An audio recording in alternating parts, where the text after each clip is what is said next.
There's miles from down below. I know I found my heaven. I found the rumble under my feet. Never less, gonna bring the best. Feeling like I'm less stressed. Feeling I am blessed. I guess I'm feeling lucky. I'm gonna chance this Russian roulette. Let's go, let's go, let's go. I'll never stop. I'm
Welcome to PUBG Mobile 3.4. As part of this update, we've added a new themed mode and improved the game as a whole. Let's explore this new version together.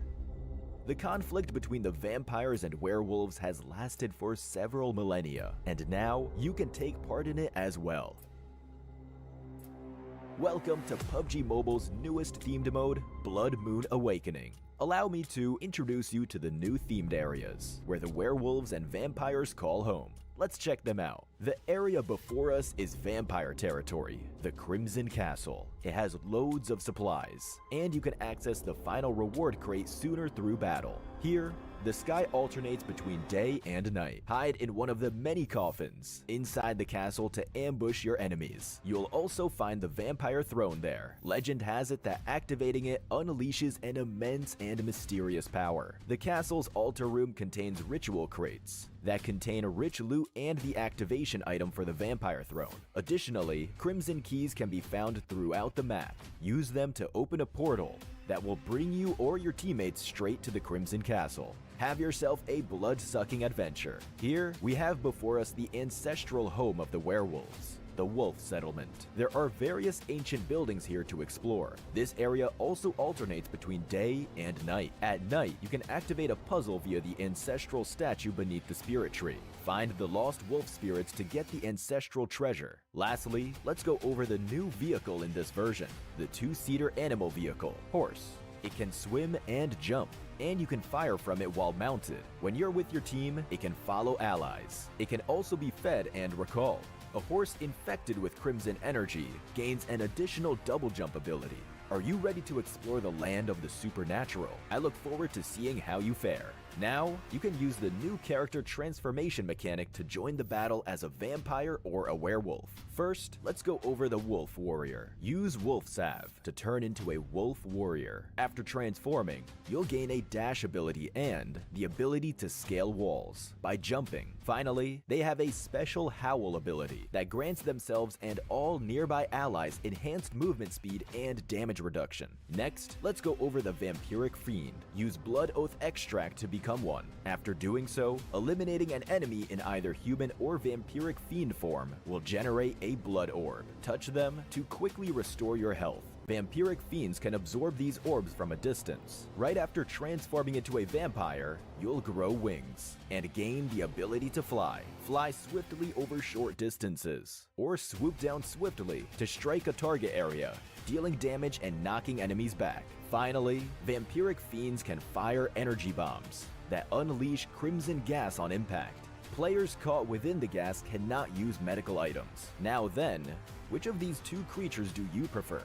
Get in the game and try it out. In the new version, we've added several new mechanics. Within the Crimson Castle, you'll find the formidable boss, Dracula. Pick up a crimson crystal from the map and crush it to open a crimson rift that will bring you straight to his lair. Dracula has two forms. In his first form, he'll approach his prey swiftly and unleash powerful melee attacks. He may also turn into a bat and teleport beside you. After defeating him in the first phase, he'll enter a frenzied state. Dracula uses various ranged attacks in the frenzied state and also brings out a shield. But fear not, after breaking his shield, he'll take a lot more damage. Get behind cover to evade his ranged attacks. Challenge Dracula now to get amazing rewards. Moving on, we've also spiced up treasure hunting with gargoyle troves and treasure specters. You'll get loads of great rewards from them. Additionally, we've added a banner display mechanic that lets you show off your elimination count after transforming. Let everyone know your achievements in Blood Moon Awakening.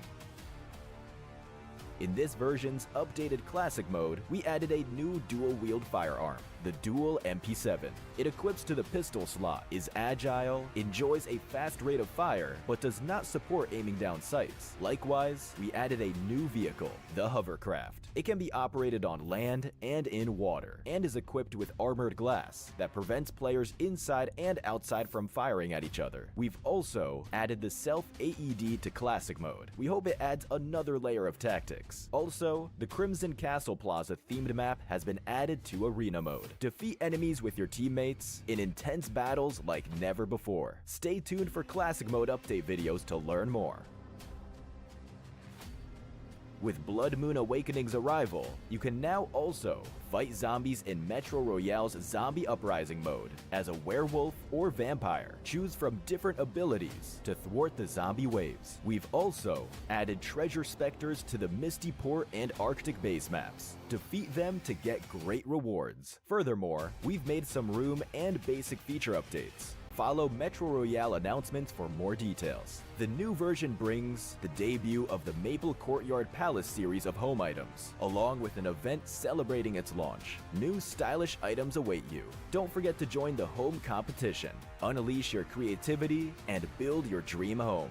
Stay tuned for home update videos to learn more. Version 3.4 also brings Wonder Season to World of Wonder. Also, we've added a new map template featuring Erangel after a century-long drought. More importantly, vampire and werewolf transformations are now available in World of Wonder. May this bring your World of Wonder creativity to a new level. For more details, stay tuned for World of Wonder news. Plus, Cycle 7 Season 20 has been updated, with new tier rewards for both Classic Season and Casual Season.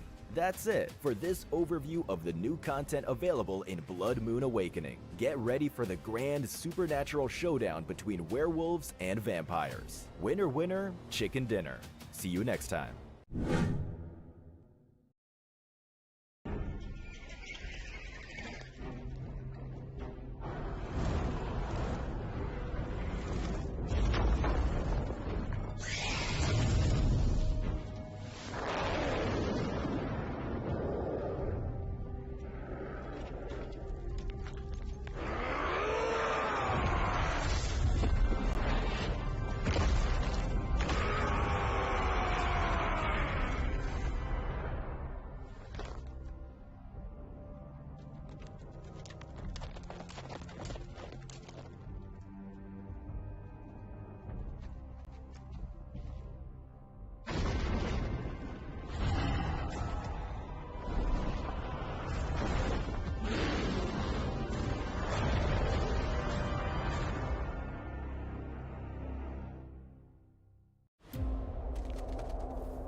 Welcome to PUBG Mobile 3.4. As part of this update, we've added a new themed mode and improved the game as a whole. Let's explore this new version together.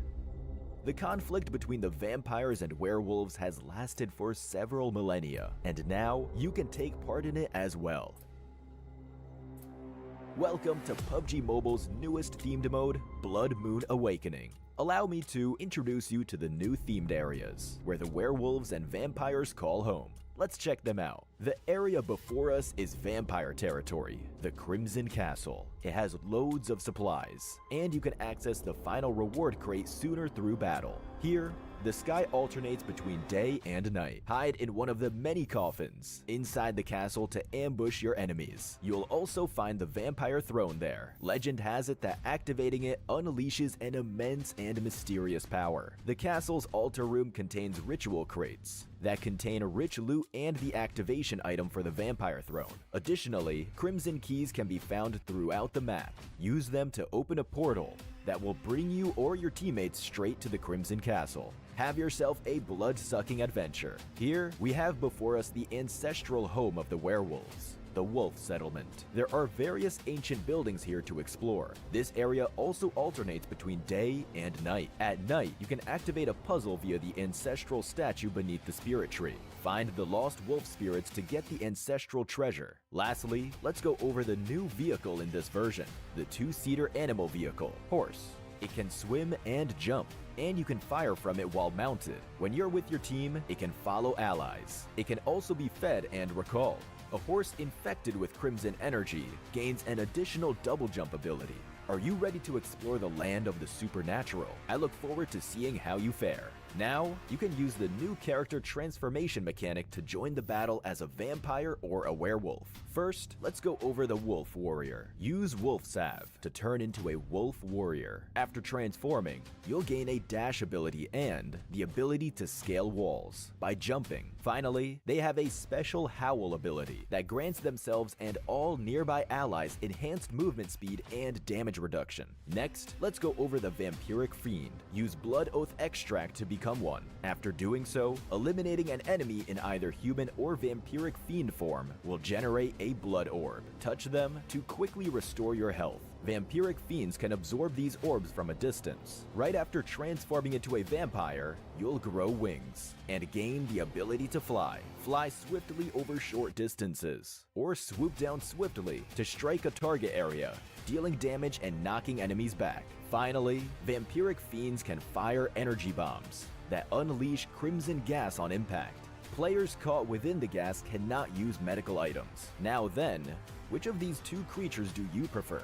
Get in the game and try it out. In the new version, we've added several new mechanics. Within the Crimson Castle, you'll find the formidable boss, Dracula. Pick up a crimson crystal from the map and crush it to open a crimson rift that will bring you straight to his lair. Dracula has two forms. In his first form, he'll approach his prey swiftly and unleash powerful melee attacks. He may also turn into a bat and teleport beside you. After defeating him in the first phase, he'll enter a frenzied state. Dracula uses various ranged attacks in the frenzied state and also brings out a shield. But fear not, after breaking his shield, he'll take a lot more damage. Get behind cover to evade his ranged attacks. Challenge Dracula now to get amazing rewards. Moving on, we've also spiced up treasure hunting with gargoyle troves and treasure specters. You'll get loads of great rewards from them. Additionally, we've added a banner display mechanic that lets you show off your elimination count after transforming. Let everyone know your achievements in Blood Moon Awakening. In this version's updated classic mode, we added a new dual-wield firearm, the Dual MP7. It equips to the pistol slot, is agile, enjoys a fast rate of fire, but does not support aiming down sights. Likewise, we added a new vehicle, the Hovercraft. It can be operated on land and in water, and is equipped with armored glass that prevents players inside and outside from firing at each other. We've also added the self-AED to classic mode. We hope it adds another layer of tactics. Also, the Crimson Castle Plaza themed map has been added to arena mode. Defeat enemies with your teammates in intense battles like never before. Stay tuned for classic mode update videos to learn more. With Blood Moon Awakening's arrival, you can now also fight zombies in Metro Royale's Zombie Uprising mode as a werewolf or vampire. Choose from different abilities to thwart the zombie waves. We've also added treasure specters to the Misty Port and Arctic base maps. Defeat them to get great rewards. Furthermore, we've made some room and basic feature updates. Follow Metro Royale announcements for more details. The new version brings the debut of the Maple Courtyard Palace series of home items, along with an event celebrating its launch. New stylish items await you. Don't forget to join the home competition. Unleash your creativity and build your dream home. Stay tuned for home update videos to learn more. Version 3.4 also brings Wonder Season to World of Wonder. Also, we've added a new map template featuring Erangel after a century-long drought. More importantly, vampire and werewolf transformations are now available in World of Wonder. May this bring your World of Wonder creativity to a new level. For more details, stay tuned for World of Wonder news. Plus, Cycle 7 Season 20 has been updated, with new tier rewards for both Classic Season and Casual Season. That's it for this overview of the new content available in Blood Moon Awakening. Get ready for the grand supernatural showdown between werewolves and vampires. Winner, winner, chicken dinner. See you next time.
Welcome to PUBG Mobile 3.4. As part of this update, we've added a new themed mode and improved the game as a whole. Let's explore this new version together. The conflict between the vampires and werewolves has lasted for several millennia, and now you can take part in it as well. Welcome to PUBG Mobile's newest themed mode, Blood Moon Awakening. Allow me to introduce you to the new themed areas, where the werewolves and vampires call home. Let's check them out. The area before us is vampire territory, the Crimson Castle. It has loads of supplies, and you can access the final reward crate sooner through battle. Here, the sky alternates between day and night. Hide in one of the many coffins inside the castle to ambush your enemies. You'll also find the vampire throne there. Legend has it that activating it unleashes an immense and mysterious power. The castle's altar room contains ritual crates that contain a rich loot and the activation item for the vampire throne. Additionally, crimson keys can be found throughout the map. Use them to open a portal that will bring you or your teammates straight to the Crimson Castle. Have yourself a blood-sucking adventure. Here, we have before us the ancestral home of the werewolves, the Wolf Settlement. There are various ancient buildings here to explore. This area also alternates between day and night. At night, you can activate a puzzle via the ancestral statue beneath the spirit tree. Find the lost wolf spirits to get the ancestral treasure. Lastly, let's go over the new vehicle in this version, the two-seater animal vehicle, Horse. It can swim and jump, and you can fire from it while mounted. When you're with your team, it can follow allies. It can also be fed and recalled. A horse infected with crimson energy gains an additional double jump ability.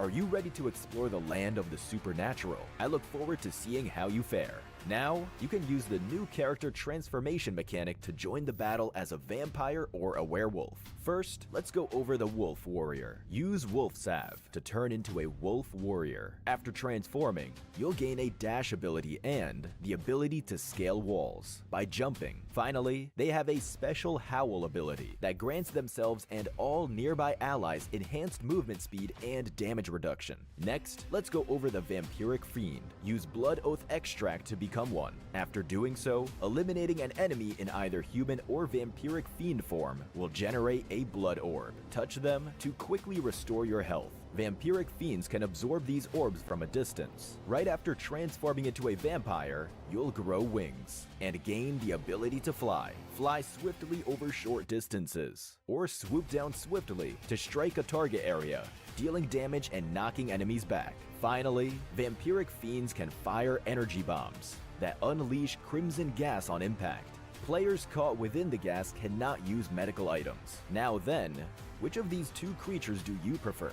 Get in the game and try it out. In the new version, we've added several new mechanics. Within the Crimson Castle, you'll find the formidable boss, Dracula. Pick up a crimson crystal from the map and crush it to open a crimson rift that will bring you straight to his lair. Dracula has two forms. In his first form, he'll approach his prey swiftly and unleash powerful melee attacks. He may also turn into a bat and teleport beside you. After defeating him in the first phase, he'll enter a frenzied state. Dracula uses various ranged attacks in the frenzied state and also brings out a shield. But fear not, after breaking his shield, he'll take a lot more damage. Get behind cover to evade his ranged attacks. Challenge Dracula now to get amazing rewards. Moving on, we've also spiced up treasure hunting with gargoyle troves and treasure specters. You'll get loads of great rewards from them. Additionally, we've added a banner display mechanic that lets you show off your elimination count after transforming.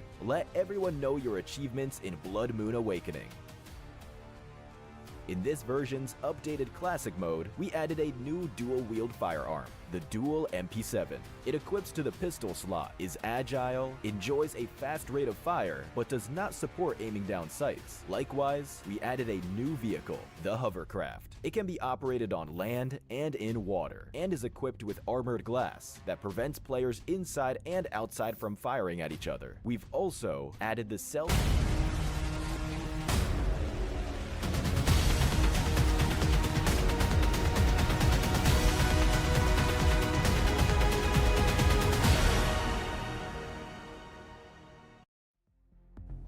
Welcome to another day of the PUBG Mobile Challengers League Southeast Asia Fall 2024. We are in week number 3, day number 2, and we'll be introducing a new group. My name is Sir Cloud. Together with Choo Choo, we'll be your storytellers for today, and we will see a debut of Group E today. Yeah, but reintroducing Dread Esports, Goat Esports, Risk Guys, and Good Game Esports. There's going to be a very interesting lineup. We have a dynamic when it comes to day number 2 here compared to yesterday, where we had Group A, B, C, and D competing. Today, we are having a break on Group B, which is going to be Team Miramar, Bro, Strangers Esports, Time to Quick, and RTC Esports. Despite they had a really great run yesterday for Group B, except for Time to Quick, of course. You don't see a lot of Time to Quick yesterday, but with a Group E introduction, I assume it's going to be more feisty, especially in Erangel later. Oh yeah, I expect things to become messy, I would say. So with the especially with the 2 weeks that we have seen when we come back, even yesterday in the Sanhok match, there were multiple fights happening everywhere across the map, and that's also because of the reshuffle of the groups. Like groups are still trying to get used to one another, but by the time they get used to one another, the day changed and the grouping changed again. So that's the challenge of this season, and of course this is the similar format as per the previous season. But of course, speaking about the format, we will be going through the format later on. But of course, for you guys at home, because we're still early into the show, you still have the chance to vote for your favorite team. Yeah, prior to every single map, we're going to have some voting and QR code. So all you need to do is just scan the QR code.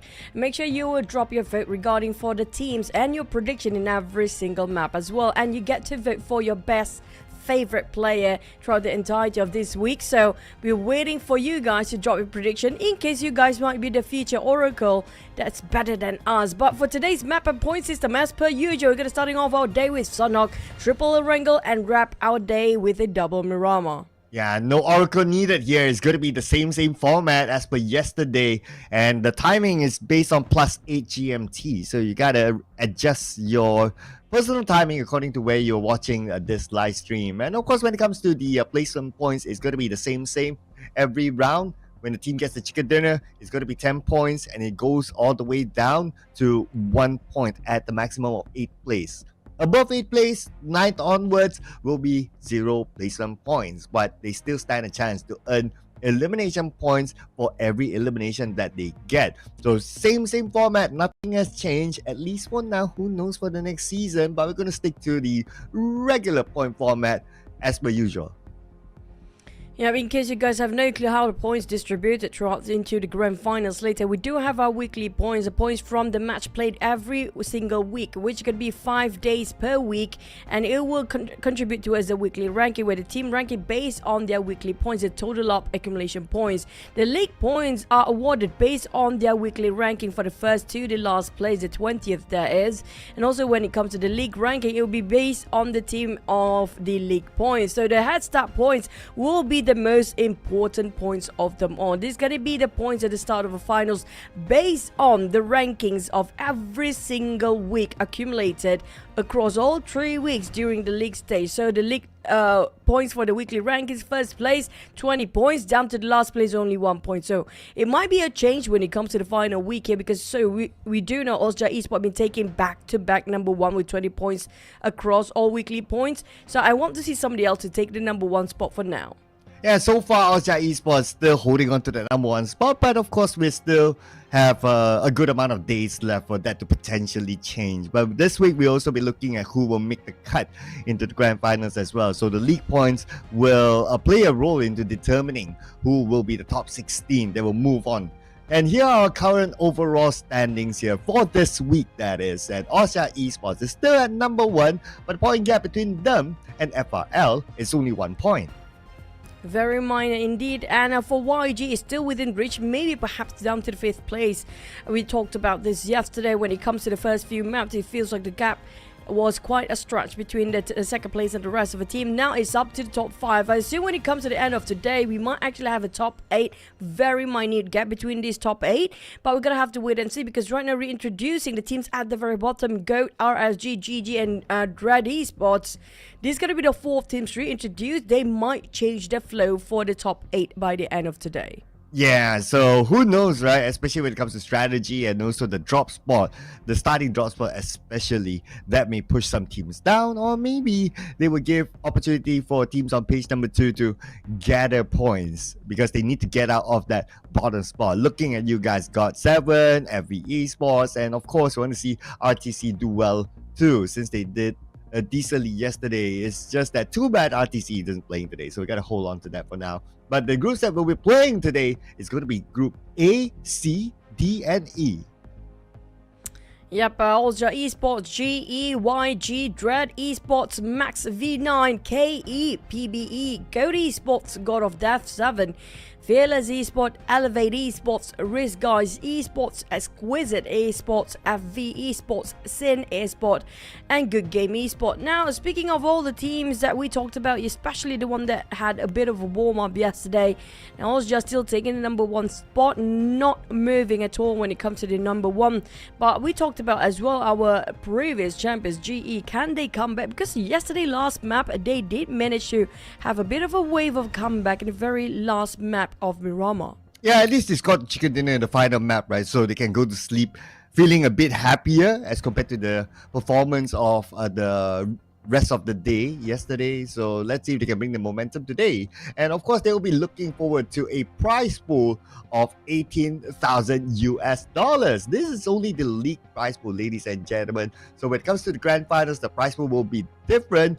But for the league itself, the league champion will bring home 4,500 US dollars, and then you have a 2,000 US dollar gap at second place. So it's quite significant there. But other than these team or placement awards, there are also individual awards as well. For the Terminator Weekly, will be awarded 150 US dollars. So far, for week number 1 and week number 2, it is by Red Bull Austria Esports that took it home, and so far he still looks to be in the running, but we'll never know by the end of the week. Yeah, it seems like up to contention, including Federalis. Yesterday, his performance was remarkably great as well. And don't forget about the other teams. They do try to race for the MVP for every single week. And so far, like you mentioned, it has been back-to-back for Red Bull. But we might actually get surprised by the teams that will just try to push themselves beyond their limit, because it is the final week here. Yes, it is, because survivability is way important here, especially for the bottom 4 teams and also for the teams at the borderline. So that's going to be one storyline. Another storyline is going to be how many points will teams start in the grand finals. But of course, the biggest storyline is survivability. That's what we want to see. We want to see a Cinderella story happen here in week number 3. The Great Escape to happen, and it's going to start, well, yesterday, but for Group E, it's going to start today. Yep, today will be their first day. At least they got some upper hand, because they managed to review yesterday's performance by every single grouping as well. But for you guys watching at home, it's gonna be your tournament too. We have the updated version of PUBG Mobile, the version 3.40. That's gonna be the Blood Moon Awakening. Team mode is already here with new team areas, items, transformation mechanics, and even a PvE gameplay to explore. There's gonna be werewolf, there's gonna be Dracula, there's gonna be vampires, there's gonna be you with your bat wings, or just riding a horse, or just be the normal werewolf and just howl all the way down there. Why not? Whatever you want to be, PUBG Mobile is gonna be, make sure you can achieve your dream come true, whatever you want to be in your life. Oh, that's the best werewolf howl that I've seen in a long time. Maybe you should include that in the game, you know, with a voice pack in there, just to haul all the way. Yeah, and I do like this game mode. I mean, if you saw during the advertisement, you get a preview of how it looks like in case you haven't had a chance to update your game. But why not update it right now? Because other than the Blood Moon Awakening, you will also have access to new Royal Pass A9 that's available right now for a limited amount of time. I mean, the last season when we did the Royal Pass, it's obviously ended. No chance for you to get it back. Well, now that is. So do not miss out on the opportunity again to get it right now, because it's only available inside the game until the November 14. And it features all these amazing outfits for you to collect as part of your collection. Now we're gonna draw our predictions. Don't forget to cast your vote as well for your predictions to happen to be your time to, maybe outplay all of us casters here. But starting off today, there's gonna be a lot of goals playing here. There's gonna be got off 7 for 2 of you guys, and good game. Esports for me and Stalker, and Vince the only one with a dread, and I are gonna go the only one with PBE. YG for playing Rim Anchor with Allsja. Rim as always has been the Allsja Esports fan all day long, but for you, God of 7 alongside with Sammy, you had quite a similarity with Sammy prediction here so far. I know, right? I think in another life, maybe me and Sammy were dating. So maybe it's time for us to reconnect. It's a sign. I see that. So Sammy, if you're somehow listening to this, hit me up. I don't know how, but just do that. Rim. To be fair, yesterday he didn't cast, so he wants to start on. I want to start on I want to start on big. I want to put in the obvious. Allsja Esports putting it in, right? So okay, gotta give it to him. He wants to have a good start in his prediction, so I think that's pretty okay. But yesterday it wasn't Allsja Esports who scored the chicken dinner in Sanhok, so he is trying to help Allsja Esports break the curse as well. Yeah, I mean, it's all about the vote as well. So far, the votes happen to be cursing when it comes to Sanhok, of course. But for you guys, maybe you can break the curse by don't forget to scan away the QR code and make sure that you drop your responsibility as PUBG Mobile citizens too. You can just cast your vote away for the teams that you hope to win and Sanhok map. We're going to do this in every single map just to make sure we have your opinion counted as well, because you are as important, because this tournament is for you guys too that have been in PUBG Mobile since the dawn of it. But for us today, I mean, for me, I'm gonna go for GG Esports because based on the previous data in week 1 especially, GG Esports pretty love Sanhok themselves. Yeah, okay, so that's going to be an interesting point there that we want to keep an eye on. For me, well, I just went for okay, new group, okay, who's there? All right, let's go. God7, let's go. Well, you guys as well, put in your vote, not only for the team, but also for your favorite player at the end of the form. Scan the QR code down there, ladies and gentlemen, because we'll review every match. What is the vote based on the choice of you guys out there? So put it in your favorite team. Now, while we give you a few more seconds to do that, we'll prepare our flight. We'll head on to game number 1, which is Sanhok. Let's go.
It's week 3, day 2, game number 1. We're back into Sanhok. We do have some early spicy start here, especially right on top of our mini-map at Camp Charlie. This is going to be super interesting as we heard the first contact being made between these two teams. Calm down, people. We want to see the circle first, okay? So nobody gets first blood. Okay! Looks like we're going to get a northern circle. We still are part of main peninsula, but we also have a lot of Camp Alpha in the circle. Okay, now we can zoom in onto Camp Charlie. So it's going to be RSG or Risk Guys versus Flash Vision Esports. And they are very, very far away from the circle. Speaking of circles, we had a very overstayed fights yesterday as well when it comes to the first map of the day. So I assume that's going to be the case as well when it comes to the first Sanhok. Everybody, when it comes to the PMCL, they prefer the fights, they prefer those early scrappy fights and skirmishes. And on the case of AV Esports, yesterday has not been that day at all. We talked about how they barely get any points across the entire day yesterday. Yeah, I know, right? Because of so many early fights yesterday, so we had a lot of teams that went out early, and even Flash Vision Esports, they fought in Hatin yesterday with another team, and they not only lost the fight, but they went out to the blue, so they got 0 points inside of that Sanhok match. And so happened they changed their drop spot all the way down south. Not only the circle was unkind to them, but they happened to have risk guys in the same compound. So it's still a tough Sanhok for Flash Vision Esports. Yeah, for FV Esports or Flash Vision, right now they have to play patient. So far, when they try to reserve themselves a bit more longer, play a bit more patient, and have their trigger discipline, it seems like the result seems to be way better and more impactful compared to forcing the fight out way too early. But we talked about RSG here. The risk guys, they didn't play yesterday. Definitely their hands are itchy to start off very aggressive this time. Yeah, so risk guys, as we can see here, they are spread out inside of Camp Charlie itself, while for Flash Vision Esports, they are rather clumped up together on the other side. They're moving as a team, except for one player, which is Master Riggs, playing the support role on the other side of the road. A couple of shots fired though, no knocks yet, but I do notice that a little bit of damage onto one of the players of Risk Guys. Bantai seems to be a bit tension right now between these two teams. So Risk Guy and also FV Esports just on the southern side of Camp Charlie too. I mean, RSG can go to its Bantai. If they want to go for the exit, just go straight to its south all the way. They don't have to commit to this, but feels like they still want to try out their luck. While FVE try to wrap around the corner and go for the flank style instead. It's going to be Master Togi taking his own position while Bunny kind of stuck himself. They are forcing this fight for both teams right now. And they're the furthest one away from the circle. I don't see a winning spot from either of these teams. Well, unless Risk Guys ends this fight right now. So Flash Vision Esports just right in front of Bunny. Bunny no nade. Okay, he does have a good clear shot. Nice one. Past the window. Onto Master Toki, knocking him down. Now giving the advantage to Risk Guys. Now, Bunny been playing, been patiently waiting for them to make a mistake. Even though Master Toki did get an advantage at first, but maybe going on the other way. Right, Kruger is down on the ground. It's UZ, but next is going to be Master Rex and maybe 007. Try to pick up his members with a shotgun in his hands. That's down to Master Vape as versus Master Rex. There's a lot of masters between these two teams, but right now the one that's actually not winning will be both of them too. It's down to 1v1. Well, Ryder will try to real heal himself. We do have Master Rex a bit hesitant to make a call and make into action. He's going to be the last one standing here for FVE. I was playing the support role across the road, but the moment his other teammates got knocked, now he's all alone. Yes, he got Bunny cool, but because it's like a building right in front of him, so Bunny will be immediately revived by his teammates from Risk Guys. So Master Riggs nowhere to go. He does have 2 nades though, but in this kind of situation, well, okay, he has a med kit and a first aid, so he could last a bit longer, or even better, time to bail. Oh, but they're coming. Barely got enough reserve as well, and giving away his position with those preemptive shots. Here comes the nade coming into the side of Master Rick. First chip down his HP to 38% of HP left. DBS in hands for Master Rick's FV Esports. They're down to the last member. Barely got enough to survive himself. Left, right, center. He's been surrounded, and that's going to be a done deal. Play zone putting in favor towards RSG as well. And that's going to be a Risk Guys winning over this fight. But we talked about how far they are when it comes to the next circle. It's going to be a northern circle all the way right on top of Hartin. It's going to be a long journey.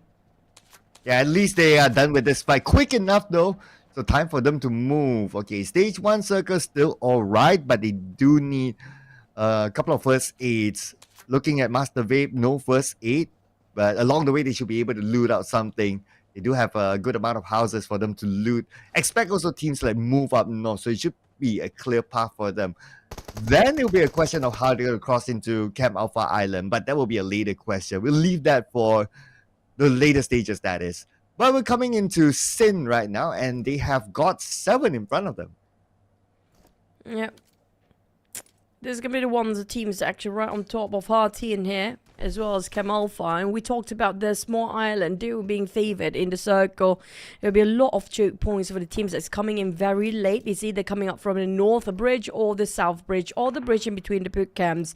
I assume the bridge around the boot camp will be most difficult part to get into it because there's going to be a lot of gatekeepers and there's going to be major choke points by all the teams, especially Elevate got himself right on top of that. So we talked about the circle. Here we go. It's going to be the northern circle all the way still, and the northern bridge will be one of the most favored cross over towards the smaller islands. But the teams that just finished off their fight, RSG, still a bit of a long journey to go with YG just coming up from cave. Even GG as well is coming up very late indeed. We do have around 5 teams still tanking out the blue zone. I noticed that one of the players of Good Game Esports just got eliminated, probably by Romeo Boy, all the way down at the quarry area. So that's going to be the first point for Younger Galacticos. They have a vehicle. They're going to zoom past by to the north side, cutting past the Ruins Island and straight up north, that is. Let's see if they'll bump into any other team. As of now, there's still a small possibility that the circle will go to the main peninsula, but looking at how the circle is, the higher chance is for it to land in Camp Alpha Island later.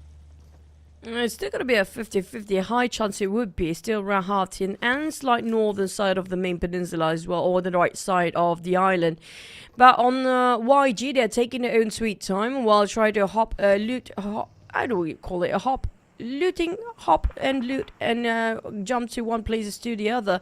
Exquisite and Osja Esports against KE. That was a very crispy tap from Campus. That's a long shot and it did not even whiff to take down one of the most crucial players for Osja Esports. And not out yet, so there's still a chance for him to be revived, and looks like the revive is kicking in right now.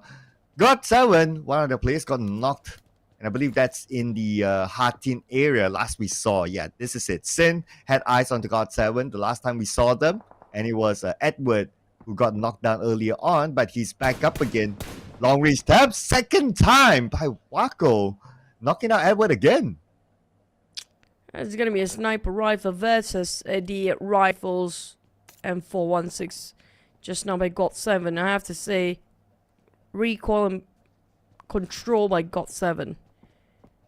It's just hardly doable at this point. They need to reposition themselves. They're all clustered up together indoors and they just barely got themselves any information regarding their surrounding. They need to place themselves a watcher from the outside. But so many times been tapped out by Walker. I don't know how he does it, but he did it anyhow.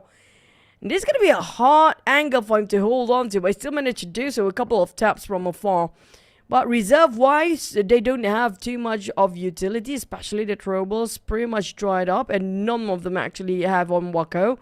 But I assume Wako is more towards taps and rush and being the entry fragger for the team here, or even the flanker for now. So they will try to regain themselves for the side of God7 thanks to the long shots. It's not going to be possible for Sin to push all the way. But for God7, it just shows that, don't pick at the same spot. They know exactly where you're picking from. Yeah, they're not heeding the warning from Wako. Oh, but Edward? Okay, car 98K from the side did not connect. But it's more like, okay, them exchanging shots. I don't expect big moves by either side for now since they're all pretty much in the middle of the circle. Okay, speaking about the circle though. So, looks like it's going to be like 90-95% on the Camp Alpha Island, and GE is in the middle of it together with Team Max. Elevates in the circle as well. So teams now on the main peninsula like Osja, like Gold, like GG will need to cut across this river to be in the Camp Alpha Island. In between the rivers, there are patches of islands on there. They can actually hop into those patches of sand and island just to get across the other side. But it's going to be tough because GE and Max V9 already weighing themselves around the compounds at the coastline. There's going to be major compounds to be taken by GE and Max V9. They got themselves some sweet hard covers to work with, while Elevate, well, living up to the name, they can play the high grounds around this circle. It's going to be just on the slightly left side of the circle nearby Camp Alpha, they do have those high elevations to put up to work. Well, Elevate, they are quite scattered about, but YG spot them out when they are transitioning into the circle and being stopped by YG, who's tanking out the blue. They're not afraid of playing in the blue zone, who will tank it out as much as they can at stage number 3, but it will still hurt for the YG team to tank it out this long. Oh, the fact that Playbook Esports is on the top of this hill, they will stop teams from coming up. Looks like Michi got one for himself as well, taking out Jashi from Dread Esports, looking for more targets. Youngu Gaitico still below them, tanking out the blue. While on somewhere else, looks like Risk Guys is in the fight as well. So now we have Fearless Esports pop off. Just got knocked and eliminated by Ryder. Bozo trying to flush them out, overpeaking on the side of RSG. Did risk themselves too much for the risk, guys. They're taking all the risks they can. It didn't pay well worth it. It's not a good trade-off for them. For Pozo, here comes the flush with the Molotov, trying to clear up the corners. Fearless is trying to get their entry into the compound. They managed to wipe out the entire crew of RSG right now, leaving us with 14 teams. But question is, can they get out from this blue? Because last we've seen on top of Cam Alpha, there'll be a lot of watches, a lot of gatekeeping coming up, and choke points just to cross over the other side. This is going to be a tough journey for Fearless.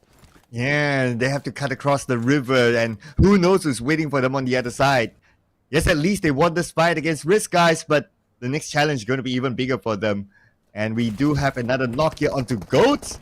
Exquisite is in the fight, and looks like Super Pickles pretty low as well. MM will be knocked out by Yakiko, and Koopa get away his teammate. They'll be the duo would need to try to do it. Smoke will try to protect them from the other side, but Yatkar prepping up his nade. Speaking about nades, nades sent across, and Exquisite taken out. Double down in an instant by our greatest of all time, the GOAT Yakka did it again. But on the side of Exquisite, the resort to just take a bit of a dip in a swim. And that's going to be the last member of Exquisite that we can actually have a glimpse on. But unfortunately, it's going to be still a long swim for Exquisite and Good as well. Because the circle just shifts all the way into the right side of Cam Alpha here. We do have a couple of good compounds for the team to be taken on. But it's all about the timing. Can they make it in alive, especially Fearless and Dread, who try to fight each other just to get themselves squeezed into the safe zone, but unfortunately they will have to face against this inevitable fight between the two teams. Okay, here we go. Fearless Esports arrived into the warehouse area, and it looks like they were charging on to the final player that's inside the warehouse. Pozo marked himself. The Mios will be here all alone. He does have two nades though. He's going to cook up one of them, hoping to land it at least onto one player of FRL. Pozo comes in with a nade of his own with a molly that will flush out the Mios, will force it to come out. The smoke is still like that, but nice shot with it. That's okay. Get the knockdown to Pozo. Job's not over yet. One more to go. Damios doing all the work by himself, no problem for one man standing. He's gonna do it right. Still 42% for Holja Esports. Lucky for you guys, Holja Esports and GE still alive, so we get a view on that. PBE as well, they still stand as a full squad. So all your votes right now seems to be pretty accurate, guys. All of them are still alive. If you voted for the teams already got finished off, then that's gonna be a bit questionable, don't we? But for Holja Esports, they managed to take down on KE Singers for GE. Now, KE, there's nowhere for them to run nor hide. Same goes for the side of Fearless, unfortunately also being eliminated at 12 plays, but at least they got himself 5 eliminations in the back. Oh, the Mios heading us the same direction and will be taken out as well by Team Max V9, and the Mios, the final representative of his team, Dread Esports, will be eliminated, and Team Max handed 2 points just like that. PBE taking a fight against YG. They place themselves in a position, but don't forget, it's going to be Elevate from the back as well. Now, right now, PBE, they're being sandwiched and down 2 ways here. And YG forcing the fight head on first. All eyes towards the side of YG, but they have to be extra careful. The problem is, Playbook Esports, they're focused on one direction. They have to focus on the back as well. Here comes a squeeze. There's going to be squeezing the life out of PBE 2 ways. Left, right, center. They're being hammed down. PBE, can they take it out live? But YG indirectly helping PBE for the backside as well. Well, YG now wants to claim their taxes against PBE, and the circle moved away, so this fight is probably inevitable right now, as Naughty tries to find another player out of PBE. And Raimon, he's going to play sneaky behind the smoke, not known by the players of Yangu Galacticos just yet, and Naughty Boy is just right in front of him. Now they lost Michi in the process just now. PBE trying to go for the flank side, going for all the way to SD off angle. And YG, they got one player of YG down. That's going to be the opening go time for PBE. They're trying to wipe out the rest of them, but unfortunately, YG, they will go for the backtrack. They're going to go for the fall back strategy all the way, giving space to PB to take over and conquer around the compounder. It's not even in a circle, but YG redirect their focus towards side of Sin. Sin, on the other hand, going for a 3-1 formation. Rank it in the center, scouting out the rest of information against Max V9, but the rest of the team will engage in a fight, and GE Smile on top of that, and this might be still in the way by Martin. He got a clear shot just now, just a second too late to steal it in the very last minute. Yeah, I guess you will need to focus on getting into the circle next. He should have an opening just below this hill. So, yeah, okay. Okay, safe entry pass so he can hold on to that position for now, that is. But for Smile, unfortunately, he still went out. So now it's only Flash, the final member of Genesis Esports. He probably saw Martin earlier on. So he's taking a position just right on top of Martin. Trying to find an angle in case he can steal that elimination point away. Flash, despite he is the last member for GE, but he is on the prowl. He's trying to find 4 other members of Ozja Esports. Here comes 1v1. The Nate, all given away. He's tossing up from above, so Martin are aware. Martin is definitely aware regarding Flash's position here right now, putting his guard up. But question is, Flash, the moment he's dealing done with Martin, he still needs to deal with a whole lot of teams up right above him. Now next, back to its side of PBE, we had this 3-way war just now against YG, Elevate and PBE for quite some time. Surprisingly, none of them are fighting against each other. They're taking a fight against Sin instead, who's down to only 3 players right now. Oh, and Yangu Galacticos is the team that does not have the circle now. They need to move a bit forward. But with the high ground advantage that they have, it should be okay for them. Because even Sin is just right below them. So Sin, someone had the circle, so they're pretty okay. But WTZ got knocked out by Martin, the sole member of Austria Esports. Finally spotted out by the one and only Romeo Boy, and Austria Esports is out. Oh! This is a very tricky terrain for Romeo Boy, but he knows it well like a back of his hand. He knows where to jump and try to save WTZ in the very last minute there. But they need to leave and they need to heal up. To jump down is another problem they have to deal with. To climb up is no more an option there. So YG, they will slowly try to... Oh, well, there you go. Romeo Boy! And WTZ just dropped himself like flies. But YG, the moment he dropped down, the HP is pretty low themselves and send great and warmly. But Romeo Boy, he didn't make it happen with that corner. But unfortunately, Wako just so fast in responding to that. And even spot out Say Cloud. What a game just now by Sen. Yeah, a quick one there to gain 2 elimination points back to back. And they gain themselves an entry into the inner side of the circle as well. And they do have a buggy as an insurance policy. Now in front of them is still going to be Team Max V9 with the compound that they've held on for the longest time. Playbook Esports now have control of the high ground instead. But playing on this high ground, cool. You're able to block out other teams. But if teams are just right below you, it's going to be hard to get an angle. But the kid from GG comes in on the Team Max.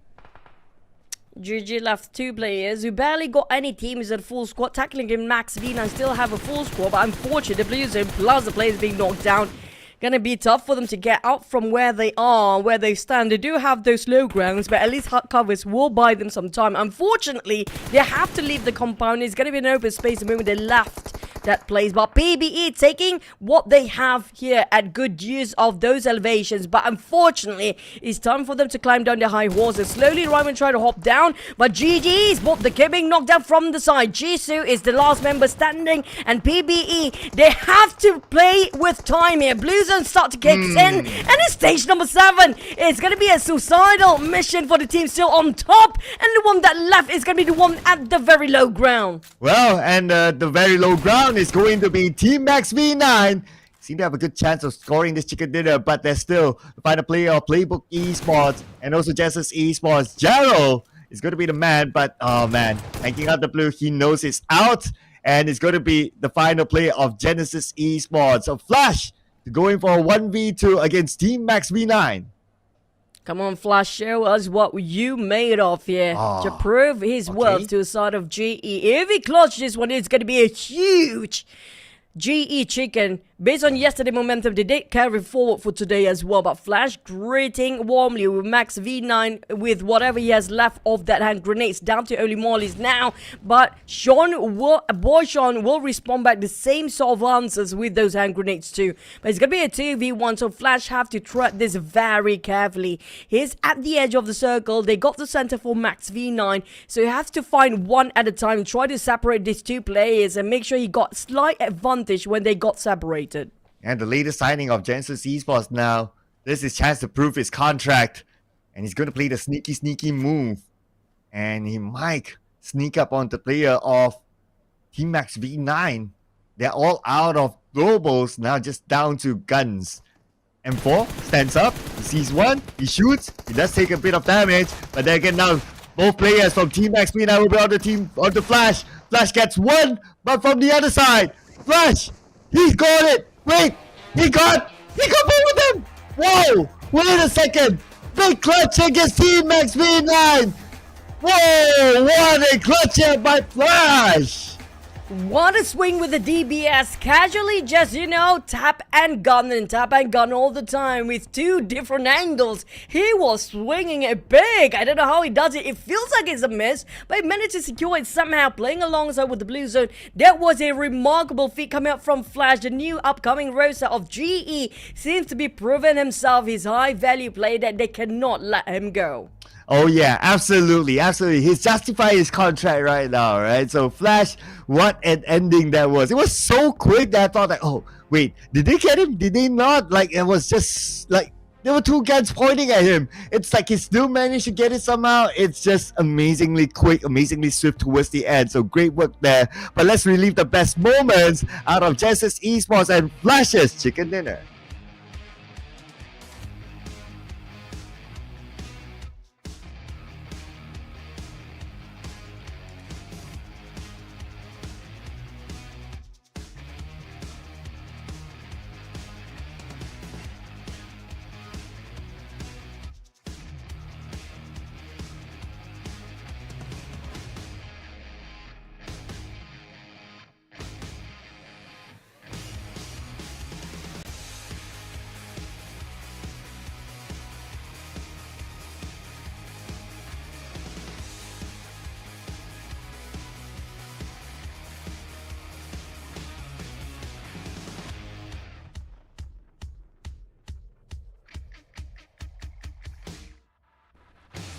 Oh, we were in awe with the excellent and brilliant performance, the outstanding chicken dinner by Flash just now. But this time we have to give the MVP for Sanhok. He did so much work for the team with 4 eliminations, a total damage of 629 and 5 knockout. But I think I speak for you too, maybe, Cloud, our personal MVP, perhaps right now with that chicken clutch, it's gonna be Flash from GE. Yeah.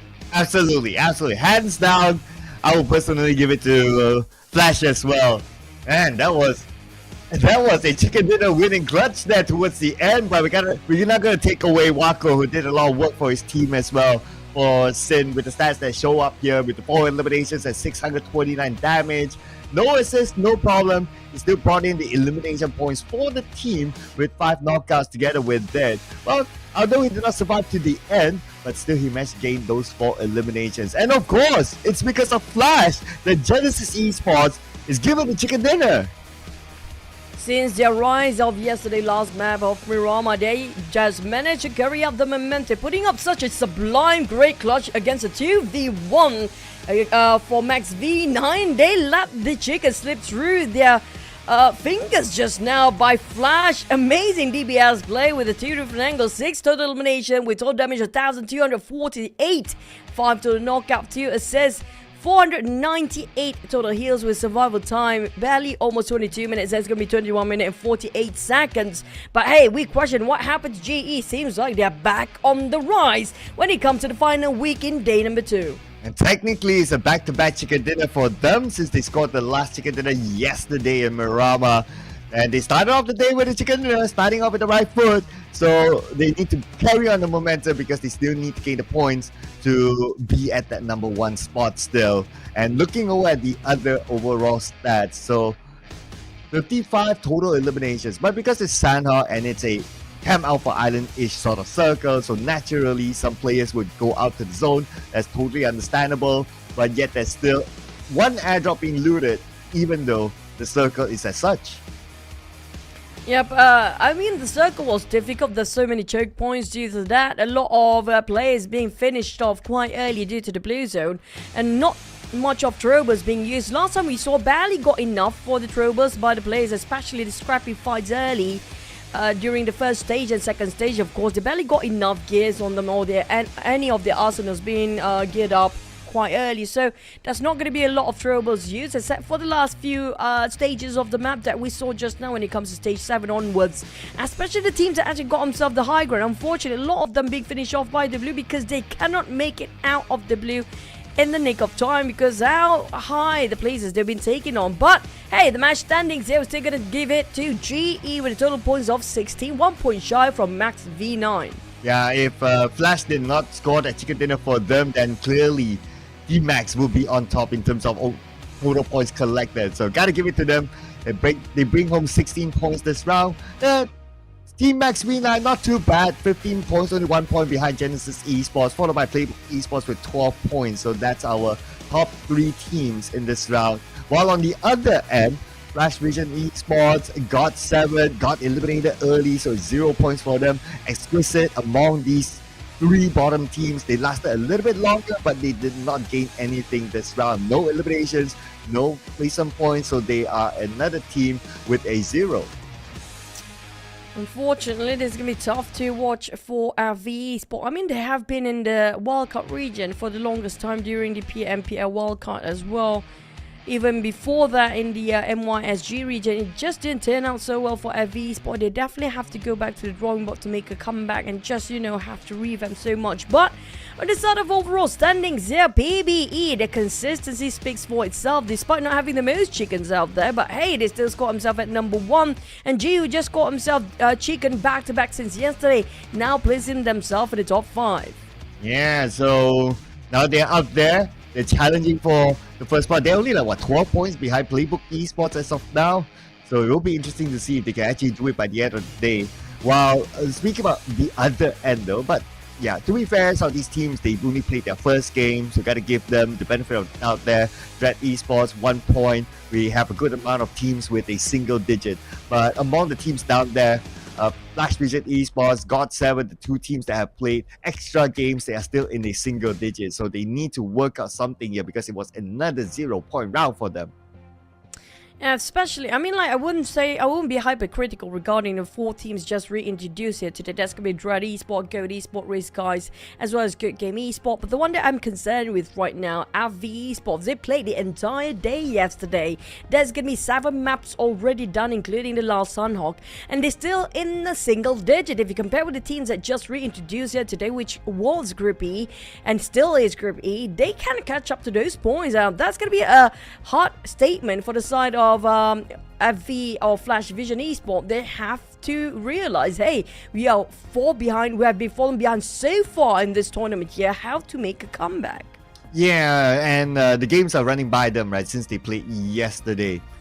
At least for RTC, okay, they were okay yesterday. They're taking a break today, so the games will continue on tomorrow. So they still have technically more games than Flash Vision as of now, being the team from the same region as Flash Vision Esports, that is. So Flash Vision is another 0-point round. They're one of the teams that need to make the great escape, and in order for them to do that, they need to be really, really, really up there. And with their current standings, with the remaining games, as games goes by, the light will start to dim onto them.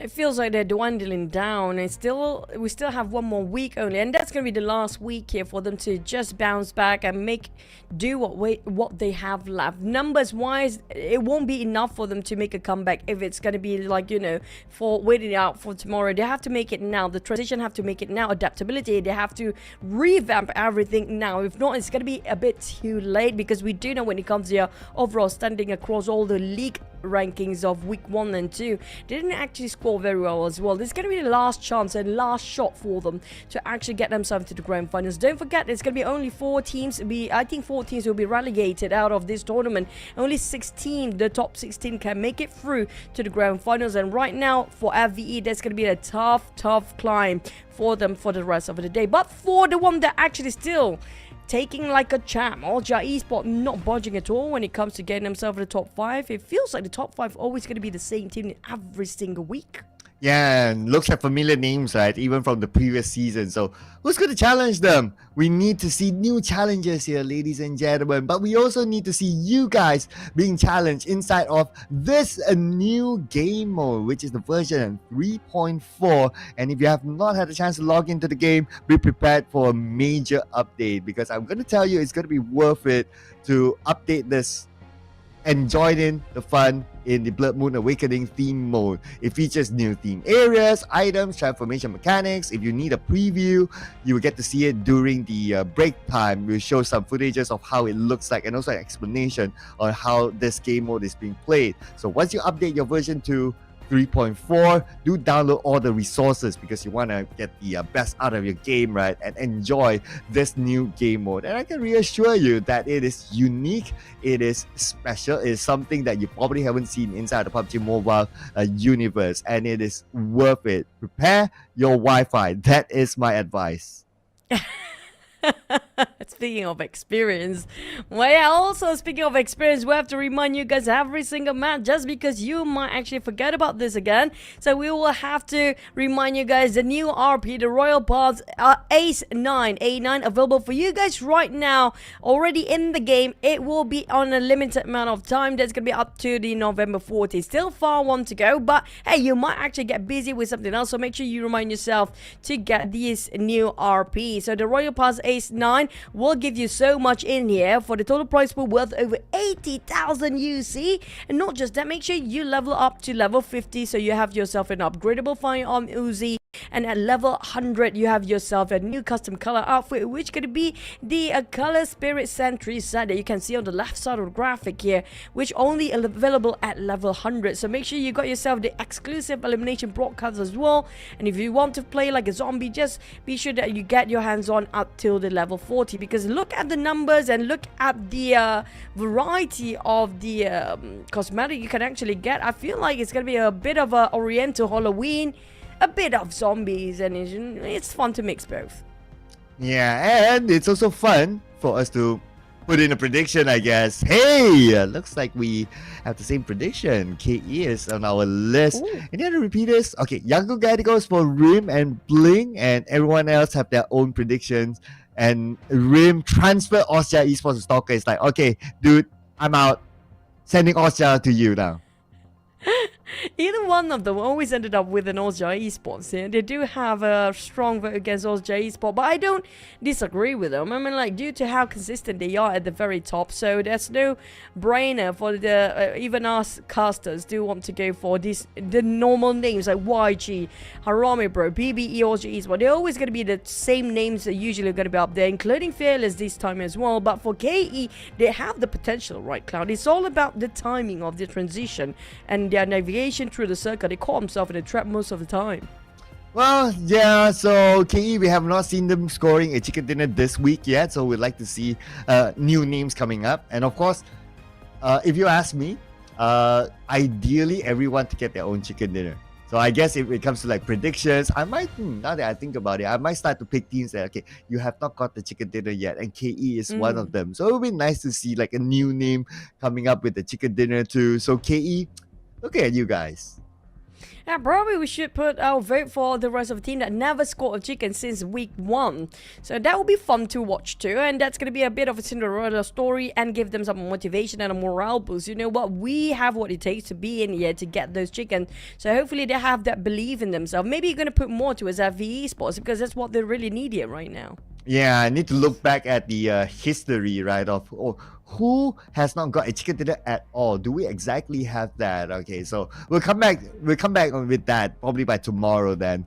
But of course for this week it's still quite obvious, and the fact that Genesis Esports, they were the first team this week to score 2 chicken dinners, so they took one opportunity away from another new team. But that's absolutely fine because Flash definitely deserved it. I mean, this guy, what did he just do? It's clear 2 weapons onto him, and he's still able to pull off a clutch, a 1v2 clutch. Man, hands down. I mean, this is an insane signing by Genesis Esports. Yeah, it was the 2 different angles with rifles by both player Max V9 and Banks. And this also shows that Max V9, now they're more eager to close up the execution to get this chicken. Might be a redemption game for them if they can close it up. If we have another history of GE versus Max V9 later on, it's going to be a sweet revenge moment because Max V9, they have the numbers, they have the opportunity, they had those grounds. All conditions were on their side, but I don't know how and I don't know what they let it slip through their fingers. But hey, we want to know about your opinion too, so you guys do tell us regarding your votes who will win over for the next few matches. So we want to see a change of tide instead of Volja Esports. How about we call out the teams that never been voted out before? Yeah, like God7, like Flash Vision. I mean, there are a lot of names, right? And also the teams that just made their debut. But I also remember this. Genesis Esports, they had a 20+%, 27%, I think, from the previous round voting, and they scored the chicken dinner. So, just saying, right? You know, your favorite team, you know, they sometimes might be motivated by the fact that you vote for them. They will bring out the chicken dinner for you guys as the fans. So, put it in. And at least for this week, it's the first time that we see Orcha Esports not getting more than 50% voting. So maybe you guys out there, you know, you're starting to see like, we want to see some drama as well. Let's put our support for the other teams that might challenge Orcha Esports at the top. Yep, especially when it comes to Erangel. Anything can happen in Erangel too. I mean, like when it comes to Sanhok, of course, Sanhok is a very small map. It's heavily dependent on the circle. But Erangel, that's where all the spicy stuff starts to come out as well. We do know something circle heart shift, sometimes it doesn't, something it's been generous. But that's all down to the players and IGL to make the call, how they want to play, how tricky can they get. And it's always fun to watch out for third parties. So we don't see too much third parties in PMCL. But I want for the teams to be a bit more creative regarding their positions and their approach too. We saw some of them attempt to do so, but it's always caught up in the process and they're always bringing up the threat for themselves. So I mean, yeah, it'll be fun for the voters, especially you guys watching at home, if you guys can push the morale just to make it a bit more dramatic for the teams at the top, because we do know it's always going to be the same name. It'll be refreshing indeed if we have a different teams coming up in the very last minute here. Yeah, so put it in, ladies and gentlemen. Don't put it in. Don't only put it in the comments, not only on social media, not only on like the chat that you have with your friends, your groups and all that. No. We gotta make it official here. We gotta show it on screen. The official support from you guys as the fans, and also not only for the teams. There's also, if you scroll all the way down in the form, there is a individual vote as well. So vote for your individual favorite player, and we might announce it. Who knows? We'll keep it as a surprise for now. Later, and maybe there's a surprise that comes together with it. I don't know. So put it in as well. So far, we have not announced it at all. So we have absolutely no idea who's leading the chart. But you know, that's the surprise for all of us. As long as every one of you keep on putting your support for your favorite player and your team.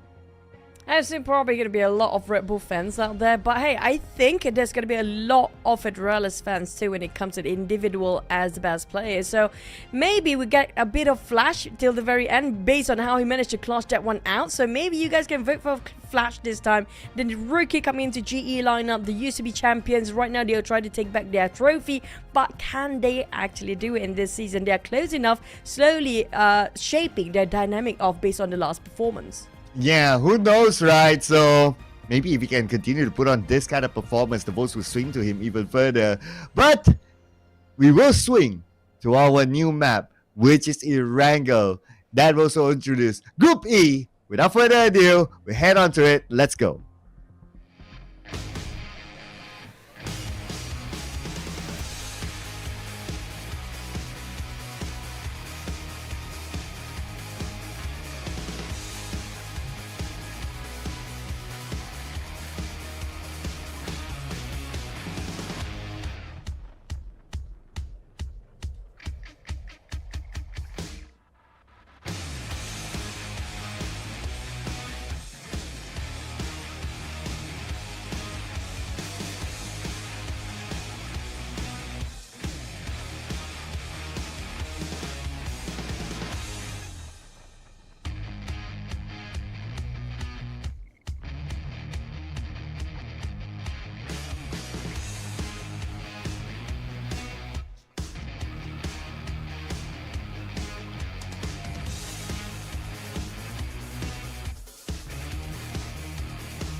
And that's going to be starting off our first wrangle of the day with a slightly favor on the right side of a flight path this time. But the circle seems to be very generous indeed. We might have a Medusa in this section, but hey, FVE starting off a bit more aggressive this time, getting himself the first blood and first contact mate, and that's 1 point secured by Master Toki.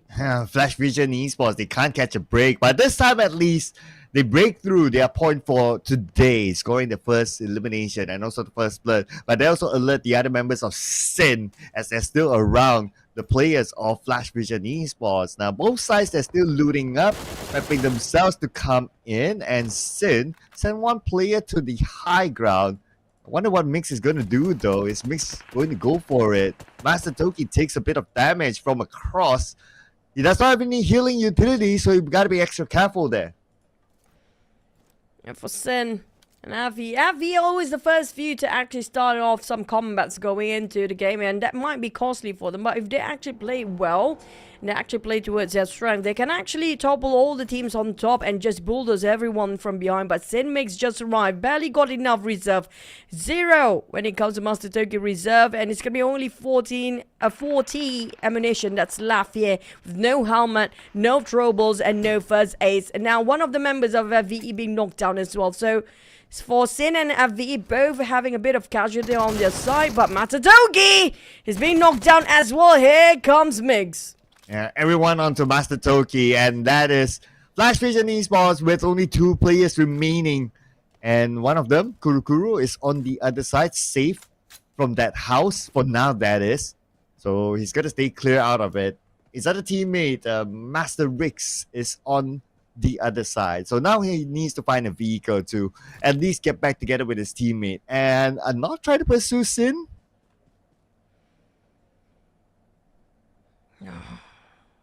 Kuro, Master Rix. Oh, this is not great for FVE. I mean, everyone seems to be having a bit of a hide and seek moment, including Fearless versus PBE. They're right on top of school as well. We're not done with Sin versus FVE, but Sin, I don't know what happened, but at least they're winning despite they had an early loss before. But Jarrell spotted out a couple of plays from afar. That's going to be him taking on the rooftop area with the Scar L, hoping it will connect. But back to his FVE. Unfortunately, Kurukuru is knocked down, leaving with only 1 member left. Now, oh wow, that's going to be a bit of slash and hack down. That's how Sin actually reserving their resources here, not wasting too much when the player is being knocked down already. But FVE this is going to be always the hard problem they have to solve. They managed to get a good engagement at first, good initiation, but the follow-up through, it's going to be a bit messy though. And Kukuru had to go in for the peak and got punished for it. Oh, Master Race will now be praying that the players from Sin don't come by into Milta Power itself. He's alone right now. So I guess he'll be okay. Okay, they're still circling around, so he's not clear yet. But we move over to KE, Kill Enemy, now up against FRL. And after those 2 knocks, they will come in to clear off the bodies and just loot up from them. Yep. Cambodian team KE spotted out Fearless. And Fearless on the other hand seems to be in fears right now. Both seem to be coming up from Cambodia's side. Fearless and KE know each other so long. But FVE, unfortunately, the Singaporean team will be taking out. And they are the only Singaporean team competing here today since RTC is not playing. So that's the last representative of the Singapore FVE be taken out. But KE still taking out their fellow mate of the Cambodian teams out there. It's going to be Fearless. But for Sin, well, there's going to be a done deal for them. Taking out the equation of FVE, but they left with heavy casualty and take a toll for their lineup. It's left with 2 players here. Well, if it sounds like any good news for Flash Vision Esports, at least they are no longer in the single-digit bracket by taking out 2 players of Sin. So at least they join up with like, hey, you know what? We're no longer like the single-digit. Now it's down to God of Death 7 and the rest of the other teams that just started their campaign here today to join them in the double-digit bracket. So far, no sign of God 7 just yet. So they still have a chance though. But we are starting to see movement here from the mid to the base island and Team Max V9 who dropped in Novo. Welcome to the main peninsula coming to farm. Yep. And Australia Spot just crossing himself. Left side of a bridge here, all the way from SMB before.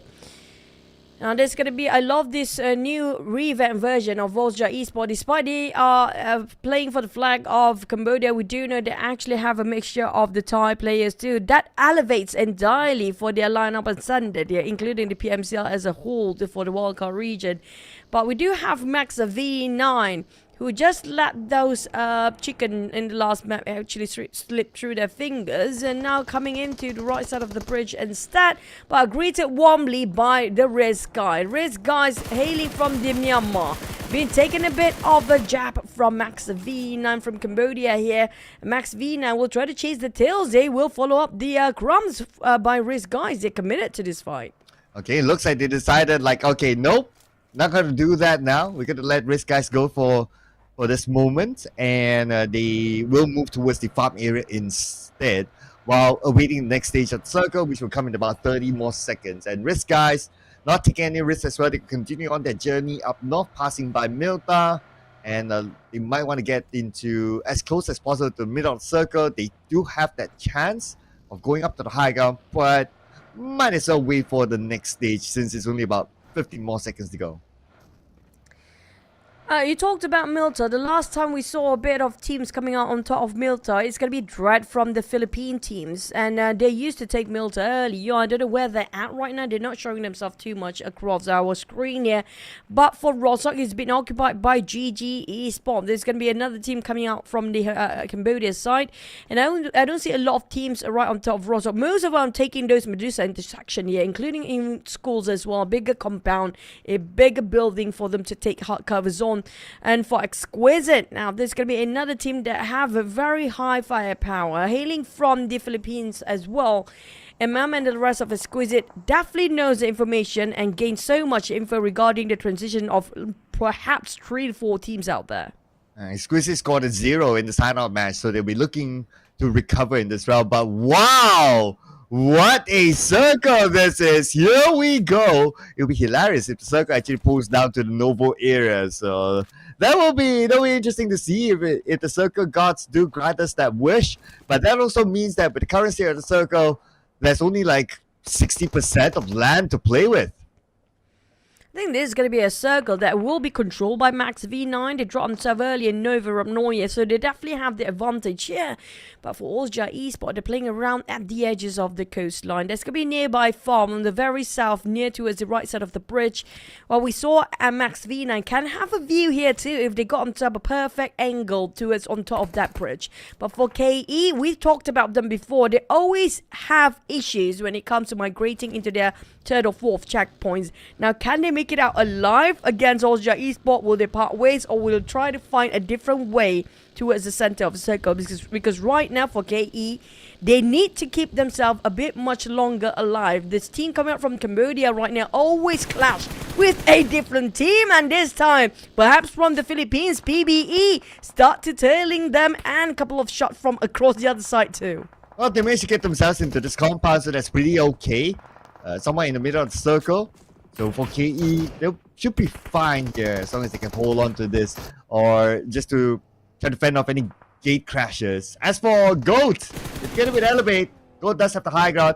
Unknown fires onto Kayla. Kayla's pretty low at this moment, but Kayla fires back. Kayla will go down without a fight as he takes out Unknown. Goat next. Kayla prepping his nade for the next one to be tossed around where the Elevate player is at. But for Goat, on the other hand, Yahiko managed to shot from below. It's going to be a bit of a massive scrappy fight here right on top of this hills at the edge of the circle on the northern side. Coca-Cola repositioning himself to try to follow up where the rest of Elevate will need the help to revive. But the Goat will not give it away easily. Yahiko drop a big one, but it just deflected entirely from that shack. And if this nade lands into the shack, that's it! Beautifully done by Yahiko. One nade to rule them all. And he got two out of this nade. And Elevate, only the one player left. And he's not in this area. He will need to survive all alone. Coca-Cola definitely need a drink here right now. Boosted himself with a couple of painkillers, and it's gonna be Coca-Cola just surviving this by himself. While the rest of Elevate, they have another contender to fight against. New team just arrived. I assume that's gonna be a GE. I think that was high chance it was GE. Feels like it was GE, but I don't know what happened to the rest of Goat right now, as Elevate managed to reposition himself playing around the edge of the blue zone.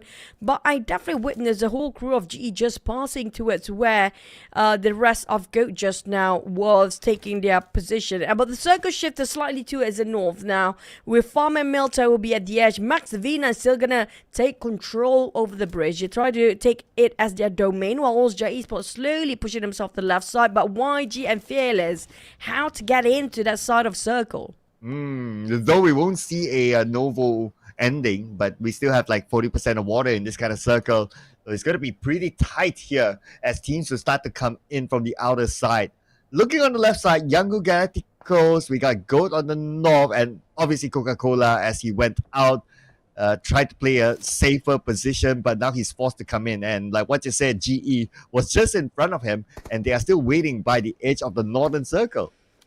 Yeah, they're going to try to gatekeep the teams coming from the north, but the one in the center, there's going to be a huge pack of concentration down there. We're talking about all teams that still remains in the game. That's going to be around 13 teams right in the center of the circle here at stage number 3. And when it comes to the bridge, there's not many places for land for the players to actually play on, because don't forget about 30% of water still inside of a circle, which means some teams will have to resort to even swim down there. If it does go to the bridge, that is. So there's still that possibility. But looks like the possibility here is going to be West getting a knock. But it's still not over yet. These fights will continue to happen for sure, since the land is quite scarce in this kind of circle. Most of the teams getting their own spot. So teams that do not have their spot, just like Goat, they might need to engage with the fight with Genesis Esports. Well, scary. The rest of GE still having a full score going on, but they will have to keep Goat. If not, they'll be taken down instead. It's do nothing or just lose everything. Now for Goat, they definitely try to flush out the rest of GE. Manet is actually from the outside. Wow, scary. Try to make sure that they will keep these players at bay. But at the same time, we have third party across the entire side of the circle just across the other side of the street. That's going to be GE players repositioning, but West Kerry got finished off by Goat from a long shot instead. GE, they are so separated. They're leaving so many loopholes for Goat to take over this compound off their hands. Oh, and looks like Yatka just got knocked by a beautiful nade. And one more to go for Goat. It's on inside of the room. They know exactly where he is. It's time for Genesis Esports to charge in onto the final player of Goat. Even from the outside, we got Smile here. There's nowhere for him to go. He does have an S12K, but that will not help him to clutch against Genesis Esports. Goat Esports eliminated. It was a shaky comeback for GE. Managed to defend, but a bit later, they did not have to lose West Kerry. But hey, everything have to be at sacrifice there for them to win something out of into their hands. But for Fearless is also being eliminated. Next, taken out of equation. 3 teams being knocked out and being erased from this lobby. We're down to only 10 teams left. While PBE taking the number 1 spot here right now. Still gonna have some skirmish as well. They lost one member just now being knocked down, but managed to reset and revive. But on the side of YG, they want to force things out, but PBE, they're not inside of the rim of the circle. But question is, there's so many eyes watching on the side of PBE, it's difficult for them to make a move. Yeah, it's going to be even difficult for Joseph to be safe right now. He's bleeding out to the hands of Sin, and Sin should be able to secure it. Wako will be the one to make sure that the point goes to Sin. 5 eliminations now for Sin from the Milta side. Long range shot by Wako, putting more pressure onto the other side, and that's going to be another team involved. Now we're going to see majority of the circle on land. Only maybe like 5-10% of that circle is in water. So this is where teams will still need to sniff out where it's going to be the next checkpoint. Now for the next circle, it's still going to be slightly on the northern side where Farm and Milton will be heated plays. YG spotted out GE players. GE, they didn't even catch any breather at all. No respite for them at all. It's going to be one team to the other and another team coming in. That's going to be down, leaving only Monet and Flash again. Now Flash, can he do another clutch against YG this time? And we were talking about YG. Another powerhouse managed to take down on Monet. Next is going to be Naughty Boy trying to finish off whatever that's left of GE. Unfortunately for Flash, it's going to be build time. It's a run and having a bit of a hide. Because right now, there's nothing much he can do other than going for the survival. Well, here your votes, ladies and gentlemen. Looks like Austria Esports is back with more than 50% voting. Followed by Genesis Esports, that is. Let's see if Flash can come up with a flashy move again, just like how he did inside the Sanhok match. But there's still a lot of players left this time for him to navigate through, to come with a superb chicken dinner for the team. As the elimination fee continue to roll, Say Cloud will be the next player to be eliminated. Young Gadigos has one player not eliminated yet, so he should be revived. They're back as a trio. Blazer make it difficult. Time is not on their side for the team still outside of the circle. They are battling their life against the blue. For Dread, it's going to be their neighbors who will be the biggest hindrance for them. I assume that's going to be PBE, and we have another team coming out, and they will be gatecapped by both team PBE and Dread here, and that's high chance it's going to be YG as well coming up from north. But for YG, they do have some slight elevation, but unfortunately they don't have the circle. The Blues will start to hurt them and burn them off them alive. But speaking of across the other side of the map, we have a very southern team. That's going to be Austria Esports coming in super late. It all depends on the next circle. They have to force a fight. They have to cut across Exquisite just to get into the safe zone. Exquisite across the road, and in front of them is going to be Team Max. So looking at the circle, God 7 as the circle looks to be unchallenged as of now. But on the left side of the circle, we got Dread and Playbook Esports. So Playbook Esports, they're currently at number 1 in this week's overall. Want to definitely hold on to that, but they need to prepare to defend their ground against incoming teams from the outer side, and one of them is going to be KE. Next, back to PBE. At least KE, they survived long enough. I mean, they had some early skirmish before, but they managed to part their ways easily and just stay quiet for a bit much longer. Right now, they got themselves 3 elimination, managed to get a reset from the knockdown members. I guess it's a pretty good run for KE, but for Austria Esports, the repositioning will be difficult for them. And Dread, look at the numbers come up from the left side. We have 4 teams right on top of each other here right now. Austria Esports, they amazingly passed by the final player of Team Max V9. And that was like a saving grace for him. Somehow that happened. But we're going to look at the action point right now. On the right side of the circle, you can see the incoming Austria Esports. And one of them knocked down by Edward. Beautiful defense there. Taking out one member of Austria Esports. Austria Esports, they're in the circle, but they're not out of danger just yet. And Mage will toss a nade, but he's forced to move because of the molly as well. Right now, he's pretty low, 30% of health. A nade by Red Bull will knock him down. Now back to a side of the top. It's going to be a reverse psychology on this side of the top. He's a bit later for the toss, but thanks to Red Bull, managed to knock down and on the other side.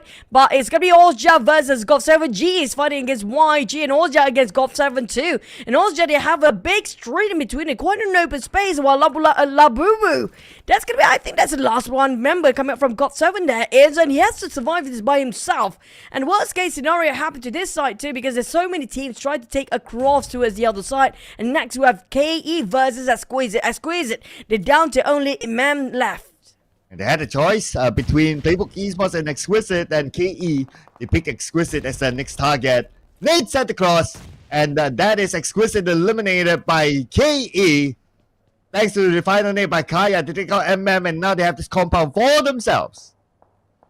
Now Kaya, had he hit those vehicles a bit later for them to track down, to spray down against Max V9. They're giving away the position here, but the tracking enough to finish off the loss of Max V9. Kaya managed to secure, but the elimination was coming out from Max V9. They had none. They ended up with a 0 since we still have 11 teams alive here.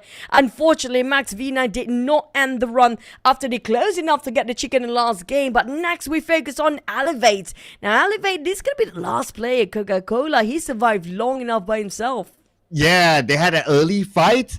He managed to get away, and now he's in top 11, not giving him placement points yet. But gotta give credit for him. He's still able to survive this long. Let's see if he can survive the next stage of the circle that will be shown to us real soon. And the circle will be at Labubu in the middle of it. At least it's been favored by the circle. Thanks to that, he can survive just slightly a bit much longer. And same is for Flash. Happen to be the solo player all this while. For the solo players, it's going to be a bit of side of relief for them. But the rest of the team, they're actually right at the outskirts. It's going to be a bit of a massive fight. But look at how the teams around on top of farm on the left side just now parting ways. Some of them going on the northern side and some of them going on the south. PBE decided to go south and Grant taking their path towards the northern entry. And we talked about Flash. Can he just deal this by himself? He got one right now. There's more to go. And that's the only one that he's able to get. As Red Esports were eliminated, but Genesis Esports, they still gain 5 elimination points. 1 extra point thanks to Flash. Red Esports on their way in. Next, Naughty Boy, YG coming up from the northern too. Everyone just want to take a different route rotation just to get into the circle, yeah. And here comes Nate from the last member of Elevate. Coca-Cola taking his chances to fight against PBE. PBE, they divide into 2 formation. One being knocked down here. It's going to be a 1v1 for Coca-Cola with the DBS prepared. But he tried to distract the attention to us from a different angle. But unfortunately, it's going to be GG Esports that shuts down on Elevates. It's going to be even more messier right now on top. On the northern side of the circle. As Mix gets knocked and eliminated by Jisoo from GG. There are still some players on the outside of the circle. And now we have a visual of some of them. Wako almost did it. That was a close one.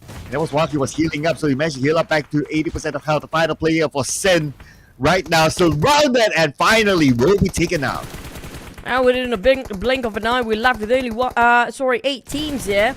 Despite we still have some major circles going on. Stage number 6 down to only 8 teams with 2 players on the outskirts. Still not managed to squeeze into it. A lot of teams resorting to us coming in from their northern entry. And YG, Romeo boy, just gonna be the Romeo that must die today or not. But it's gonna be his dying here today. That's gonna be the last of YG with 3 eliminations. Next, it's gonna be Ozja Esports slowly climbing up with their 3 players. While PB left with 2. That's gonna be your top contender on the top 3.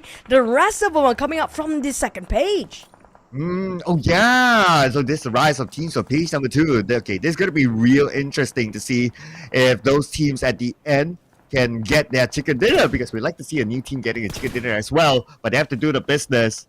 And looks like Monboy just got eliminated by Harry from GG, and that means Playbook Esports, 2 players left. That is good news for Austria Esports.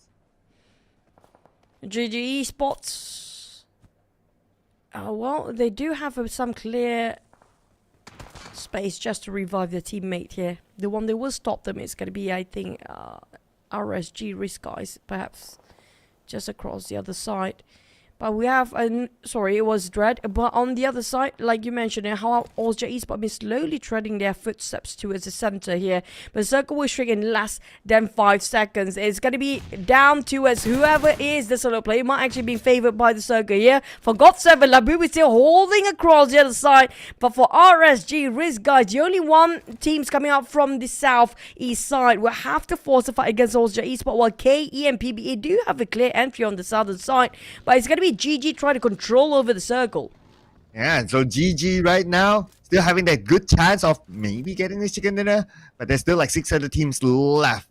Now teams will need to start to move because they only have about 20 more seconds before the zone says hello. But looking at that compound, okay, Red Esports the Mios keeping an eye on to GG. And GG just by the edge of it. Do they have that space to still hold on to it? Looks like they still do. Okay, at least for GG, they have split out like 2 players on the outside. So they are right now a marker for the 2 players on the inner side in that compound for them to follow up. Speaking of follow up, it's a bit hesitant for most of the teams, not willing to make any mistakes down there.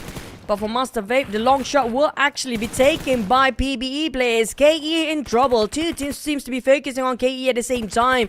RSG and PBE at the same time trying to knock down on the rest of players of KE. But Dread now having their 100% attention towards GG Esports. Kai is on the run. And here's the last man standing. Barely caught any covers for himself. Now barricading himself with the buggy that's left for him. There's no structure, whatever. It's out in the open. He can see and visualize all the players of RSG just nearby, and Austria Esports are relocating themselves towards the northern side against Dread, but we will have to force a fight either way because the shrinking of the circle makes it so difficult for the players to share their compounds or their lands. And that's Skynin gathering information for Red Bull to pull the trigger, and it's Skynin that got a knock onto Damon. Red Bull will land the final blow with his MJ3. And they managed to get 1. Okay, they're not out of it yet. There's still more on the northern side. But the Mios is going to finish off Gyro from afar. Next, Red Bull coming in with the toss of the nade. Have a bit of upgrade of loot. Why not? The box has presented itself right across them.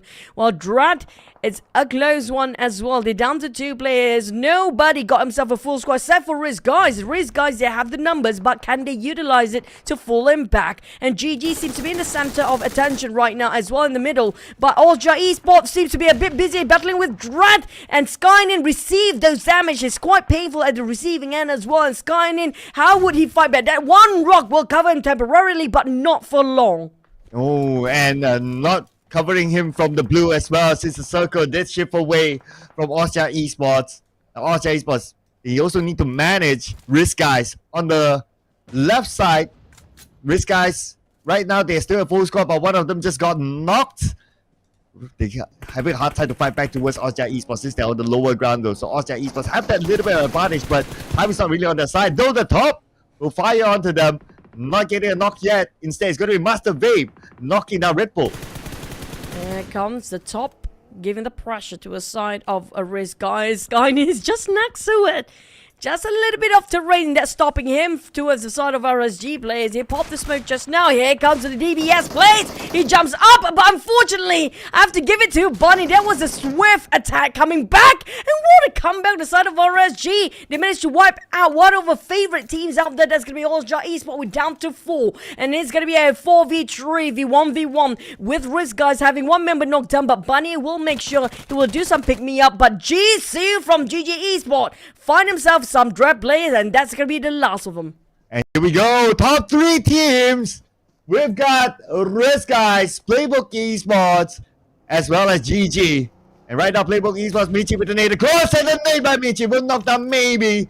That gives a signal to Risk guys that somebody is behind this tree. Michi with another nade wants to secure that elimination point, sending it across onto maybe, but maybe it will not land onto him. Maybe not. But on Michi's side, PBE snaking his way towards the backside of RSG. This will take them by surprise. But here comes the nade, hoping it will connect somehow. It will be a discount too. in one if he managed to secure that explosion, but unfortunately it wasn't connected entirely to a sort of maybe. It chipped down a lot of HP, but unfortunately it didn't knock down any of the members. Michi spotted out the one that's driving, but it's a bit of too much at risk, and that's going to be a valiant effort by PBE. Unfortunately didn't make it through because how much members they have on risk, guys. They have a full squad still. Nice vehicle distraction there. And right now, we're surely going to see a new team getting a chicken dinner. And Master Vape gets one out of GG. GG, 2 active players left. Risk guys, they know where they are. Baby Harry is on the right side. And on the left side, at this moment, it looks like one of the players of GG is being revived. But Baby Harry's taking a bit of damage. He does have bandages. He's out of first aid, so he's not able to heal up in time. He's now pretty low as well. And finally, it is going to be Risk guys wrapping things up on the debut day, scoring the chicken dinner. I love the fact they're taking so much risk this time. The last map of Sanhok, you didn't work out so well for them, but they managed to redeem themselves, hailing from Group E. Now, they didn't play yesterday, but they had definitely warmed themselves out by now with the first Erangel. We saw just now was quite a hectic and messy one, but they just classically making sure at the different class they are at, they can just wipe out every single team. The fight that they had against Solskjaer Esports just now was the winning turning point for them, and that was the one that they needed to fight against most, and it just translated into a chicken by the end of the day. Yeah, and a new team getting a chicken dinner for this week, so great work there by Risk guys. And Risk guys, towards the end there, they had the high ground advantage, they had the numbers advantage, so it was hard for them to drop the ball. Nevertheless, we're going to relive the best moments here from the previous round where Risk guys scored the chicken dinner.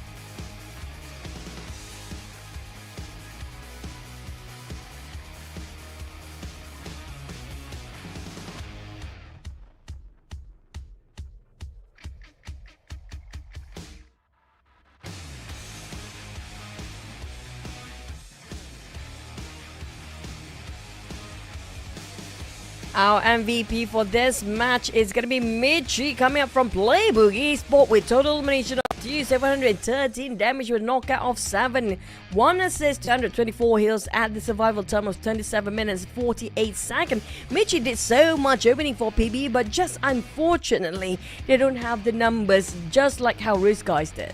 Yeah, look at his personal numbers, right? At least he got that in the board. Lots of damage, only 2 eliminations. That just shows that how much work he has done within this game. So great work here by Michi.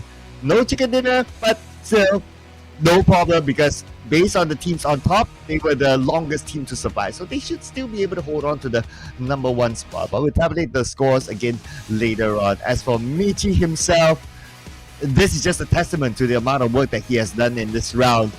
But we're also going to say congratulations to a new team that scored the chicken dinner, and that is going to be Risk Guys Esports.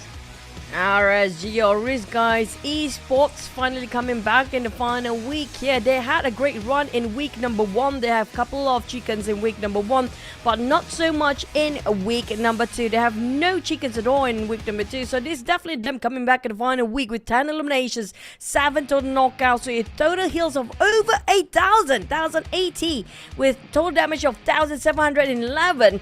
5 assists survival time. Well, they are the longest one to survive to score that chicken at 28 minutes 47 seconds. Risk guys Esports, the team that has potential, a good flawless run as well as that chicken, where they did not actually risking any of their members out there, no trade-off whatsoever, living out as a 4 when they scored that chicken as well. Yeah, clean for them in this round, not giving away the points to any other team, while scoring 10 eliminations, so that's 20 points collected by Risk Guys Esports. And considering that this is their second game for this week, it is their debut today, so this is a very, very good start here for Risk Guys Esports. as we check on over onto the other stats as well. Looking at this, well, throwables used pretty much similar like how we saw the Erangel matches yesterday. Is about this 250-ish throwables, even the add-ons looted, it's fine. But based on the total eliminations, since we have 59, that means we have one player that was taken out by the zone. Yep, I think it's because of the circle was quite generous in the center as well, and the flight path was right on top of the circle too, even though it's got slightly skewed towards the right side of the map early before, but maybe because the circle was quite generous in the center, so everybody can entry into any sort of direction they love to do so. But the airdrop looted twice this time compared to the last map. It was just once, but it's still what a journey for the teams. And speaking of, the circle was quite undecisive at first, with the circle kind of 50-50 around Nova Rabnoye area and around the farm Milta, and we got slightly around the bridge area. That's causing so much time for the team to actually wait it out for the next few circles. But our total headshot this time at 15 with a drive distance 297 kilometers. I think it's translating directly to how the circle transition into the flight paths just now. Troubles wise, not the most, is the normal standard. Yeah, and it's quite clear for us that Risk Guy got 20 points. Following next is going to be GG with 12 points. Another team that made their debut this week. KE with 10 points and 8 eliminations. Not bad, I must say, for KE, who has been going around the map and taking opportunities to collect those elimination points. But on the other end, Team Max, who dropped in a Novo. They had an early access into the farm area, but they were not able to hold their ground, and they were unfortunately eliminated with 0 points. Same goes for Fearless Esports as well, joining them as 0 points. Flash Vision Esports, though they were eliminated early, but they scored 2 elimination points out of Sin, so they are now out of the single-digit mark at least. So that could be somewhat of a good news for Flash Vision Esports. And that's how they actually score across every single map, with some eliminations, but they're being eliminated way too early, and this will actually be detrimental when it comes to the overall rankings here that we are looking at right now, where MVE stands at the 17th place. Despite they got themselves a breaking number of double digit, but it did not fare them well if you compare with the teams at the very bottom. They at least did not play yesterday. For MVE, they've been playing more than these guys when it comes to the match points. Match they actually play, it's way more than the teams at the very bottom. But we have our eyes over towards the side of the top 5 teams here. PB at 76 points. Austria Esports being pushed down here today. The first time we're looking at Austria not taking number 1 at 71 points. 5 points difference between these two teams. YG at 69 points at third place, while Fearless at 63. 3 point share with GE at top 5 as well at 60 points. And now the gap between the 5th and 6th place is still quite a stretch, around 11 points between Sin and Harame. Bro, we see that there's a different tier entirely for top 5, for the top 10, and for the top 15 and the bottom 20. So there's a different tier for each of the 5 teams as a cluster. And just to point out as well, the only 2 teams with a single digit is now Dread Esports and Goat. Though, to be fair to them, they just started their campaign today, so they have a big chance for them to come out a single digit bracket and to join up with the rest of them, obviously. But that also means that potentially they will push down the other teams as well. So teams like Flash Vision, teams like God7 will need to be careful not to be pushed down to that last spot where nobody wants to be in. Yeah, and speaking of teams at the very top too, they cannot afford to lose any map at all and cannot drop any balls here, because there's going to be given so much opportunity due to the shrink of the gap between the teams in the top 5 here. Is within the reach of anybody to just take over the number 1 spot. So for PBE, right now they're standing at number 1, but anytime they can be toppled off back by Austria Esports, who missed definitely their throne again. So for PBE, they're keeping the warm seat for now, but will they do so for the next couple of matches here for the entire day? Because we're heading into the break, and we're gonna have to go back to Erangel after this. But who will score the chicken? Think about your prediction, because right now we take a breather, we're taking a bit of a toilet break. See you guys after the break.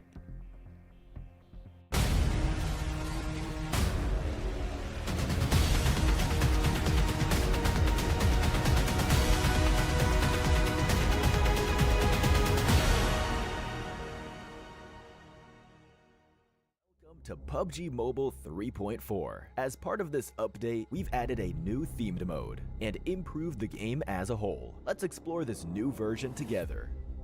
The conflict between the vampires and werewolves has lasted for several millennia, and now you can take part in it as well.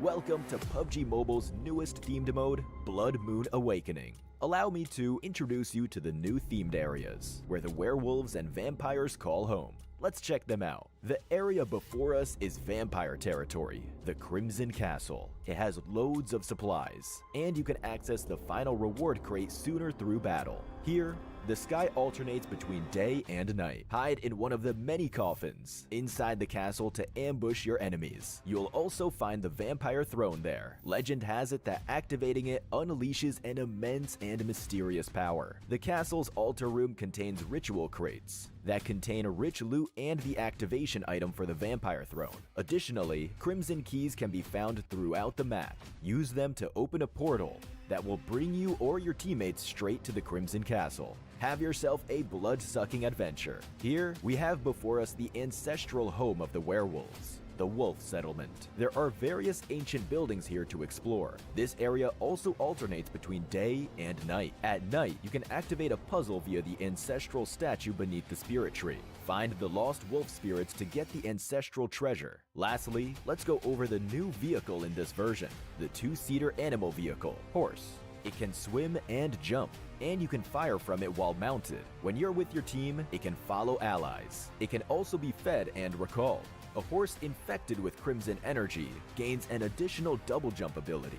Are you ready to explore the land of the supernatural? I look forward to seeing how you fare. Now, you can use the new character transformation mechanic to join the battle as a vampire or a werewolf. First, let's go over the Wolf Warrior. Use Wolf Salve to turn into a Wolf Warrior. After transforming, you'll gain a dash ability and the ability to scale walls by jumping. Finally, they have a special Howl ability that grants themselves and all nearby allies enhanced movement speed and damage reduction. Next, let's go over the Vampiric Fiend. Use Blood Oath Extract to become one. After doing so, eliminating an enemy in either human or vampiric fiend form will generate a blood orb. Touch them to quickly restore your health. Vampiric fiends can absorb these orbs from a distance. Right after transforming into a vampire, you'll grow wings and gain the ability to fly. Fly swiftly over short distances, or swoop down swiftly to strike a target area, dealing damage and knocking enemies back.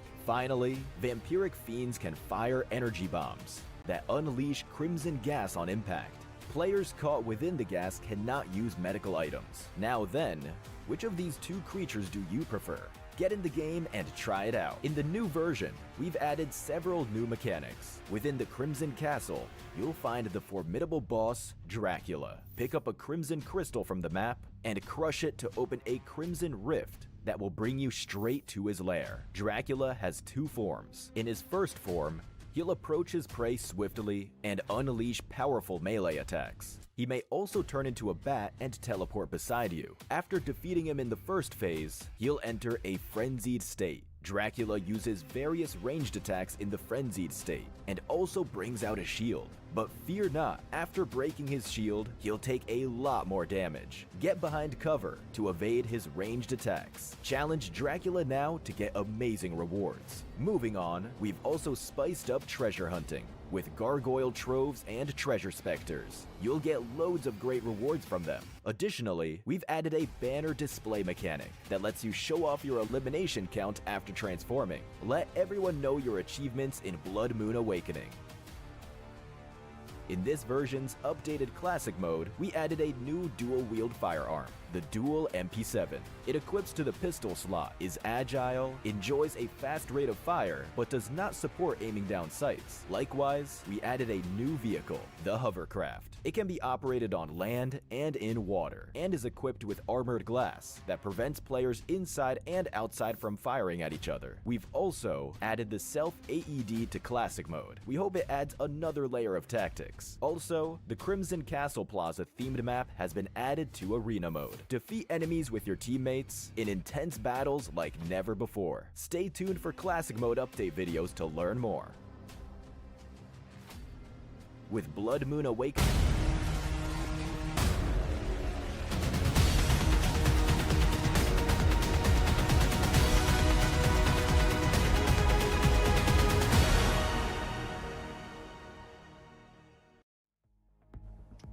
And we're back, ladies and gentlemen. After that short break in the PUBG Mobile Challengers League Southeast Asia Fall 2024, and we just saw GE score the first chicken dinner, and Risk Guys, a new team, coming in to score the second chicken dinner from Group E. Looking forward to seeing more new teams score the chicken dinner next when we come back to Erangel.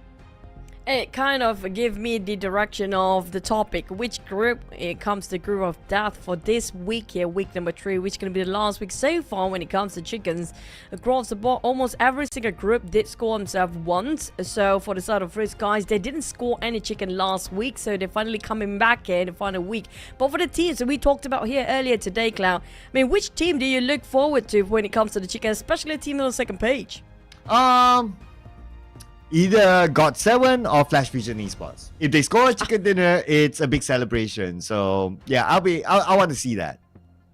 I mean, I agree, especially for every esport. It will be something so dramatic if they can finally push themselves to get that chicken here to have that bounce back moment for them. But hey, it's also for all of you guys watching at home too. This is gonna be your tournament as well. So don't forget, we have the new version 3.40, the version where the Blood Moon Awakening team mode is here. Ooh. So it's a bit more Halloween kind of theme for this time around. We have the new team areas, the items, transformation mechanics, and even a PvE gameplay to explore. So you guys can actually find against the Dracula, the Count Dracula, and also some of the werewolf. You can choose between whether you want to grow yourself some bat wings to feel like slightly, I don't know if you want to call it a Batman or not, but it's gonna be a different version of Batman, of course, and you can choose over to be a werewolf as well. What do you call a Dracula that laughs? Dracula? Got it! You read my mind. Wow, amazing, good stuff. We're so lame, man. Yeah, what do you call Dracula that laughs? Dracula that laughs. Dracula? Ha! Well, no Draculas yet. The new RPA9, maybe in the future, the RPA10 would have a Dracula in it, or a Dracula, which is the new Royal Pass right now, available for a limited amount of time until the 14th of November. If you want Draculas in here, put it in the comment section, and who knows, the higher powers of PUBG Mobile will listen to you and put it in. And you know what actually caught my eye? It's because they have the S12K skin in this new Royal Pass, because S12K right now is one of the hardest weapons on the battleground.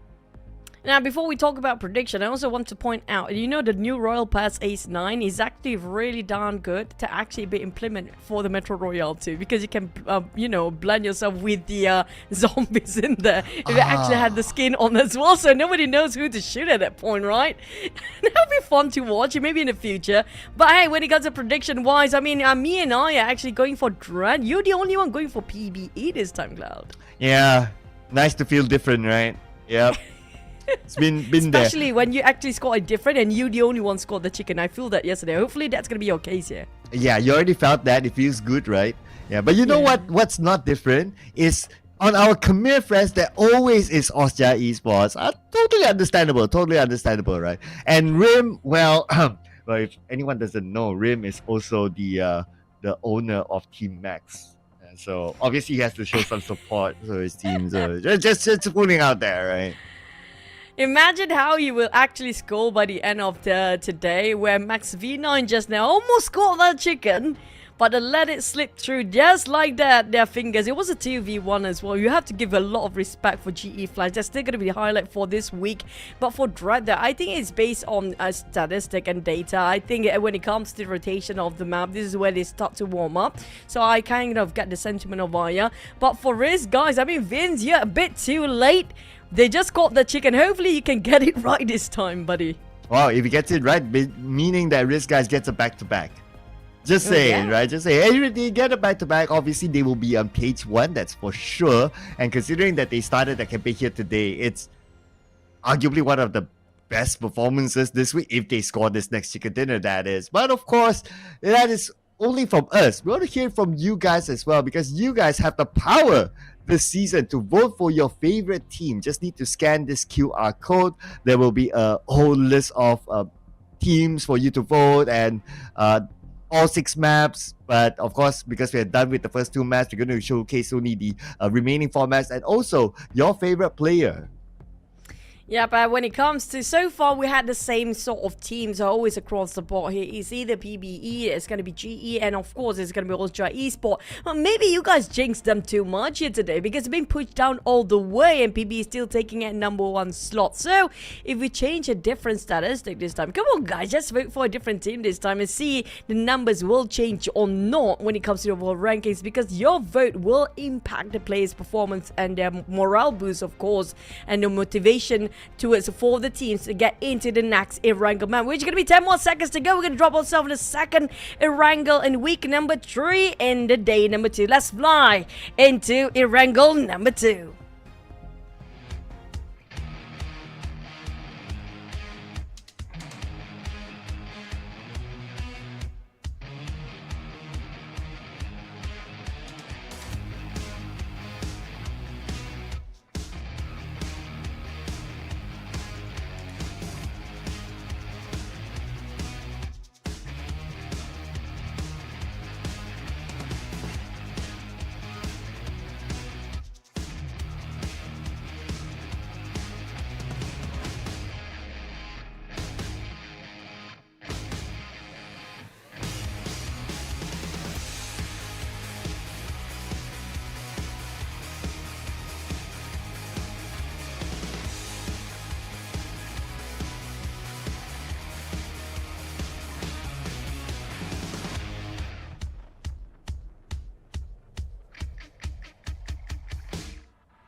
Well, we just can't get enough of that music, right? And looking at some of the drops, we have a few changes.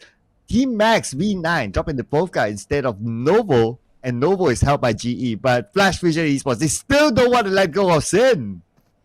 Feels like another starting off early engagement here coming from RV Esports. And the worst case scenario, RV Esports so far, yeah, they won some of the fight, but the follow-up is always going to be the bigger question for them. They always got a good early fight, but it's just, like I mentioned, the follow-up after that seems to be a bigger question again.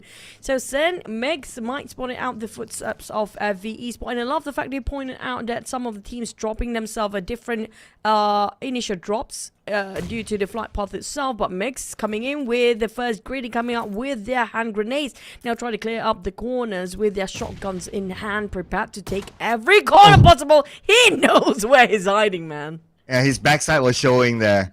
What a bad way to be shot down from the back side. But it's actually the same house that he dropped. So for Sin, it's like, hey, you know what? It's basically a rinse and repeat. So why not we do it again? And the last time we saw, obviously, Sin won the fight. So they wouldn't mind doing this again with Flash Vision Esports. Guru still around the corner, peeking onto Sin. Now, this time he takes a shot onto Wako, but it's not enough to knock him down, and Guru just exposed himself.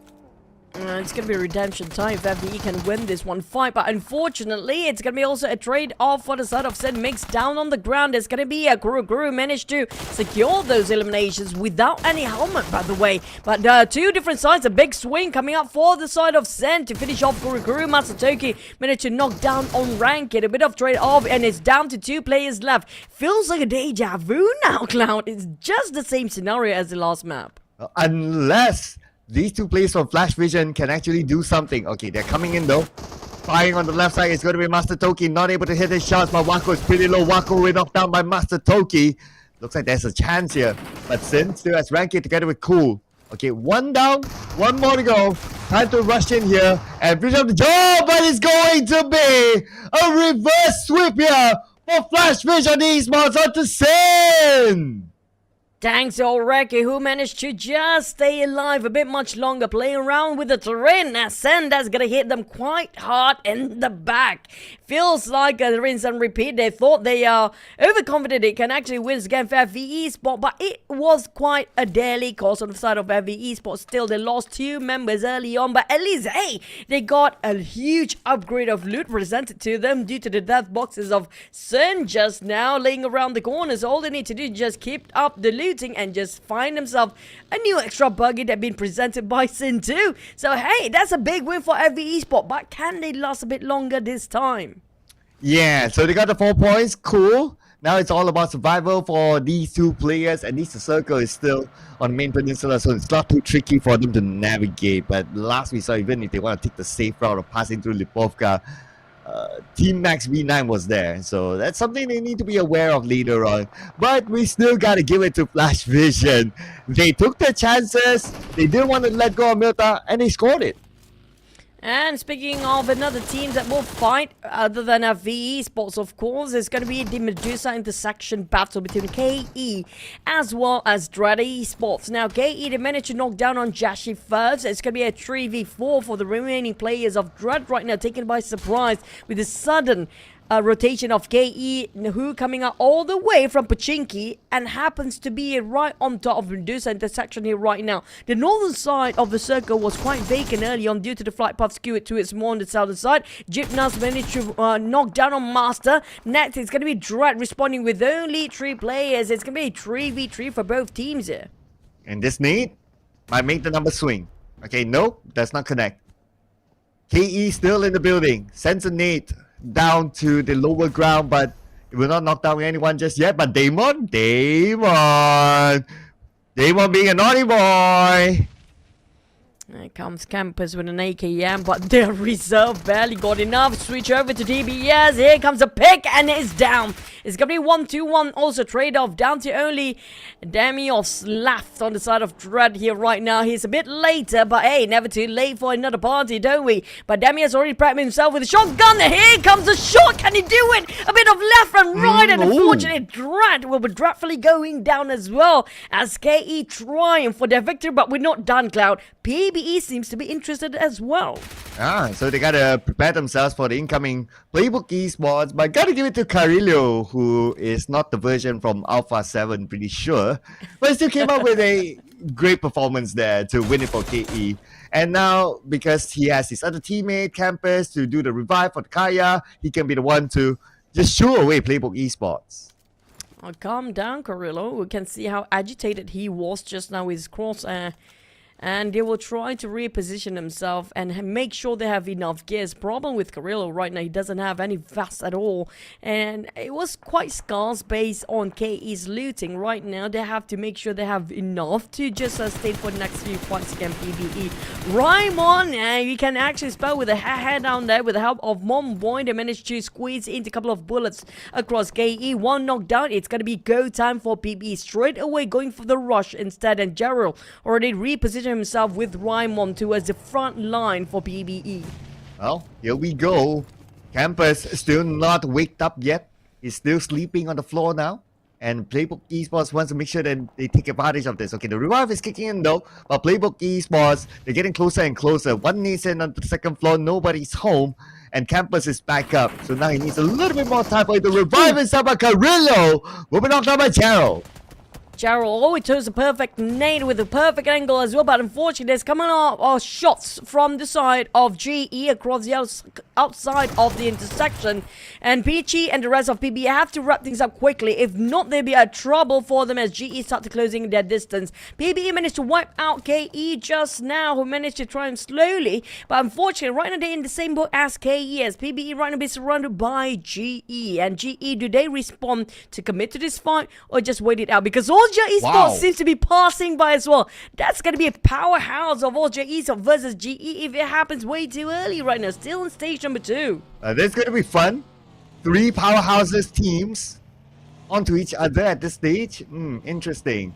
I guess because they are one of the top teams for a reason, right? They know it's not going to be worth it for them to take this fight. So teams like GE, they move to somewhere else. But for Austria, they found Bunny from Risk Guys.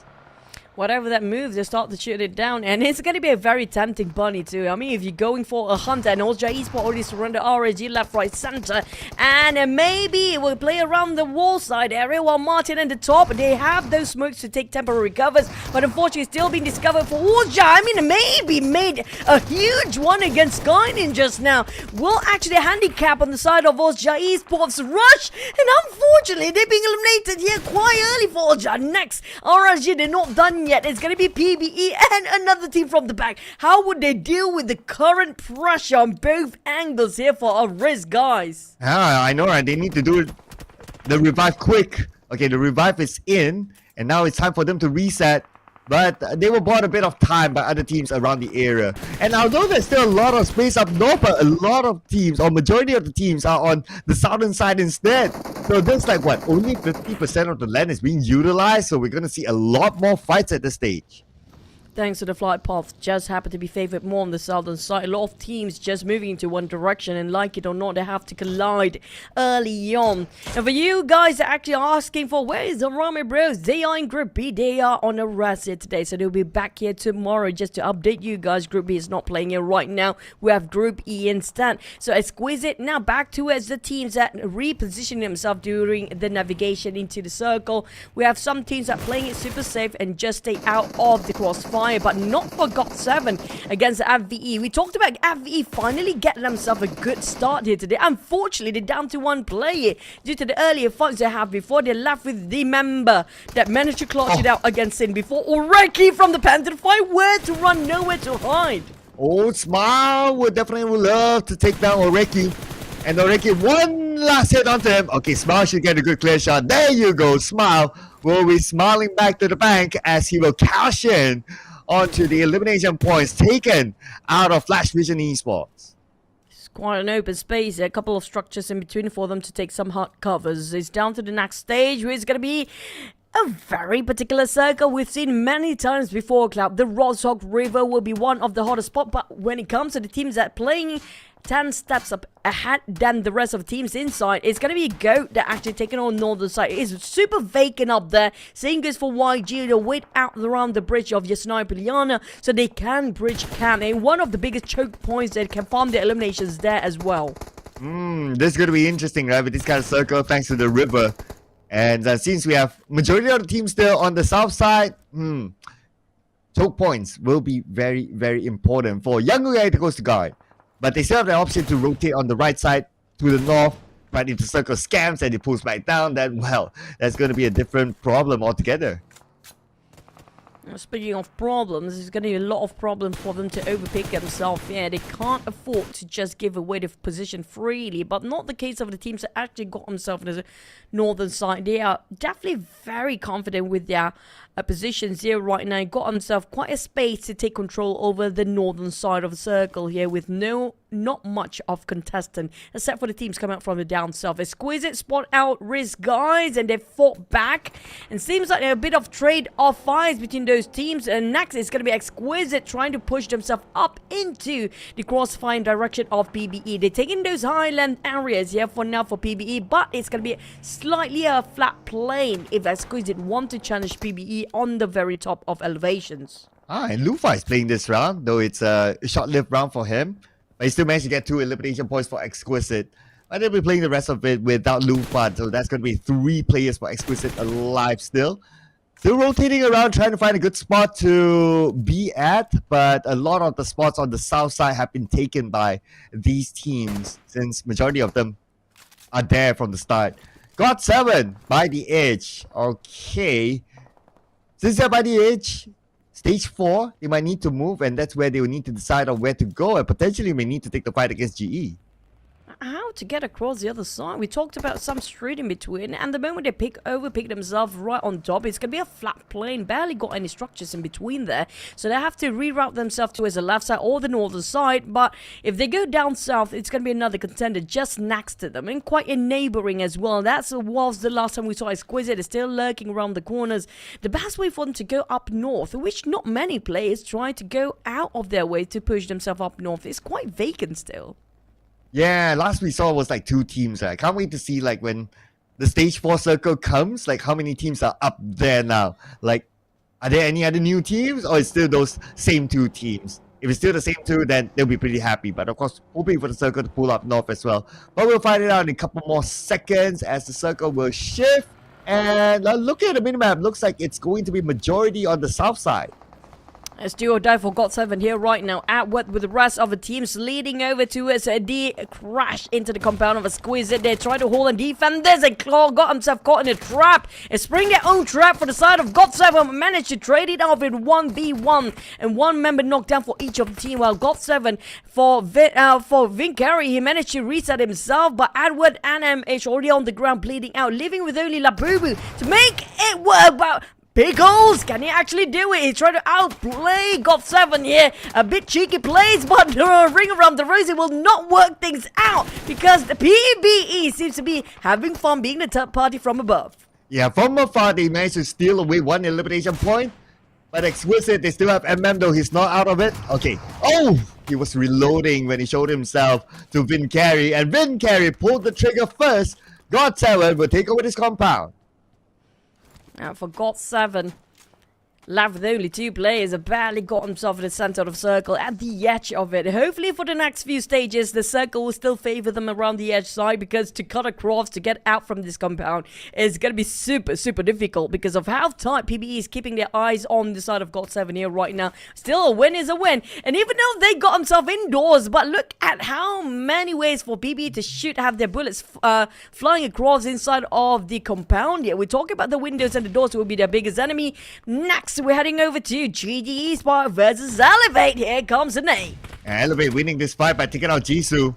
And Kayla circling around. He sees 1, but he's not able to pull the trigger on time. And Baby Harris will punish him for that. Baby Harris will secure that point out of Kayla. Baby Harris will need to reload and also need to reset himself with the medkit. Coca-Cola circling around. He's trying to gather information, but the vehicle will block his movement. Anyway, he'll take this time to reset his health as well as he comes in with the TBS, gets 1, looking for the second one, can't seem to land the shot, but finally he does. 2 knockdowns back to back, but from afar, it is going to be T21 to knock him down.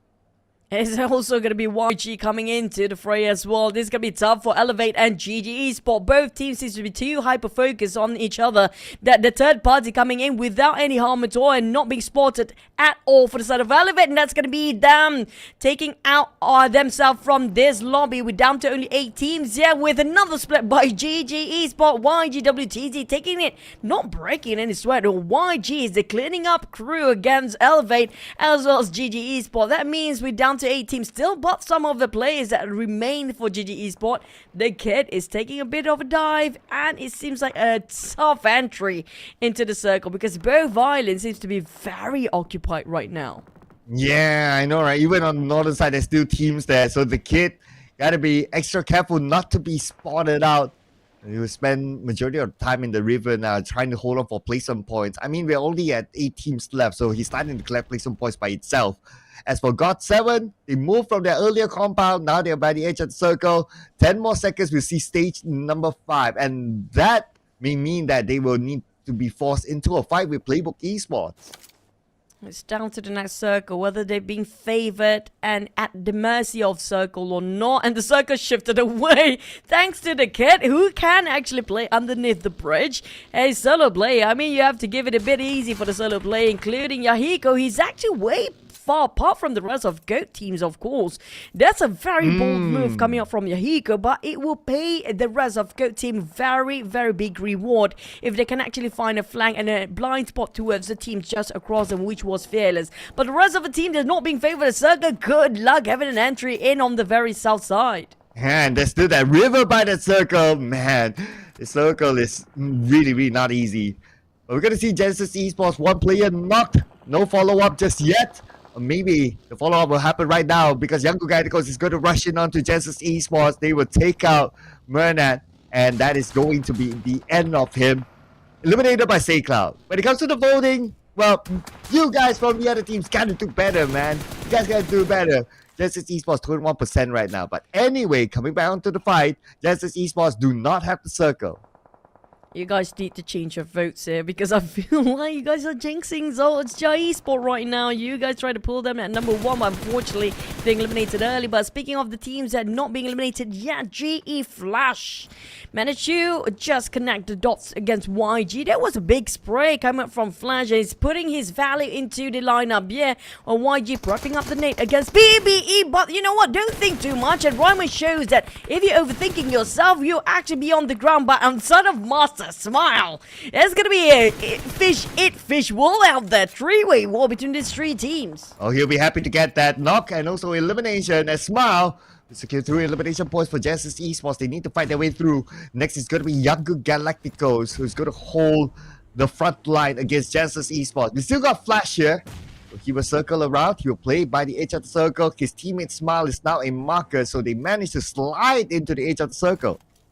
It's a very occupied area here with 4 teams on top of this area of the circle. Just everybody trying to get across the other side of the river. And the river will be dividing whether it will be the next few stages or not. It depends on the next circle. But Romeo Boy will share the waters with GOT7 last member, which is going to be MH. For MH and the kid, GG Esport, at least they got themselves some view to shoot out all the fishes swimming down there. But MH, he overbig himself, and YG, SayCloud, that was a very quick thinking with the vehicle coming in and shot down the merman swimming over this river area. Wow, I thought it's an early swim here for Younger Galacticos, but oh, nice counter there to secure that point.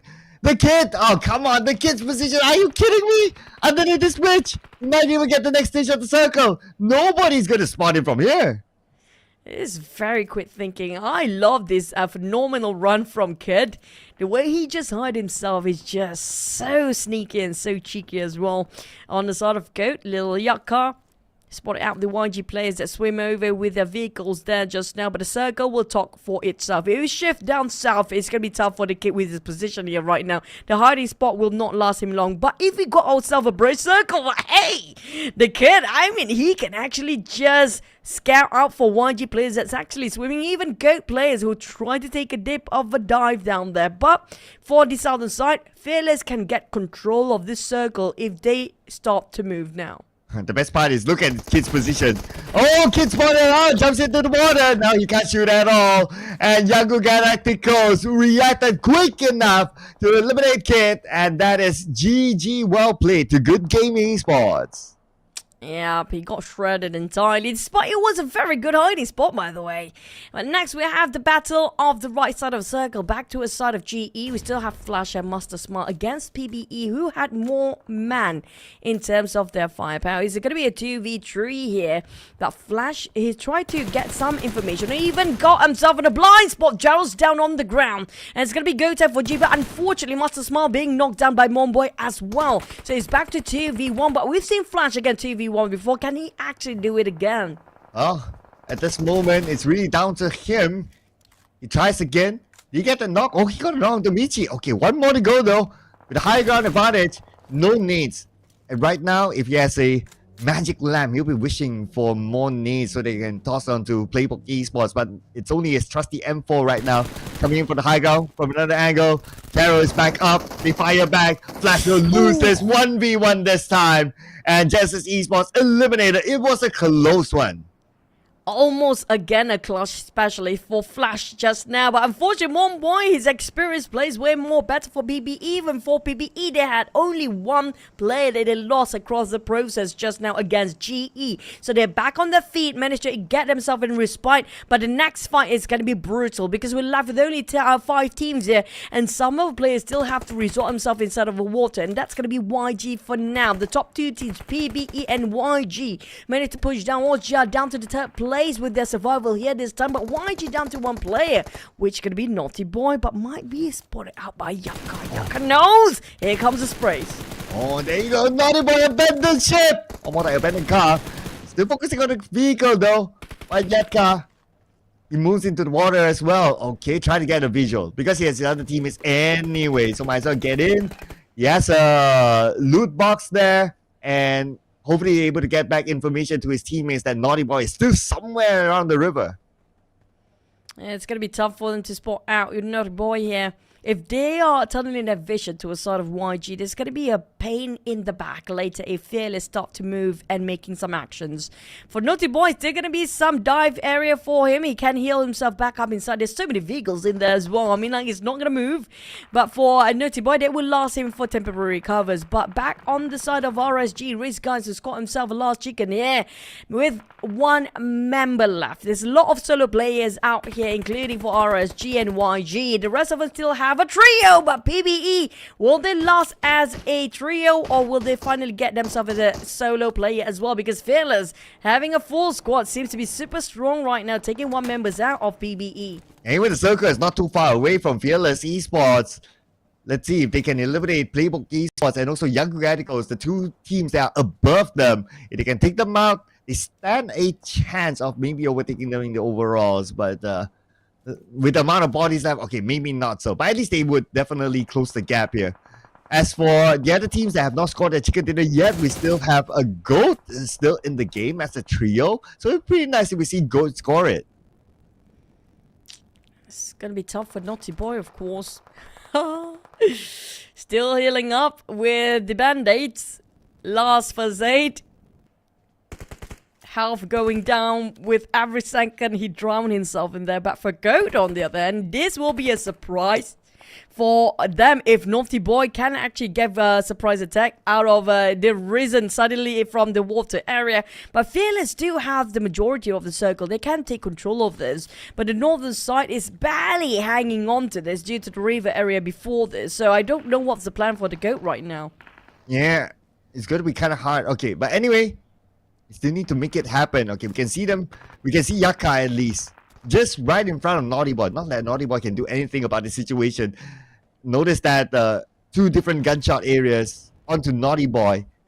And Naughty Boy doesn't have the circle. The blue will be on top of him. He'll be forced to either deny himself away or show himself to the crosshairs of maybe GOAT or any other team. Yaka waiting for it. He sends the threat around the corner and they manage to finish it off. And Naughty Boy will deny. You know what? I will not go down in your hands. I'm willing to just drown myself at the end of the day. But that's going to be Riz, guys, being eliminated despite he just got himself the chicken last one. But still quite a consistency. Next is going to be the fight between PBE, GOAT, and Fearless. The Fearless do have the majority of the players still intact. But unfortunately, they didn't spread out and didn't take control of the southern circle entirely for themselves. So it's going to be taken over by PBE. I actually have a huge respect of how PBE taking control of the majority of the right side, but difficulty coming up from the GOAT because right now their back is so close against the blue. Yeah, looks like GOAT managed to knock out Michi. So, and he's kind of far away from his other teammates. So for him to be safe, it's going to be fairly difficult unless they take out GOAT. But looks like Ranza stole that point away out of notice of GOAT, taking out Michi instead, and leaving Playbook Esports with 2. Fearless. They cannot afford to just tank out the blue at this point. We're talking about stage number 8. They're down to the last stage with no more circle, but Fearless will go in for the push. Unfortunately, there's going to be two-way knock here. 2 members out despite they have full squad. Before Fearless, they are in shambles. Falling into pieces, down to 2 players. It's back to 3v2v2. And for Fearless, despite have 4 members, they're down to only 2. Heavy casualty just to make the wrong move in the very last second. But it will be taken by the GOAT, and Fearless down to only 1 at that point. Despite they had difficulty from across the side of a river just now, they seem to be taking in control of the northern side all by themselves. Yeah, they have the man advantage right now. Okay, it'll be fun to see another new team scoring the chicken dinner, but they have to do the business. And one of the big bosses is going to be Playbook Esports, currently with 11 eliminations, so it's going to be huge here. Renza will be eliminated. That point goes to Yatka, and GOAT will pick up their 5th point. So nice, 3v2 for the chicken dinner. Aside of GOAT, they have very powerful eyes watching. That's going to be Yucca all day long. Every single pixel seems to be displaced. He starts to shoot them down. He knows every nook and cranny of the pixel here right now. But on the side of PBE, at least he got an airdrop for the covers. The hard cover will actually play so much impact in this very last fight between the two teams. For GOAT, they are trying to cluster up together, but for PB, they open up the angle. So just spreading out as wide as they can to confuse GOAT players against their position here. One will be debate, the other one will try to shoot them down. But problem is for PBE, they have lesser men than GOAT. So GOAT will actually try to play the same game here, split himself in a 2-1 formation, while the unknown will try to reposition on the flank side with the vehicle. Yahiko will try to open up the spread as well. Yaka, he has to focus on the front line. The spread coming up from GOAT, it will be super scary for PBE, especially when the moment they pop the smoke. It will be so confusing for PBE which direction they should focus on. Yeah, and that's where GOAT, they know that they have that confusing advantage right now. They're on their vehicle. Okay, this buggy is to try to bait out the members of Playbook Esports. And we can see that Raimon or Monboy, he does have that nade that he kept back. Moves forward to the inner side with the smoke in front of him, cooks up his second nade. And he might toss it. There you go, but it definitely won't land onto anyone. So GOAT still has control and they're drying out the utilities of Monboy. And Monboy pouring down all the hand grenade as he much can go for, but Unknown being knocked down, being spotted out by one of the players of PBE. It's gonna be Monboy shutting down on Unknown. Let's equal out the playing field to 2v2, but the exchange of nade between Monboy and the rest of GOAT is down to Gerald to open up the angle. If PBE can actually do it right now, 100% focus on Monboy only. This is opportunity for Gerald to shut them down. And you know, Yakan right now have been struggling into the blue zone as well, and same goes for Yiko. No focus on Gerald, but Gerald is snaking, making it such a long time for PBE to just hold their ground. Unfortunately, it's going to be 1-to-1 trade, mano to mano, when it comes to the last Mexican fight between GOAT and PBE. Monboy versus Yahiko. Monboy will go in. Yahiko's picking up his teammate. They might make it a 2v2. They spend time to toss that nade. He won't have time to pick up his teammate. He has to go in for a 1v1 against Monboy. The long range shot by Monboy puts a lot of pressure. Monboy not taking any damage at all. Monboy has to finish up the job. And from afar, it is still going to be the legendary Filipino Monboy to bring it back over Playbook Esports. I have to give so much credit for Monboy just now. He bought so much time for Gerald to snake on the side, and because of Monboy, all focus by the God just now from the team The GOAT, which they all focus on Monboy, giving so much opportunity for Gerald to go for the flank side instead. But the way he just negate those explosions, negate himself from those bullets flying across his side, there was some experience that we're talking about. It wasn't an easy to be at the receiving end of Monboy, just to make sure you last long enough for your other party or your member to actually go for the flank side. And the moment he actually did that for Gerald, he got knocked down instantly. Yeah, it was like Gerald could have been the snake and also the bait at the same time. So they put focus on the Gerald. Monboy counters back. So great work by Monboy to put a lot of pressure back onto GOAT. But we're going to check out the best moments here by Monboy, bringing back home the chicken dinner for Playbook Esports.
What a turn of events, despite they have lesser members for PBE and the terrain, even the position wasn't the greatest. But Monboy, I mean, this is well-deserving MVP, man. He was fighting for his life. What a phenomenal position and run by Monboy just now, that winning over the chicken dinner for the team, despite they have all the disadvantages in that very last minute with 7 eliminations, 1,292 total damage by this one individual player, 5 knockouts, total 4 assists, 342 hits with survival time, the longest. He fought this chicken for the team. That was a hard curry moment for Momboy. Momboy is telling GOAT that, who's the GOAT? I'm the GOAT now. One of the longest serving players within the Philippines PUBG Mobile scene, and arguably one of the most successful individual players there as well, coming in with this chicken dinner for the team. And they even got themselves like, what, 16 eliminations as a total as a team? Yep, there you go. 16 eliminations with 2,729 total damage, 11 total knockouts, 9 total assists, and 1,412 total heal. And obviously, same with Momboy, the survival time for the team is 29 minutes 17 seconds. And this is their second chicken dinner in week 3. Yeah, but when it comes to PB, it is one of the biggest haul they actually have in across week number 3 so far for across all the days. We had 2 days in a row right now. 16 is double digit, one of the highest eliminations up there. But when it comes to PBE, I mean, the vote should be changing now, right? Because Osja Esports being eliminated earlier and PBE solidify in the overall rankings based on their performance here today, with Osja Esports being eliminated early, same goes for YG. So Osja Esports, now it's going to be, they have to bounce back because right now they're slowly being pushed down. But for PBE, all they need to do is just maintain their position and maintain their consistency here to solidify their throne hitting moment, because right now PBE is on fire. Yeah, time to consider other teams to be voted, ladies and gentlemen. While we look at the overall stats here, so airdrops looted 3 despite in the circle. I would consider this circle kind of wonky, but there's still time to loot like 3 airdrops in this round. Throwables used, pretty much up there, 268 throwables used. And when it comes to the total eliminations, because we only had Momboy towards the end, that means that we still have like 3 other players got taken out either by the zone or they denied themselves. We saw one of it, that Romeo Boy drowned himself, not giving away the point to GOAT that time. Yeah, but not willing to just fall into the hands of any players. And you know what? I'm going to just go against the system of PUBG Mobile instead. But with the airdrop looted most, I think this is going to be one of the most looted airdrop this time. One of them is going to be PBE, of course, because they got the bonus of the airdrop right in front of their faces just now, despite they being in unfavorable condition against 3v2, and thanks to the airdrop actually gave them some covers plus a lot of upgrade of loot in there as well. Well, this run we have to give it to PBE, the only team with the double digit elimination across the board just now, with YG following for the most eliminations as well as 7. But GOAT, they got better position and ranking points there. They're actually at a tie with second and third place. The difference is just going to be the rank points, 11 points for each respectively, GOAT and YG. And on the other hand, the only team to not score anything is going to be Team Max V9, 0 points. Other teams below them, close to them, like Dread Esports, Osja Esports, still at least got 1 point. But because Playbook Esports, last we saw them, they were at number 1. They're surely still going to hold on to the number 1 spot, considering the closest contenders like Osja Esports only managed to get 1 point, FRL only 6 points. So they're surely still going to be at the number 1. It's just a matter of how big the gap would be for Playbook Esports now. They are definitely in week number 3 to snatch home that throne from Osja Esports. If that's going to be the case, they will be the first team to break the continuation of Osja Esports to get number 1 for 3 consecutive weeks so far. So for PBE, they're taking a number 1 spot. They're cracking the triple digit even, 102 total points right now, standing at number 1. But the gap is going to be 22 points between them and YG. That managed to do so with 2 more maps to go. For Osja Esports, look at how they've been left behind, 72. That's going to be exactly 30 points of difference between Osja Esports and PBE. How the mighty have fallen here, as Fearless stays at number 4 at 69, 66 points for GE, 51 points for Sin at 6th place. Elevate in the 40s. We're talking about the 40s, only 3 teams in the 40s here. That's going to be Elevate, Harame Bro, who's still not playing here today, with Max V9 slowly being pushed down as well at 42 points. And because Dread Esports, they scored that 1 point, so they joined the double digit club. But that's not good news for God7 and also Flash Vision Esports, since they played yesterday. So the chance for them to drop down to the bottom 2 has arisen right now with the fact that Dread Esports is just 2 points behind God7 and 4 points behind Flash Vision Esports. So I don't know, man. I need to see Flash Vision Esports and God7 come up with a chicken dinner in week 3 for me to be satisfied. Yeah, I mean, like, I agree. They have to. It's compulsory. It's not even a want anymore. It's a need for the side of heavy esport, and as well as exquisite esport. There's going to be the teams that in the dire need for the points. I'm not going to mention RTC or the quarter here because these teams are not playing here today. I think yeah, the quarter is not playing as well today. Are they not playing? They actually do, but we don't see them too much here today, don't they? Never mind that. But yeah, okay, never mind that. Sorry for that. But RTC and Exquisite right now, RTC not playing, AV and Exquisite does. So for these two teams, if they don't end up the week number 3 in a better position, especially in the middle packet, the least is going to be the middle pack. You know, that's going to be the most minimum they have to put in the effort here. Because if not, they'll be not in the grand finals anymore. They are at the bottom 16. So if they don't make it a comeback for week number 3, it's a done deal for them. Yeah, so they will be continuing their campaign again tomorrow, and also they'll be hoping for some of the teams around them to not perform as well, because there's also that like, what if other teams like perform and then they, even though if they do, they don't make enough points to make it through, so it'll still be a heartbreaking moment. But of course, we'll look at that towards like the end of this week just to see how close the points might potentially be. And for the teams that we're hoping to see a Cinderella story with the amount of games left, I don't know about the chances, but at least I would like to really see them score a chicken dinner. So God7 and Flash Vision Esports looking at you guys. But we're also looking at this new version 3.14. Woo! What else can we make sounds of? I don't know. I don't know how to make a flappy wing sound like. There you go. That's gonna be the flapping of the bat sound of the bat wing sound. I don't know if it actually sounds right or not, but I tried, okay? This is gonna be the new version, the Blood Moon Awakening team mode, where you can be a vampire, you can be a bat/man version, grow yourself some wings, or even be a werewolf. I mean, if you always want to be a wolf yourself, you always talk about, hey, I'm the alpha wolf pack, whatever. And this is your time to shine, man, and be something this time, you know, because PUBG Mobile gives you any possibility. If you want to be something out of human, this is the time and this is the move for you.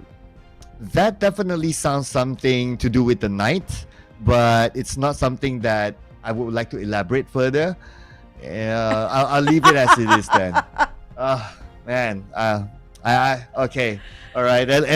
At least this is something that I love to see. You know, the new RP, A9, not whatever sounds that Choo Choo made. You know, it's imagination gone wild. But anyway, it's limited until November or 14th of November here. And the S12K, which is a weapon that is currently in the meta. A lot of these pro players are currently using it. You can get a chance to get a new skin. It's called a Spirit Sentry, and it comes with the S12K. And of course, other than that, the AWM that nobody really uses the AWM in the competitive mode unless you still have fun using it in the classic mode. Why not? Flex out all these skins with your friends and put it into the collection, and who knows, it might not come out in the future. Reward yourself while you play PUBG Mobile and gain a maximum rebate of 720 UC waiting for you. And what's waiting for you as well is going to be the second last Erangel map. And so far, we have different teams and different names coming up this time. So when it comes to prediction, I mean, we have every man got stalker now. Even me, I mean, all Esports, it's the time, right, for them to bounce back. I mean, they always have a bit of later warming up to do, so maybe this is the time for them to feel challenged. Hey, we got pushed down all the way to it's the 3rd place, and the gap is like what, 30 points right now. So Oja Esport, they always got their number 1 spot for 2 weeks in a row, not willing to give away week 3, right? And they, to be fair, they generally do well in Erangel, and we have one more Erangel match to go. So I mean, this is also the first time that we see like 3 predictions for a team, right? So Austria Esports, they gotta do it, because, you know, 3 predictions, you don't get to see that all the time. Other than that, it's mixed all around. I've got Dread, Aya gets PBE, who is a little bit late, just like how Vince was late as well to the party. Yeah, I think they share this late vibes today. I mean, now we know who always got detention by end of every single class because they're late into it. So far we've seen the candidates down there, of course. But for BBE, that was a great run just now by the side of Mumbai, of course. But it depends on the circle. Just now, the flight path sort of contradicts towards the circle and make it so difficult for the players. And we have very vacant northern side. Now, it's down to the flight path plus the circle to make it easier for Austria, of course, because Austria Esports, all the way into SMB to go to the northern side was quite a journey for them. And we have so much middle pack for them to sift through to get into the circle was one of the most difficult position they actually have to start off. So maybe this time if the circle shifted away, maybe it's going to be a different story, or maybe we get ourselves an SMB circle. Who knows? Yeah. If we get a SMB circle, Austria Esports will be the happiest since they normally drop there. And that's where, like, ooh, the last time we got an SMB circle, Austria Esports got the chicken dinner. So just saying, right? So they're definitely hoping for that because today hasn't really been the best day for Austria Esports. I mean, this is the furthest one we actually get to see them being pushed down with 30 points of gap, and it's quite a big one. And for PBE, they are the first one to crack the triple-digit code. That's going to be a huge statement giving up to its Austria Esports. Now, they definitely feel challenged right now, right? With so many voters out there also voted out for Austria Esports, but they did not get any good how I say chickens here today. I wouldn't say their positions all today was really not too great because they still got themselves a couple of points here and they're not entirely dropping it to 0. So maybe this time with what PBE has to offer the last map, maybe we'll have a change of tide. Come on guys, vote for somebody else here. It's time, right? It's time. It's time to give chance to especially those teams who have not got a chicken dinner. I mean, Gold almost got it. Maybe Gold, put them up there. Put them up. Let their logo show. Show your support to your favorite team. And especially like teams like Gold, who has been doing, who did well in the previous round. They deserve that chicken dinner. So give them one. We're hoping for every single team to at least get a chicken dinner every week. And now we're at week 3. We know who haven't got a chicken dinner. And so you guys put your vote for those teams, all right? Yeah, especially Risk Guys too. I mean, Risk Guys has been quite consistent here today as well with GOAT. So if these teams actually keep on getting this consistency and those chickens and the numbers keep getting up, I mean, it will shut the audience's vote straight away. That's a big statement. It's like the players against the voters out there. Like, we will show you what we're made of and shut all the voters out there. You know what? We actually will topple the voting because right now the teams that you're voting for not doing so well. I love that kind of drama between the players versus the voters out there, but it's down to the players' performance still. If they have the mentality, capacity to just overtake and have the confidence not to overthink, because overthinking is always going to be the biggest problem that I notice in the PMCL. They're taking too much time to making action, and that's where they're being caught off guard every single time. Well, whatever it is, we will still have one more Erangel match, and this Erangel match, well, would it be finally Austria Esports because it's one of their favorite maps, or will we see a new team getting a chicken dinner? I'm hoping for the later though. So there's one more match before we head on to a break, and then it's going to be the final 2 Miramar matches to wrap up the day, and we'll see whether Playbook Esports will still hold on to the #1 spot as well. Without further ado, we'll jump on to our final Erangel match for day number 2 of week number 3. Let's go.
We're back into our last wrangle of day number 2, week number 3. And this other flight path favors slightly on the north, but hey, it's gonna be Northern Circle all day long, so it's still not gonna be a good day for Austria Esports. But this is gonna be the cheering circle for GG Esports as well as the GOAT. Can they finally got himself that chicken here today for the GOAT? Yeah, so it's time. It's time for a new team here. The GOAT, even GG has that chance with this first circle. But another team that took a different chance is Flash Vision Esports. They left Milta. They're going to let Sin have the entire Milta for themselves, and they changed their drop spot to school instead. And, well, not really inside school, but on the outside of school. But that means that they'll be surrounded by the other teams that have their regular drop spot. But anyway, a change of air for Flash Vision Esports. For the first time, they don't have that very, very early starting engagement from any team. I'm a bit disappointed because I want to see a round 3 Sin versus FVE again. Just to see if they will actually try to win over that third match of the day. Because so far, it was a battle of 3 between these two teams. And so far, the score for each of Sin and FVE here today, it has been 1-1. Both of them win once. But coming up from Max V9, this is going to be a team that seems to be very volatile here today. They are very close of getting the chicken early on in the first wrangle of the day. But unfortunately, didn't make it through. And then suddenly, they just lost the ball entirely. Seems like bouncing back up and down for Max V9's performance. Yeah, so Max, this time, Circle also don't favor them. They need to travel all the way up north.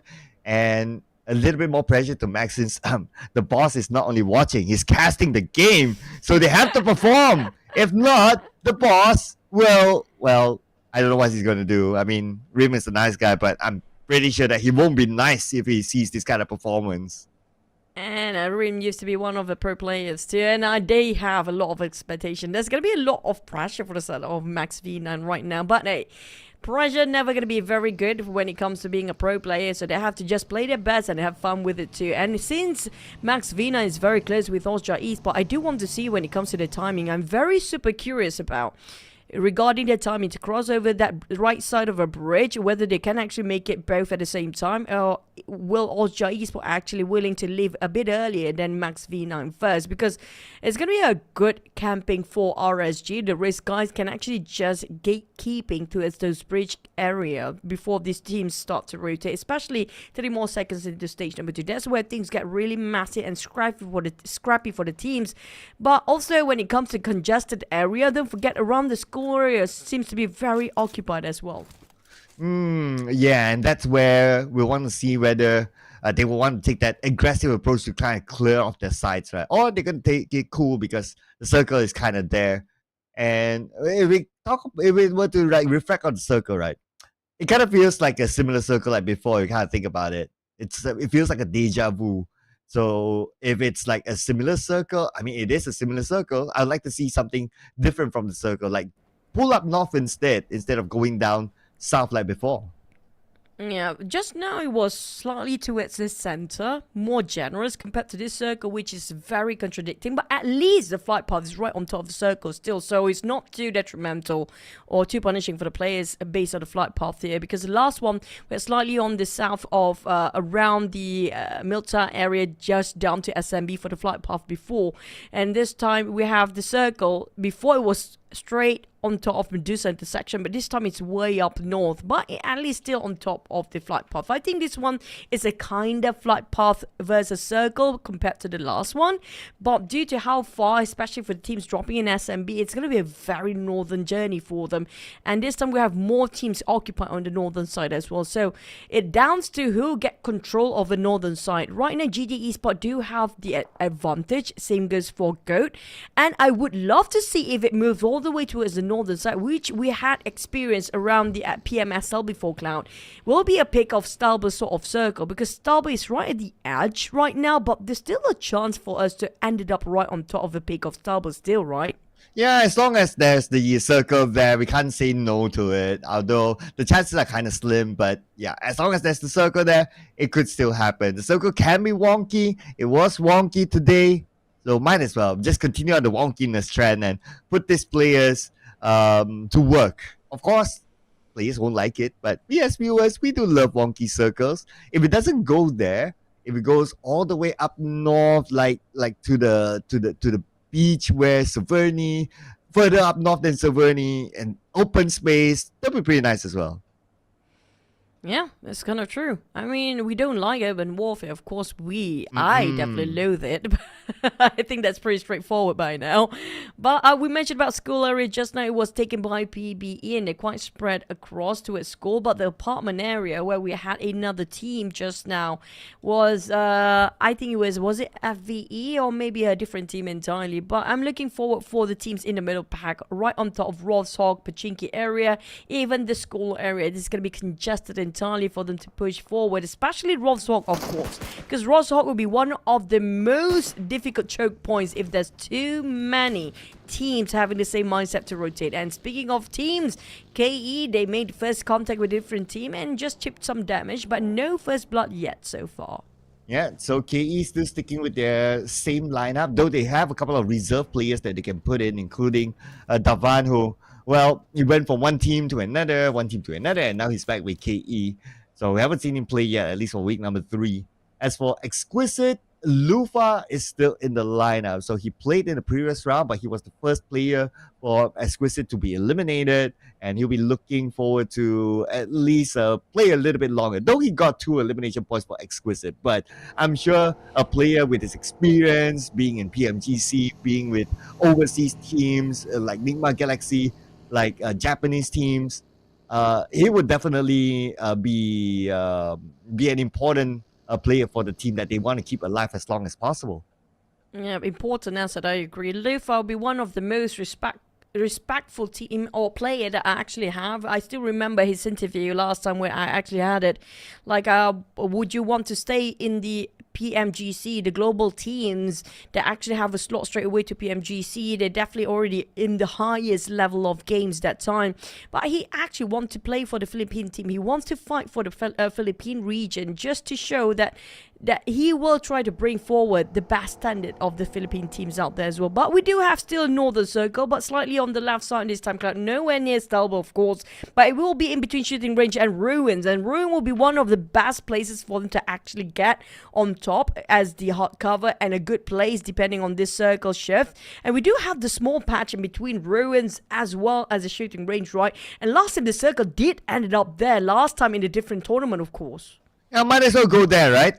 Yeah, based on this circle, since we won't get a Starboard Kameshki sort of circle, nor a Northern Severny circle, just go to that small patch of an island. That'll be the best one. That'll be fun for us to watch.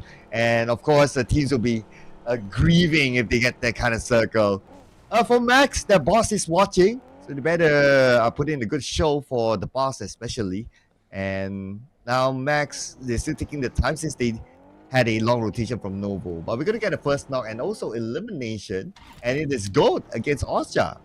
Oh man, for voters out there, including me myself, for predictions, it seems to be shaky right now due to, we talked about the choke points around the Ruins bridges just to get into the shooting range. It's going to be the choke points that we're going to have to focus on. And Goat managed to capture one of the players of Osja. That's going to be the scouter, try to mark their perimeters just now. That being taken off entirely off the map here, and Osja lost the first team to take 1 damage out, which they're starting off with a trio, which only will be Osja. I mean, like, from the back to worst positions, yeah, Osja being pushed down all the way here today, and we're starting off as a trio with 16 teams still intact. They have to work things out. And speaking of rotation, we can assume right now it's going to be a lot of navigation by the teams when it comes to getting across into the circle. And so far, Gatka Hill will be some of the teams can actually occupy that. It will be a great elevations as well, and they're still inside of a circle. Yeah, the Gatka Mountain will be kind of nice to gather information as well. I wonder if any team would want to take that, and also praying for the circle to go down. And if they're up there on the mountain, circle goes to them. Beautiful advantage. But for Max, okay, passing by Pachinki, obviously nobody's at home now, so they're taking their sweet time to really slowly going into the circle. Looking at their utilities, they're pretty healthy in terms of utilities. So whatever they find in Pachinki is just extra bonuses for them. probably want to go the direction where the water town is, the Mo town we call it, just next to ruins. There's a small town in there with submerged into water area. So Max V9 probably want to take over that compound here right now, but I assume there's going to be more than one team there by stage number 3, because we are walking into stage 3. A lot of teams seems to be clashing possibly, and that small patch of land we talked about between Rozhok and shooting range, that might be our last circle. There's high chance we might end up there, and nobody's taking the gut command. They're still inside of the next circle. Ruins will have Fearless and Sen will try to get across into gut command, so possibly northern side. This is where things get a bit feisty and a bit cramped up, because right now it's going to be 4 to 6 7 teams come up from the northern side. GE, they resort to the right, which quite vacant right now. It's going to be safe, but coming out of Rozhok, this is going to be super congested here. Yeah, we still have 63 players. Only Martin from Austria Esports was eliminated.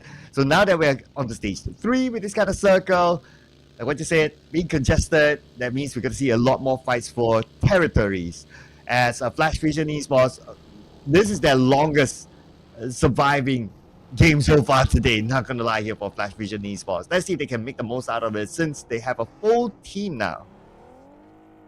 Yep, for AV Esports, this is going to be one of the longest time they survive instead of engaging early. And I love the fact they're trying to having a different approach this time instead of always getting those scrappy early fights. And for Austria Esports, I realized they cancelled it out straight away after one of the members being finished off in an instant by a different team just to cross over around the bridges area where we talked about. Rozhok Bridge will be one of the choke points down there, so they take a longer rotation. They're going to play a long game just to rotate on the south, going towards Gatka Hills, but I don't know where will they be at their final destination. But looking at Ranked, he's prepping his nade. It's going to be on 1 second for the John being greeted, that giving away his position too. Well, here we go. Might see this fight continue on. It's going to be Oreki getting a knockdown on the Jibna for Dread Esports somewhere else. As for Sin, they shoo away their opponents. Okay, so no big engagements yet. But 1 more minute to go and we'll see the next circle shift. So maybe teams are like just waiting. But Flash Vision, they're definitely not waiting right now. They see an opportunity. They got the first knock, but not able to secure the elimination point just yet. But Master Toki will make sure that goes into the pocket of Flash Vision Esports. I have to say, following up, Master Toki is always the best one to follow up, while the rest of FV is a bit distracted to just get through those knockdowns early on. But for FV, they have to decide which entry end they need to get into, because right now Dread is taking all the risks he wants to go for, playing the slope of the hill. Managed to get past Dread. I think that's going to be Dread Esports right across them, or maybe a different team entirely, or YG. It's actually YG shooting from the back. WTG spotted out Dread, and it's going to be Dread have to be, seems to be in walking himself in a trap with the difficult terrain to climb over the other side.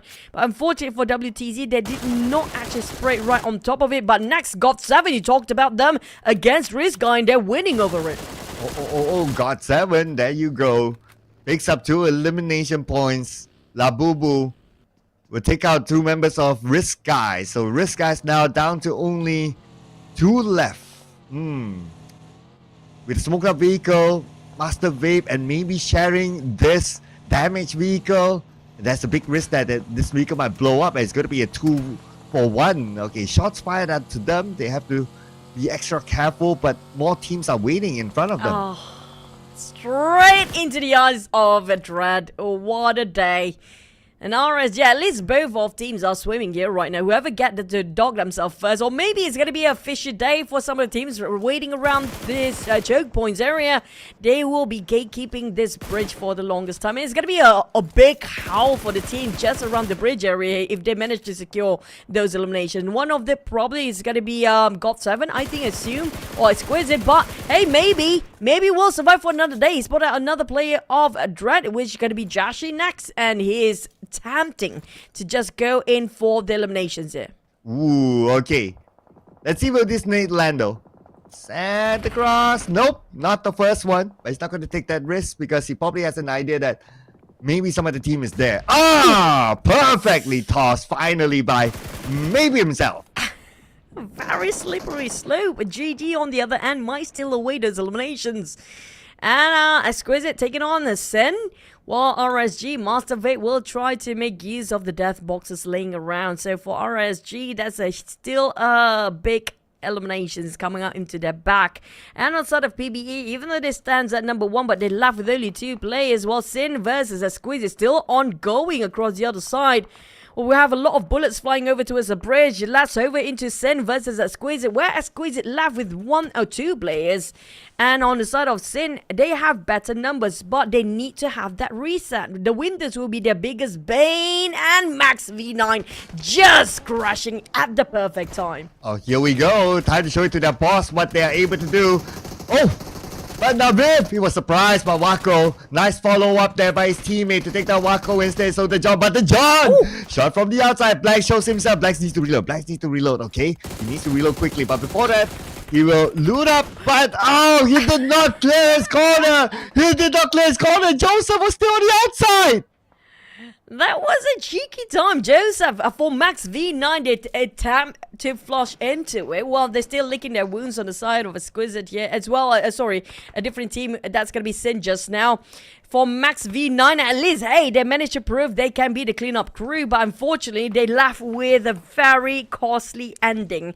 It turns out they got a profit, but at what it cost them is going to be 2 players knocking down and finished off in an instant. For Joseph, at least he got like a Game of Thrones kind of loot laying around. A lot of ballerina music bosses for him to take up some loot upgrade as well. But next, it's going to be YG versus the GOAT, and the GOAT seems to be exchanging their hands for the grand grenades. It's a bit of a toss here, and then YG down to 2 players at the current moment. Oh, Seiko managed to pick up his teammate. WTZ now will be revived by Romeo Boy.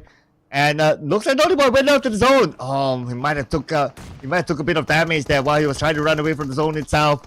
And WTZ went down as well. Genesis Esports on the northern side tries to secure elimination points out of Yangu Gaticos, but GOAT will not let these points go. They want these points for themselves. Sending a nade across, sending another nade as well. Saycloud has to back off. This nade should take them all out. WTZ goes back down.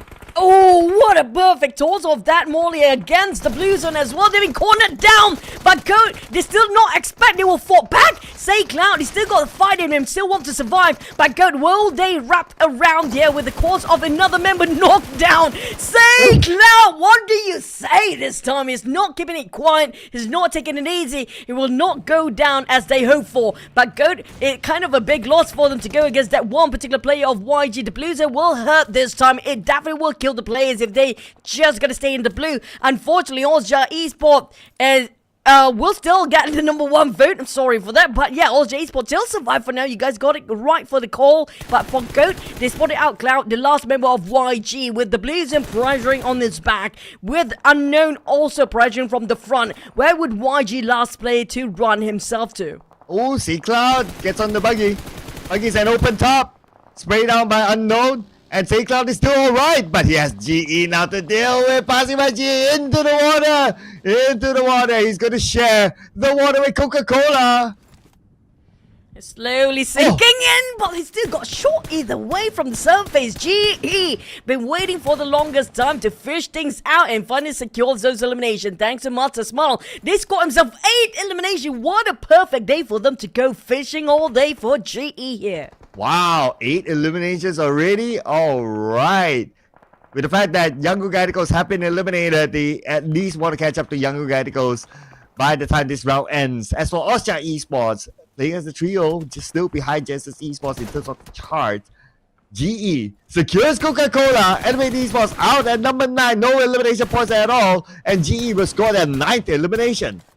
Finally get punishment on the sidelines by KE. GE has been watching as a third party finish off all the players that driving and flying into that river just now, and finally get punished by KE. Master D2K spotted out some of the players that hiding between the rocks. That's going to be the only covers for now for GE. West Carry, he cannot get even a pick out to a side of KE due to how small the rock is for him to take covers on. But it's going to be the small patch of island that we talked about, that between the bridges of Roshog and the rest of shooting ranges now. And it's going to be that small patch of island for the last few circles as well. Master D2 gets spotted out West Carry. He's bleeding out that there's nobody can reach out to him to save, because there's a bit of a risk with very minor cover for the side of GE, but still Flash make a risk to save his teammate there, and Master DTK is running low of his ammunition here right now to tap it out against GE. Oh, but guess what? The circle could be on that small island patch. The one that we hope for. Okay, one more stage. Oh, okay. We asked for it. We got it. The circle gods granting us what we wish for. And teams don't like this kind of circle. FRL, they need to swim across. Same goes for Austria Esports. But Austria Esports, okay, they're going to start off by taking out support. And that's going to be good game Esports eliminated. Leaves us with only 6 teams. There are 2 more teams to get out for the top 4 to appear to have more points than the other. But so far, GE got the most elimination points. Same goes for Riz. Guys up here with 9 eliminations. But both teams having only duo to work with. While Fearless having a full squad alongside with KE, who squad himself to elimination. But also Red Bull barely to make it out alive. Yeah, still being pinned down inside of a river, down to 1 HP. And so got knocked down. Who can save Red Bull at this point? Because the rest of Austria Esports still on land. While to dive in will be a big risk for NungX. He's taking it out anyhow for the sake of teamwork and for the sake of his team. But also Esports, this is too big of a risk for them to actually get themselves in the graveyard inside of that river, as Fearless guarding heavily towards the side of Austria Esports. We're down to 5 with God of 7 also being eliminated just now. Next, Austria Esports, how to fight against Fearless and the Blue Zone at the same time and swim over to that small patch of island in the center of the circle. Yeah, so many things to decide, right, in the next 2 minutes. Austria Esports, but if we kind of think about it, Fearless, they have that small patch that they can still play with. That means they can still block out Austria Esports. For Austria Esports, they do not have the circle at all. Their only option is to get into the water. If they even try to still stay on land, then it's going to be a free elimination for Fearless Esports. So now the pressure is on to Austria. Yeah, Austria, it's a lot of problems to deal with, a lot of problems to solve. Well, in the meantime, Fearless, they have to cross the river as well. They're not gonna they're not gonna have this easy, this one, but at least they got vehicles to drive themselves just slightly a bit further while they're trying to fly over that river area with their vehicles. But for RSG and GE, unfortunately, got themselves a very powerful spot before, but they've been taken down slowly by the teams across the other side of the river, now left with only Master Smile. Well, Risk, guys, they have a shot at winning this as well. They might actually squat their chicken with 11 eliminations right now in their bag. All they need to do is just wait things out while wait the teams to cross over. And KE, they got the most man, and they got them domination across the control of the circle here. They have a high chance of winning this chicken as well. Oh yeah, true enough. And if they do, that is going to be a new team getting a chicken dinner. So we keep an eye on that. As for FRL, definitely hold on to this golden spot for now, but it's going to be a matter of time till they need to swim across too. But they send 2 players across into the water, and they can follow up later on. We get the confirmation of where the circle will be in about 20 more seconds, as Pop will pick up Na, and he will definitely have the time to not only be revived, but also will have time to heal himself up. And now Popov again tapping away, and he got it. Another player of Austria Esports down. Not gonna lie, it's quite nervous to see where the circle will favor for the next one. High chance it's gonna be that small patch of land in between. Yep, it will still be there. RSG or Riz, guys, GE as well as KE have the most favorable condition out here, especially for the side of KE. They have the most man, they have the control of the ground, and they don't have to cross any rivers. But Austria Esports Skynet now crying for help while NungX managed to dock himself up. But with the help of Fearless, it's gonna be difficult for them to be alive as a duo, and that's gonna be NungX playing solo handily just as the same spot as GE right now. But for NungX, he wants to go for the revenge. He wants to wait for Fearless to land and dock themselves there.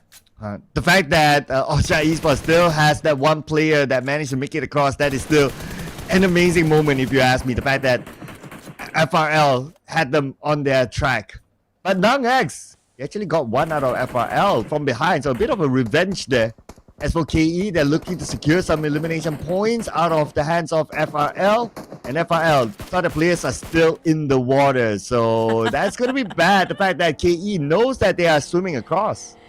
I feel bad for Nongx because he's waiting for Fearless to go and jump down, because they like it or not, they have to swim over, and that's gonna be the last member of Fearless that's left hanging out dry and quite wet actually inside of the river area, and Nongx waiting to wipe up the rest of Fearless because he's super angry against them right now. They wiped out the entire crew of Warja except for himself, of course. But for GE, Smart been playing patiently and nobody knows about this position, and he can be the turning tide for KE at this point, or even risk guys from the back, because nobody seems to be know exactly where he's at. They are oblivious regarding his position here right now. Well, but KE knows where Popov is at, and Nuggets will be the one to take out Popov. So KE did not score that elimination point, but they do have the information that, okay, Nangx is there. He stole that point away from us. Now it's time to take it back out of the hands of Nangx, and Nangx eliminated just like that by Campus. It was a swift reaction by Campus, down to only 5% of HP. They need to have a reset now, trying to scout out and finding around nook and cranny of the last member of GE. That's going to be Master Smile and Riz, guys, left with Maybe as well as Master Vape here. Smile on the other hand, slowly snaking his way across the other side of the street, but it's going to be an open space and he might be spotted out by RSG. So I think he will be around the rock area and try to get himself covered, but he's giving away his position. Spot out Kaya, that's going to be handicapping KE, but next he have to deal with the two players of Risk, guys. Well, they cancel out each other. This is going to be KE time to just take the sidelines and win over this fight. Oh no, this is bad for Master Vape. He can't climb up. Yeah, Smile to land the final blow on the Master Vape, and that's going to be another elimination point for Genesis Esports. Just like that, 11 elimination points thanks to Smile. But KE, 3 remaining players. Okay, here we go. Maybe Risk, guys, tries to fight against KE past the smoke, but he does not have a good clear vision. He shows himself on the other side with the rest of K and eliminated by D2K. Now, for the side of KE, it's going to be a 3v1. They Smile against the entire... Oh my god, one! No way, this is going to be my biggest clutch. We'll actually see here if Smile can actually secures, but there's going to be the Nate giving a bit of a pressure. Campus down to 5% of HP. Well, Smile spot out Carrillo. He will wait for them to pick out, but it's the Blues and that will be the bane for his existence here. Master Smile need to reposition, but time's not inside, and it's going to be a 2v1. Will they get a revive on that tree to play? But Carrillo just overpick himself, while Master Smile want to run, no hide. There's going to be open space for him as well. And he's out of utilities as well. He has to show and say he has no choice. 1v2. And it's going to be KE taking care of 2 different corners to make sure that Smile will not have a smile on his face. And KE will be the winner chicken dinner on the final Erangel for today.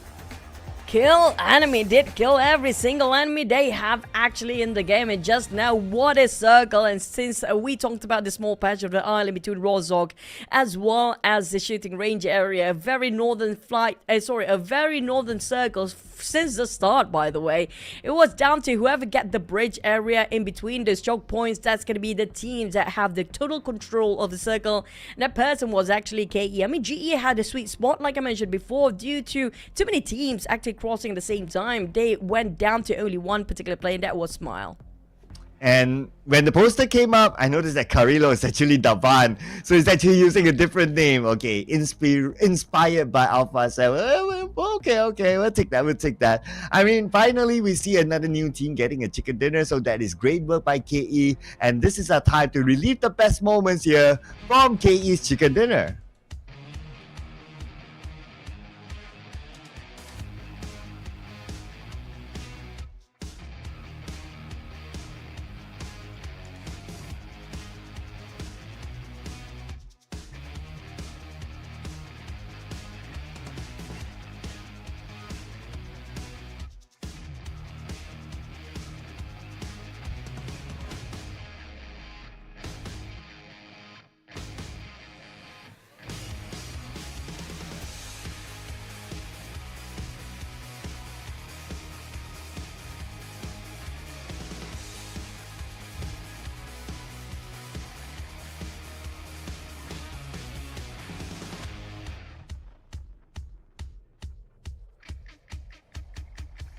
But you have to give the MVP to us Master Smile. He did pull off solo-handedly against so many teams just now. He's down to him against the entire crew of KE. That's going to be the trio of 3v1 condition. Where Master Smile, he tried his best, but unfortunately no utilities to be tossed around till the very end. With 5 eliminations, with 1,113 damage. There's a lot of ones in there. Nice number. With 4 knockouts as well. No assist since he was solo-handedly trying to deal with the position where he was the only one standing for GE as well. With total heals 182, survival time 27 minutes 02 seconds. Master Smile did always pull off his job and putting so much hard labor for the team till the very end, and they lost to be in the second place just now. Still a feature for GE, last player to survive. Yeah, and Smile is always the featured player for GE themselves in multiple seasons, so glad to see him here as the MVP again. So they have Flash that had a moment, and Smile now has his own moment today. But the team that got the moment with the chicken dinner is Kill Enemy. 8 eliminations, 1,617 total damage, 6 total knockouts, 2 assists, 668 total heals, and a survival time of 27 minutes and 2 seconds. Not as many heals is because they played it kind of safe this round, and that's also because of the circle. They got into the island when all the teams were fighting around the ruins area. They stayed clear out of that, and they gained most of their eliminations towards the end. Yep, for KE, I mean, they are quite a volatile team with an ups and downs, a bit of roller coaster ride. Since yesterday, they barely got any points, but it feels like they're coming back here for day number 2 and week number 3. Yesterday, they almost ended up barely enough points, but this is definitely going to be boosting up their morale and their drive for the entire rest of the week here. Not too much of a heal when it comes to the numbers. Hey, it's all about the points. By the end of the day, they scored themselves 18 points in total, but how much will they push themselves after this chicken dinner? Well, we'll need to see in a new map after this because the groups are different this time. But what is not going to be too different is our stats here. Even when it comes to the throwables use, we see like a 250-ish, so 228 is kind of okay there. Airdrops looted, we've seen like 3, so 2 is also kind of okay. Total eliminations 60. The fact that KE did not lose anyone, so nobody went out of the zone or they drowned themselves this round as compared to like the previous round where we saw a few players actually denied themselves away from the points from other teams. True. Oh, when it comes to the stats as well as the how the circle was way north here today. A lot of northern circle, of course, making it so difficult for the players to even get their throwables used. It's going to be slightly lower than the usual standard. We had around 250 to 275, and that's the most so far we get to see in our week number 3. I'm still hoping for around 300, even up to 400 if we can actually have more throwables. Of course, there's a lot of early scrappy fights due to the drops just now. Some of the teams changes their hot drops a different team or just have a different starting up every single time, so that's going to be FVE in this case. But when it comes to the points, when it comes to even eliminations, GE and RSG scored the same amount. The difference is just going to be the ranking points. With 11 total eliminations, they are scoring quite close to the chicken dinner winners just now, which was KE at 18 points, number 1 spot. GE second place, 17 points with 11 eliminations. And Risk, guys, I love they are rising up here today with 16 points in total. You know, one thing I do like is that even though when it comes to the voting, Dread Esports, they are number 3. So we had Osja, and then we had GE, and then it was Dread. But still, even though Dread is not the most performing of teams, you guys out there are putting in support for your favorite team. So big up to you guys out there. So hopefully Dread Esports will be able to change that 0 point to a significant number in the following round. Same goes for Elevate Esports, also another team with 0 points this time around. When it comes to the overalls, Playbook Esports is still unchanged up there. Yep, a very solid rock with 20 points gap between them and GE, but GE seems to be on the rise, very consistent here when it comes to yesterday, last map until today. They carry out their momentum and played pretty well. And why GE just 1 point shy with GE at 3rd place. Osja pushed down to 4th place this time, but it's still going to be only a couple of points difference there. 12 points of total from their throne spot that used to be their spot just now. But for Fearless, here comes a bit of a change in the middle pack. Fearless in the top 5 at 76 points. Sin managed to put himself up in in 6th place with 54 points. We're back to the 40s. This time we have more. And RSG, Max, V9, KE, Elevate, and Arame Bro being pushed down to 2nd page. They are not playing here today for Arame Bro, hence they're being pushed down all the way. That's pretty straightforward. But the teams at the very first page, it feels like the gap is quite a stretch, starting from 5th place onwards. And so far, all the teams that scored a chicken dinner, they're on the first half of the page. So looking at you other teams on the second half of the page to score your own chicken dinner, because we hopefully be able to see every single team getting their own chicken dinner by the end of the week. Everyone at least one there. That would be the best case scenario. Yeah, but we're still waiting for the teams that never scored any chicken across the entirety of the tournament, including our Esports, watching out for you guys. Because right now we talked about the teams that will have a bit of a break tomorrow, and that's going to be Group C. Including Group C, it's going to be GE, Kill Enemy, Fearless, and AVE. This is going to be the 4 teams that will not be playing tomorrow. So this is their time to push as much as before they're hitting their break. Because later, yes, they still have times to play, but it will be lesser chances for them. No more no more room for any mistake at all for the rest of the days or rest of the week. Yeah, so we're going to switch it up after this into Miramar. So no room for mistake because we're only playing 2 Miramar matches right after this break, ladies and gentlemen. So as usual, we'll be taking a breather. We'll be allowing our players to take their own breather as well. So do not go anywhere. We'll see you guys after this break for the Miramar matches.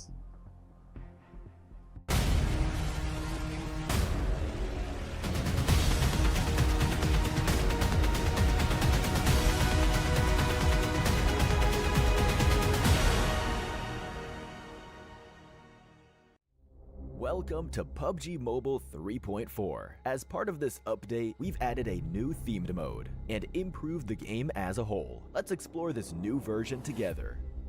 The conflict between the vampires and werewolves has lasted for several millennia, and now you can take part in it as well. Welcome to PUBG Mobile's newest themed mode, Blood Moon Awakening. Allow me to introduce you to the new themed areas, where the werewolves and vampires call home. Let's check them out. The area before us is vampire territory, the Crimson Castle. It has loads of supplies, and you can access the final reward crate sooner through battle. Here, the sky alternates between day and night. Hide in one of the many coffins inside the castle to ambush your enemies. You'll also find the vampire throne there. Legend has it that activating it unleashes an immense and mysterious power. The castle's altar room contains ritual crates that contain a rich loot and the activation item for the vampire throne. Additionally, crimson keys can be found throughout the map. Use them to open a portal that will bring you or your teammates straight to the Crimson Castle. Have yourself a blood-sucking adventure. Here, we have before us the ancestral home of the werewolves, the Wolf Settlement. There are various ancient buildings here to explore. This area also alternates between day and night. At night, you can activate a puzzle via the ancestral statue beneath the spirit tree. Find the lost wolf spirits to get the ancestral treasure. Lastly, let's go over the new vehicle in this version, the 2-seater animal vehicle, Horse. It can swim and jump, and you can fire from it while mounted. When you're with your team, it can follow allies. It can also be fed and recalled. A horse infected with crimson energy gains an additional double jump ability. Are you ready to explore the land of the supernatural? I look forward to seeing how you fare. Now, you can use the new character transformation mechanic to join the battle as a vampire or a werewolf. First, let's go over the Wolf Warrior. Use Wolf Salve to turn into a Wolf Warrior. After transforming, you'll gain a dash ability and the ability to scale walls by jumping. Finally, they have a special Howl ability that grants themselves and all nearby allies enhanced movement speed and damage reduction. Next, let's go over the Vampiric Fiend. Use Blood Oath Extract to become one. After doing so, eliminating an enemy in either human or vampiric fiend form will generate a blood orb. Touch them to quickly restore your health. Vampiric fiends can absorb these orbs from a distance. Right after transforming into a vampire, you'll grow wings and gain the ability to fly. Fly swiftly over short distances, or swoop down swiftly to strike a target area, dealing damage and knocking enemies back. Finally, vampiric fiends can fire energy bombs that unleash crimson gas on impact. Players caught within the gas cannot use medical items. Now then, which of these two creatures do you prefer?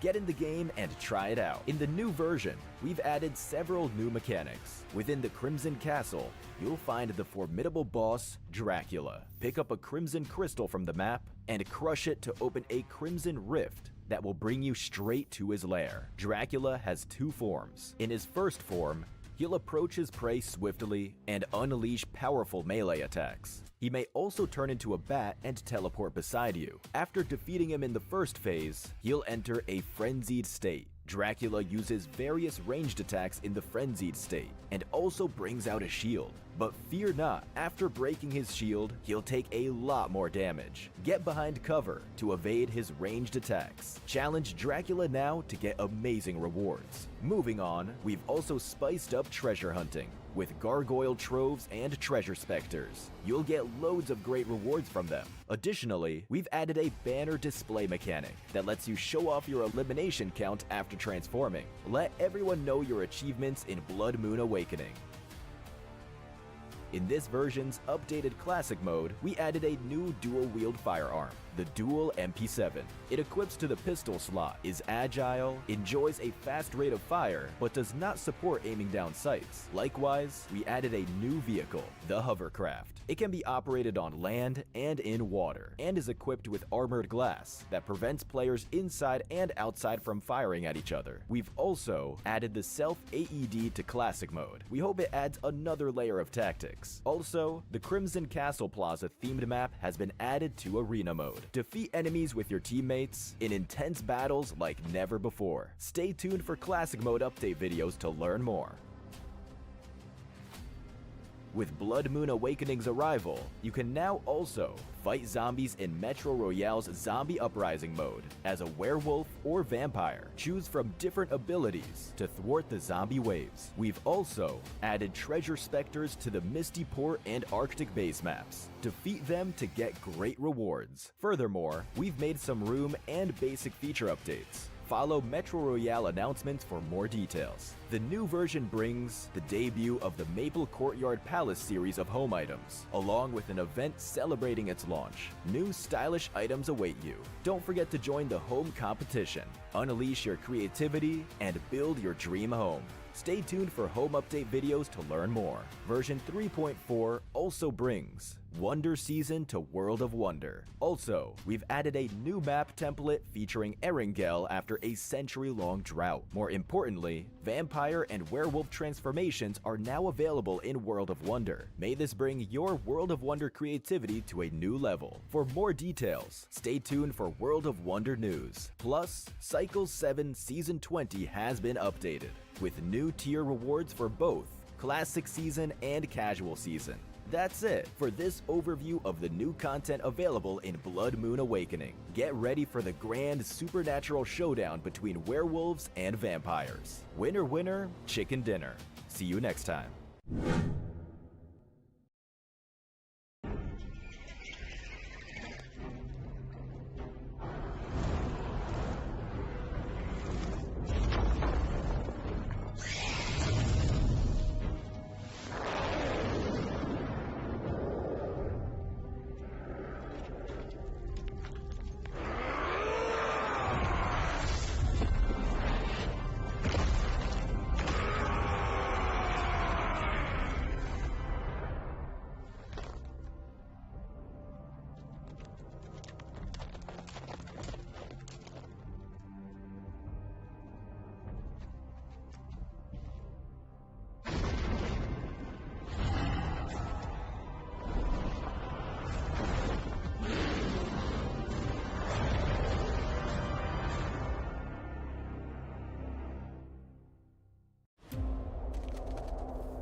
And we're back, ladies and gentlemen, into the PUBG Mobile Challengers League Southeast Asia Fall 2024, and we're unfolding the rest of the day with 2 more Miramar maps to go with me, Chu and Sir Cloud. Yes, and 2 more games to go. We got to switch up the maps, and of course, there's going to be the map debut for Group E for week number 3, that is. And we'll see how do they adapt to this new map, new environment with this new grouping. So far, we have seen majority of the maps having wonky circles, Miramar being a nice kind of map because you have a lot of land in it. Well, we hope that we get to see a wonky circle as well, because Patona, we haven't really got that circle before. We never even get to see Patona before. I mean, like, that's gonna be the hottest place for us to actually... That's gonna be on our dream and wish list, okay, right now for Patona. And we had a lot of trucks stop across the entirety of different tournaments too. And this time I want to see if the circle will be right on top of the flight path, because I wouldn't say that it was a very challenging circle. I mean, that's gonna be a tall order coming up from me. Of course, I'm not playing, so it's easy for me to talk than actually do it. But seemingly, like, if you compare with the circles in a different tournament and this tournament, it's a bit more generous, honestly. If you're still centralizing towards the center pack of the map than tucked into one corner, like very north or very south. You didn't get even a whole SMB circle in Erangel before. But for you guys watching at home, this is gonna be for you too. Yeah, what you gonna get if you update your game right now is this new game mode called the Blood Moon Awakening. Theme mode is currently here. It comes obviously with a new theme area, items, transformation mechanics, and if you want a preview of it, you would have seen it during the break time earlier on, and even before the show started. And this game mode, it comes with a huge update. So you got to prepare yourselves with a good Wi-Fi. So that's going to be a tip there. Once you download the new update, this new big update, download the resource pack so that you get maximum graphics out of your game and you can enjoy the Blood Moon Awakening theme mode that's currently in it. And something that's big coming up is going to be the Royal Pass Ace 9, the RPA 9, already available right now until the November 14th. When you have a lot of things to unpack with this Royal Pass here, with the prize pool worth of over 80,000 UC, and don't forget to upgrade your firearm Uzi, which is available at level 50, of course, and level 100. That's where you get the Spirit Sentry set customizable color outfit. It's going to be limited amount of time for you to actually finish things off, so make sure you have even the 720 UC rebate with this Royal Pass and just be the best version of you in the game. But we talked about that later, because right now we're focusing back, shifting towards a Miramar next one.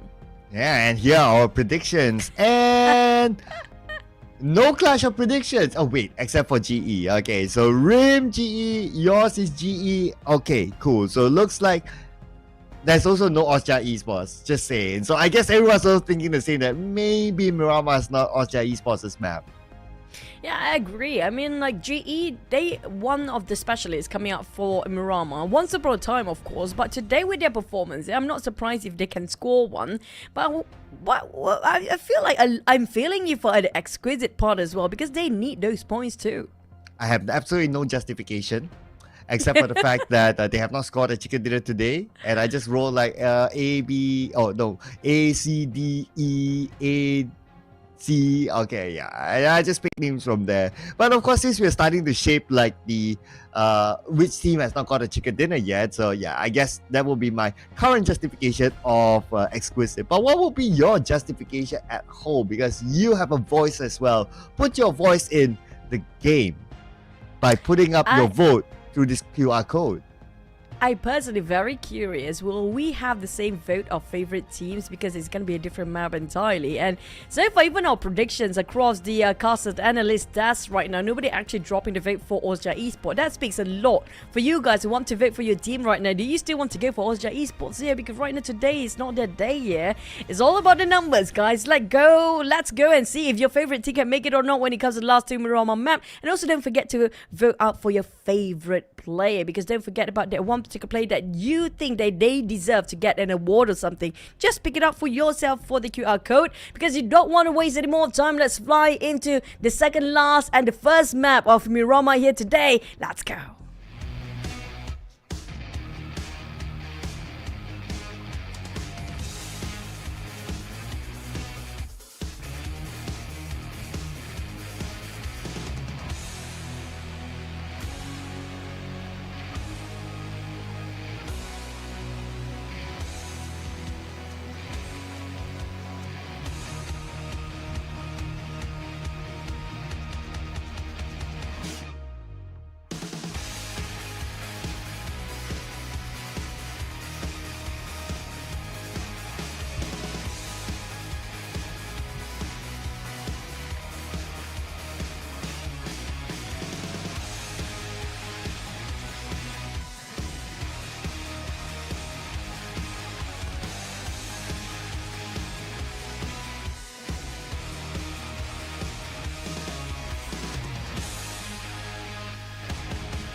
Outside Lost Learner seems to be rather crowded, and that's where we'll see the first fight here involving God7 taking out one member of Team Max V9, and the boss is definitely not going to be happy with that.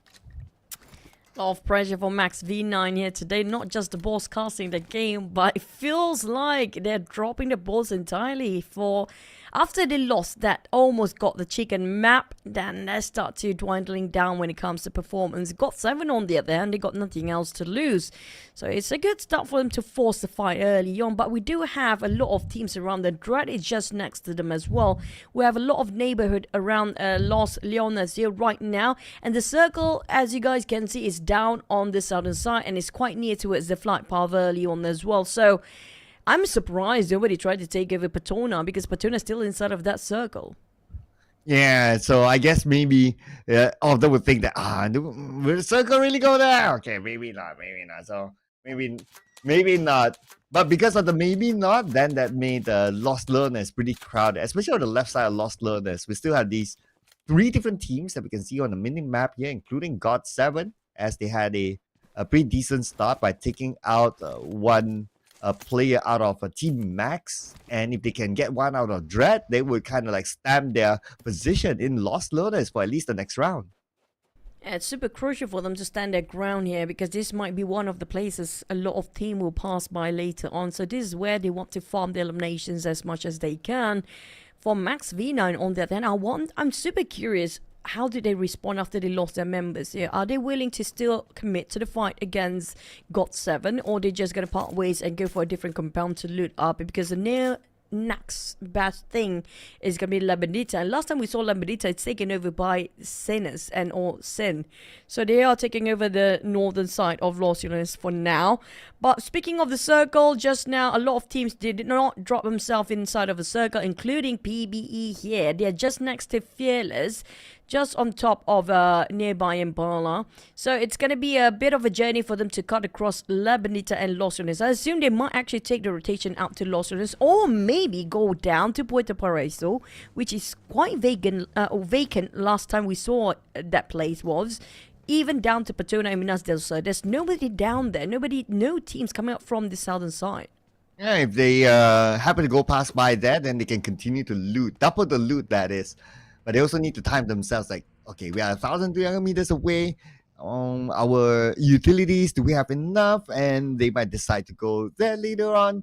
So it's all down to the equation for PBE. PBE dropping into their regular drop spot, I must say, somewhere that they're comfortable with. So I'm sure they know this area like the back of their hand, and they can make the right decisions for them to continue on this round. And since they have a 20-point gap with Genesis Esports, with Genesis Esports still hot on their tail with their current performance, these 2 rounds will still be important for PBE to perform in order not to let go of the number 1 to maybe GE or even Young Galacticos or even Austria.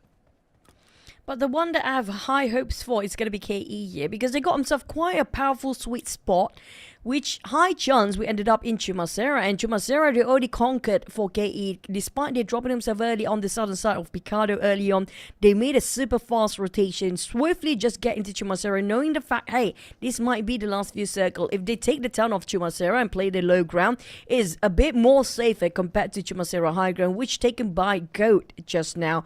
And, you know, there's still a 50-50 playing around elevations or playing the compounds, because usually the circle always ended up right at the lower ground area. And I think that's what KE has in mind. They want to go for the chicken, they want to play the long game, they want to take the compounds instead. But we talked about GE, this is going to be the specialist for Miramar here, coming up from the northern side, cutting across power grid.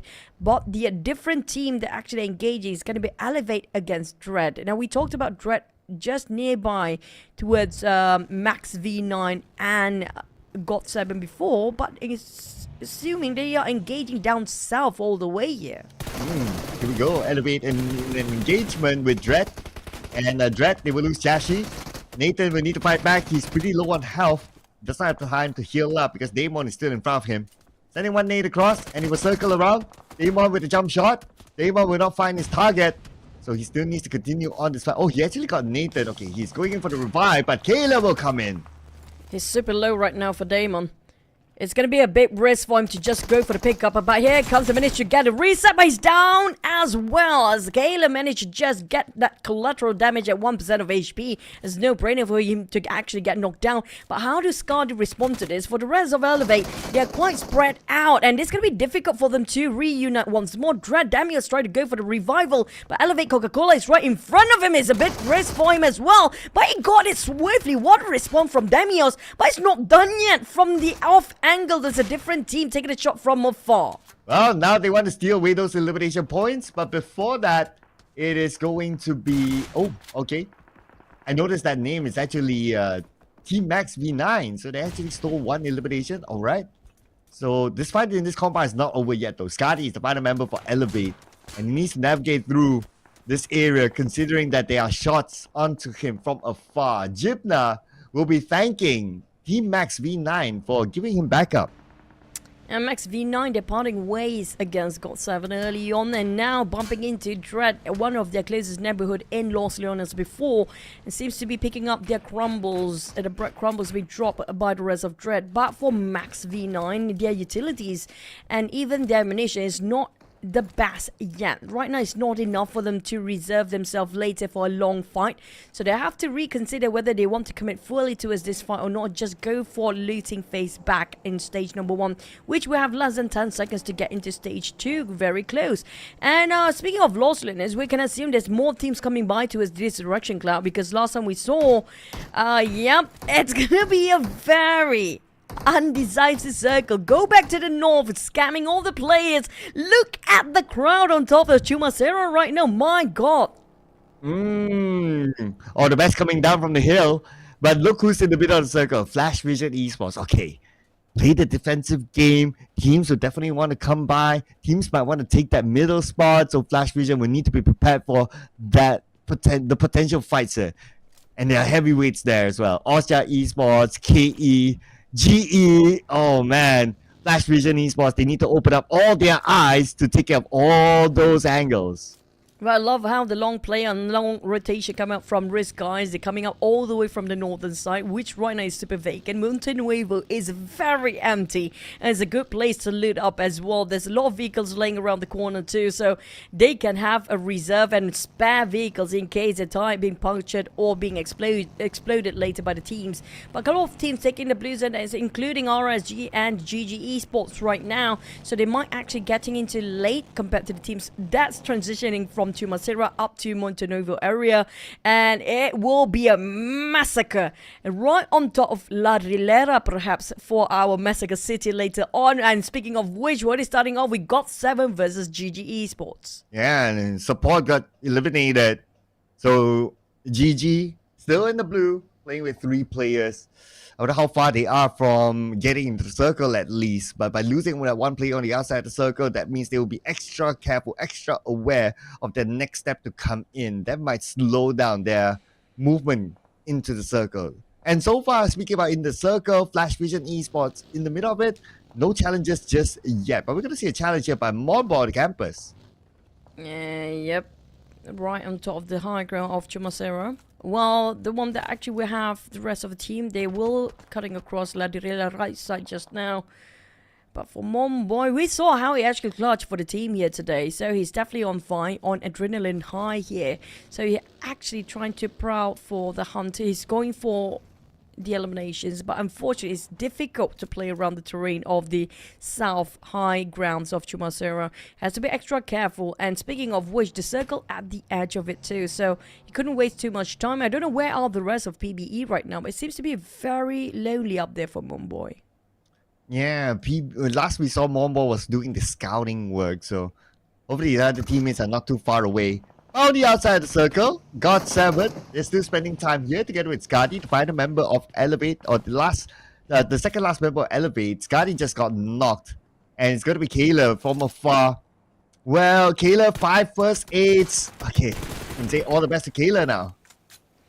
Fighting a losing fight here for the teams that tanking out the blue is still around 1 kilometer away from the circle here, 733 meters to be exact. But for Labubu, he's still trying to do some damage control for the team, and got 7. It lost 1 player on the side of Elevate. On the other hand, down to Kayla to make the call for the team, but he's barely got enough vehicles to drive away. At least this UAZ will cause him good rotations into the circle later on. But which entry would he select for himself? Because right now he barely make it out alive, and the Blues will hurt them quite a bit of number damage here. But he still can gatekeep towards the team that he's fighting against, which was got 7 from the inner side of the circle. But 1v3, that's going to be difficult. Still, it's 1v4 by the way. And he's still being shot at though. Erangel bleeding out now. Monboy wants to secure that elimination point, making sure that it does not fall into the hands of any other team, or maybe even denied away. But look at the area at Chumacera. It's going to be a mess here inside Chumacera. Fearless Esports still there. Playbook Esports still on the high ground, but they need to move since they don't have the circle. So let's see where would they decide. In Chumacera, or would they circle around? Everybody thought it's going to be Chumacera Circle. I thought it's going to be Chumacera Circle. Who would have thought that it's going to be shifted all the way towards Montenuevo? Maybe it will pull down back to Chumacera afterwards. So there's why a lot of teams still lurking around Chumacera right now. But PBE, we talked about them taking it a bit later for their rotation. They were right on top of around Puerto Pareso area, just down south in the eastern side. But they finally make it into the circle, and they straight away start shooting people after they got themselves in the safe zone. But the rest of the team tried to get themselves the most compound to work with, and we talked about the uneven terrain with this sort of circle. Is pretty darn hard for the IGL to just find the exact sweet spot they need to, because it's still unpredictable how this circle will get into stage number 3 and 4. And we'll find out that in about 55 more seconds. So a lot of these teams are already in the circle. There could be some teams still on the outside, but none of them are tanking the blue still. Looking at by the edge of the circle, we have Exquisite, and they are surrounding Sin. Okay, we're gonna have a split view here. So Lufa kind of has an idea that a Risk Guys is across them, but a Risk Guys, obviously with that distance, they're not gonna make any big moves. So it's more of like just keeping his guard up at this stage. Just on the left side outskirts of Picardo right now, Exquisite spot out Sin. They have to be extra careful. They know there's going to be some threat around the corner. It's not just one threat. It's going to be two teams at the same time. YG is there as well. Whoever open fire first, they'll be digging their own grave by giving away the position because there's too many teams congested in the same circle here. And RSG spotted out FV Esports. We talked about FV Esports. We are rooting for them, but things seem to be very dim at the end of their tunnel. Teams would want to take over their spot, just like what we expected. And now it's going to be Risk Guys and Oreki, the men who come up with a big game in one of the Erangel matches, will need to come up with a big one now against Risk Guys. Bunny does have the DBS, goes up to the second floor, straightforward elimination by Bunny. And looks like Flash Vision Esports only has one player left, and he's on the outer side. Here comes Osja Esport. Seems to be very interested with what's going on against RSG here. These guys taking too much risk, but still well paid for. It's a good trade-off that they actually get most of the players of FV Esports in. While Max V9, the John start to engage against Fearless. We have KE around there. Drud is there as well. This is going to be a really massive fight. Look at the Murder City going on right now at the very on top of Chumacera around area. And there's too many crowd here. We talk about 6 to 7 teams perhaps. It will be in a big mess. Oh yeah, and this is what we're looking forward to. Dust being fired. And looks like GG will lose the kit. Point give it to Pop-Off with a Mini 14 from the building. Stage 5, and all these teams might need to evacuate this area, so they need to make sure that their corners are clear for now. Semi-open warfare, I must say. Okay, Baby Harry's all alone. He's the final member of GG now on the second floor, and KE is just below a D2K. We see him there. At any point of time, D2K will rush in onto the second floor to take him out. Oh, wallpaper thin right now. It's just so confusing who's shooting who, right? For both team or even all the teams that are engaging in this crossfire. But what an angle by the side of KE. Master DTK finish off the last member of GG Esports. That's winning them over with more points in the bag. But it's not done deal for them. We still have a lot of teams that will collide very soon, including Exquisite Lufa in trouble.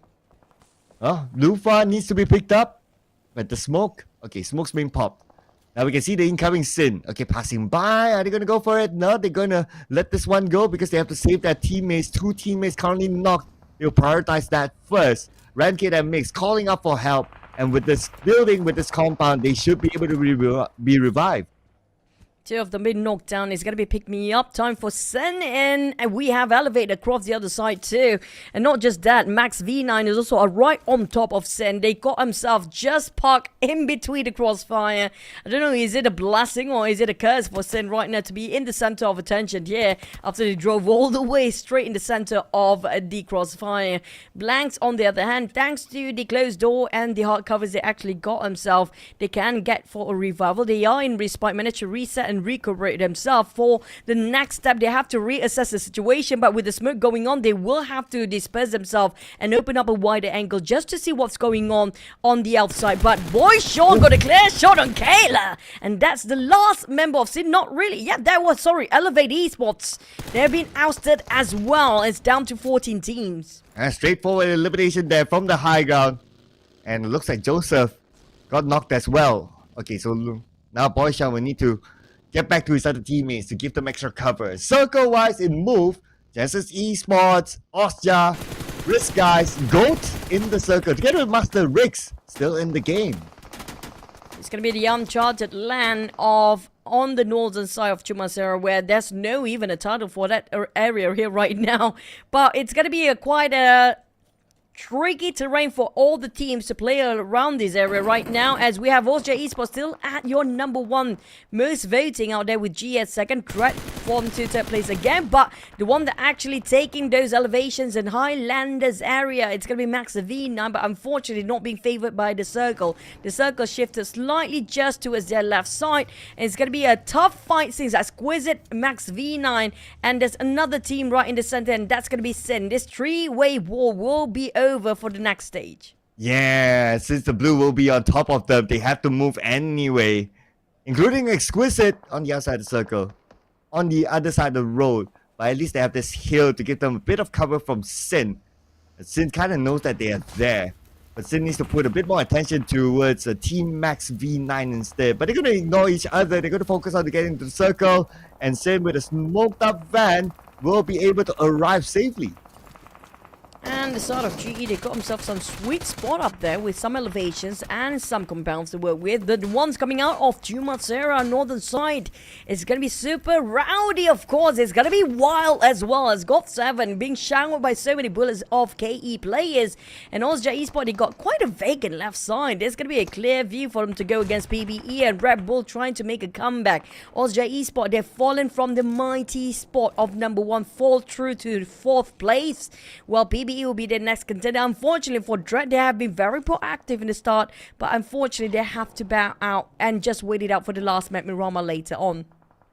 Ranky got taken out. And now we have GOT7 on screen with Carry. The only player left for GOT7 needs to navigate through a team that's in front of them. That's got to be KE, a team that just scored the chicken dinner. As for Max V9, okay, Blanks is just in front of them. They don't know that Blanks is there. They're putting focus onto Exquisite, so Blanks could surprise them with the DBS.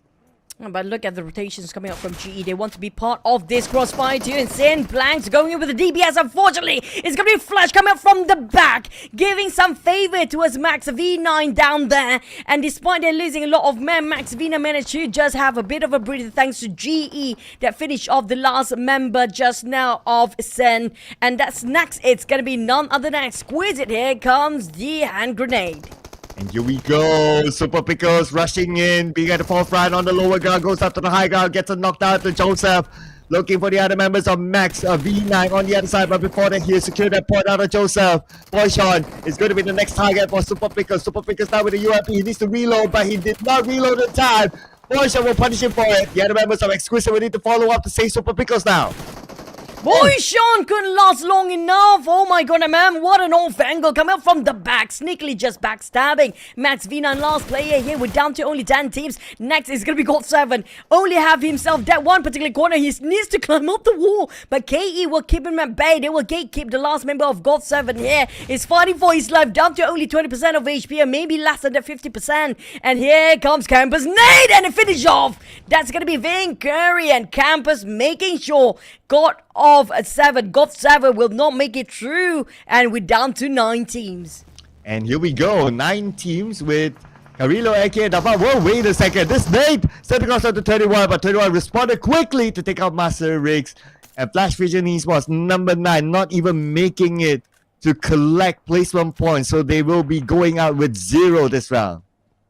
GOAT do have those elevations, but Ozja Esports definitely want to get those elevations for themselves. They will try to fight against GOAT, but there's going to be Risk guys from the top as well. And YG and Risk guys might be occupied with each other's presence. But coming out from the south, we have KE as well as PBE. Next, YG on the south, try to take out on Risk guys, who try to shot all the bullets from the sidelines and flank side. And Risk guys feels like they're being trapped. They are in a very strict position with very little space to play themselves and need to get out from that turmoil. But how to get out? They stuck themselves, and that's going to be the end with the help of YG, of course. That's going to be a clear up there for GOAT for now.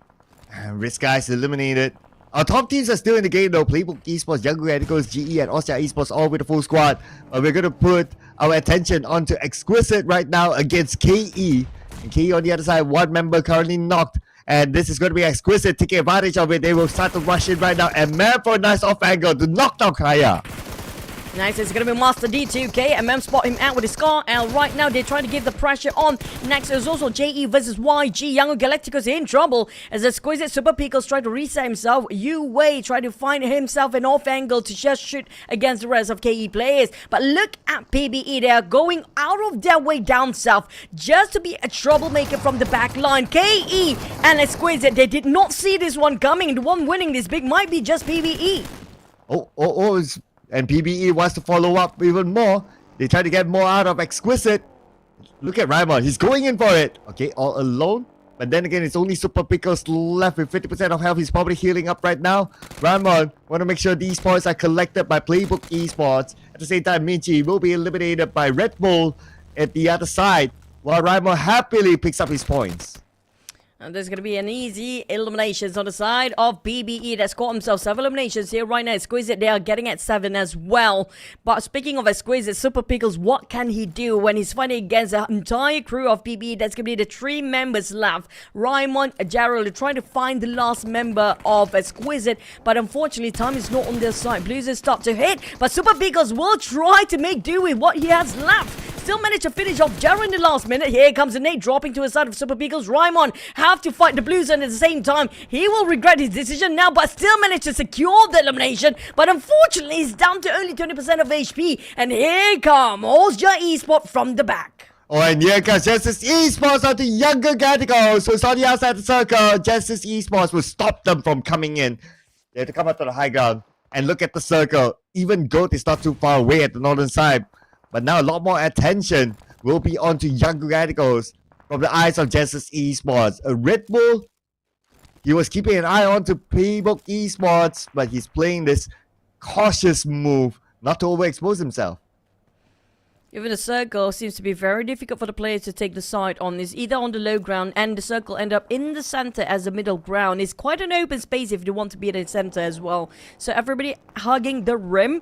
And right now GE taking a bit of a long shot here, hoping they will actually close the distance between them and PBE. Might actually scout out a couple of players. It's down to Master Smart to relay the information back to us, the team, whether they can spot them out or not. But for Goat, they actually not taking any actions yet. They are quite up here for the longest of time. Here comes a nade drop, but unfortunately deflected all the way to a side of Club. But YG, they have to make the move. The Blues start to hit them quite hard, and it will be a painful one. And GE, they're waiting for this time to open fire. Can the Goat and GE take away YG with this uneven terrain? Yeah, Goat, 2 players, so they'll stay away from all the attention. But they're starting to fire though. Let's see if they can get anything out of this. As for Younger Radicals, 1 player still left behind on the outside of the circle. They need to manage Justice Esports, their closest contenders now. Gold, 21. Actually managed to get a nade onto Younger Radicals, and Naughty Boy will be eliminated by Zai. So Zai was the one to steal it away. On YG, they got the worst place possible. They're being sandwiched by so many teams out there, including Osja Esports. Goat managed to take down on 2 of the players with 2 points already down. It's going to be GE next against Goat, and Goat, they are barely alive too. Down to only Goat 21 that's left alive. And Zai actually spotted out the members of YG as well. So YG, they are in the center of attention, but Osja Esports might want to rethink about the focus next, because right now their crosshair seems to be everywhere across the map. They want to focus on PBE, they have to focus on GE, and they definitely want to take away the last member of Goat and YG at the same time. Here we go, Justice Esports moving in on to PBE. Manet has the high ground against Raimon. Momboy's on the other side though. Flash will be taking out the left side. Oh, flying car, okay. Bit of a distraction there as Momboy will get Zai. Momboy not going down without a fight though. The final member of Playbook Esports right now within fight against Justice Esports. There's coming out to him. Not only that, Osja Esports behind. And the final blow came from Smile with the nade on the Momboy. Smart pretty low himself. Red Bull. It's going to be the Titans clashing here between Osja Esports and GE. As GE, they have 4 members managed to reset themselves. Well, Gooey, he will be greeted by Master Smiles. Here comes flying over with 1 second to go, and it exploded, did not connect. Master Smile gave the pressure onto the side of Gooey on the side of Osja Esports. He got barbecued. He needs to run for high. Where is the fire extinguisher? Nobody tried to put it out. But Red Bull next tried to find an opening towards the side of YG and Goat. Right now his focus is totally different from the rest of Osja Esports, who's totally tried to handling towards the GE situation. But Goat 21, he might actually spot out Romeo Boy just beneath him. Ooh, what a position for him to be in. Oh, wait. Okay, he doesn't know yet. Oh, but it wasn't Romeo Boy, it was Flash. That actually took him out. That is Gold Esports eliminated. So now we have our top 3 teams. These teams have got their own chicken dinners. So it will be a repeat for them. 4v1, let's go. On the side of YG, it's going to be waiting time while waiting out for Osja Esports and GE to cancel each other out. 4v4 between the 2 Titan squad here, the powerhouse of Osja Esports versus GE. Now, Monet's just next to non-axe, but due to the uneven terrain and some bumps on the ground, make it so difficult for them to visualize on the other end of the hill. And Red Bull, he's still got his eyes locked to Romeo Boy. He knows there's a threat around that corner, but he couldn't pinpoint out. So Romeo Boy is just next to Flash. Flash. If Romeo Boy open fire to Flash, it's going to be Osja Esports to win the game. Oh yeah, he can be the game changer now, the kingmaker between these two teams. And if Genesis Esports scores this chicken dinner, there is a chance that they might overtake Playbook Esports. We need to look at the overall leader. They currently have 7 elimination points in the bag. Now we are stage 9. Circle will close entirely. Osja Esports with a high ground advantage against Genesis Esports. But Genesis Esports, they have a decent spread. Smart takes a bit of damage, and Zai spotted out. Will be knocked down immediately. This is currently the time for them to move in. Marnet will get a knockdown to Jewey next. And now Marnet, we need to fight from the lower ground. But he still managed to get it. He gets it. Can he get another one? 7% of health left. It's going to be really difficult. And Red Bull will come in. It's going to be a 2v2 equal field ground again, and we're waiting for YG to open fire. Not just yet. Flash, on the other hand, trying to actually make a comeback for the team. But it's going to be Red Bull alongside with the rest of Osja Gui as well to win over. And now, finally, it's Romeo Boy time. Can he clutch? Since they're still licking their own wins for Osja Esports. And never mind. Osja is coming back in the Miramar map. Well, it looks like it is the caster's curse, ladies and gentlemen. The moment nobody had the caster's dash vote for them, they scored a chicken dinner inside of Miramar itself. And the map that statistically they don't really like, but they managed to do it still. So Osja Esports, after a bumpy ride over there, they did it in Miramar. Hey, we thought they are not that preferable in Miramar. They just prove us wrong for Osja Esports side. They are great in Miramar too, despite it was a difficult circle to start with for most of the team. Very scammy indeed, hard to predict with the sudden hard shift to the north in the very last minute. Everybody thought it's going to be Chumacera circle, but hey, all this while is jumping back up to Montenuevo and just ended up right on the northern side of Chumacera in the no title land at all. But nonetheless, we have to give it to Osja Esports. Will it be enough for them, especially when it comes to elimination wise? Will it be enough to take that #1 spot again for their side? Yeah, because Playbook Esports did pretty well as well this round. But let's check out the best moments here from Osja Esports and their chicken dinner.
Master Smile managed to last long enough. He got himself the MVP this time with 3 eliminations, 4 knockout, 953 damage. A lot of multiple MVP for Master Smile here today. Lasted longer than the rest of the team. But unfortunately for GE, there was such a close one to get that chicken dinner for today.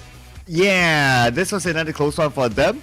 But still, Smile came up with 2 MVPs, so he's still showing his value as a player for Genesis Esports with the amount of damage that he came up with for the team.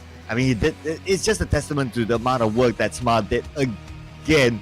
Although it was more of like Genesis Esports, if we look at it as a whole, they did well as a team. It was just they were put in a difficult circumstance that they had to fight from the lower ground against Osja Esports towards the end, and that gave the advantage to Osja Esports to win against Genesis Esports, and then bringing home the chicken dinner with this poster together of Osja Esports. 7 eliminations. I have to give it to Red Bull and Gui just now, who make so much of an off-angle shot to a side of GE, especially Gui, of course. But Osja Esports, what a game that was with 7 eliminations, 4 total knockouts, 1,595 damage. That did not tally up with eliminations there. I assume there's going to be a lot of third party as well coming up from PBE across the other side, of course.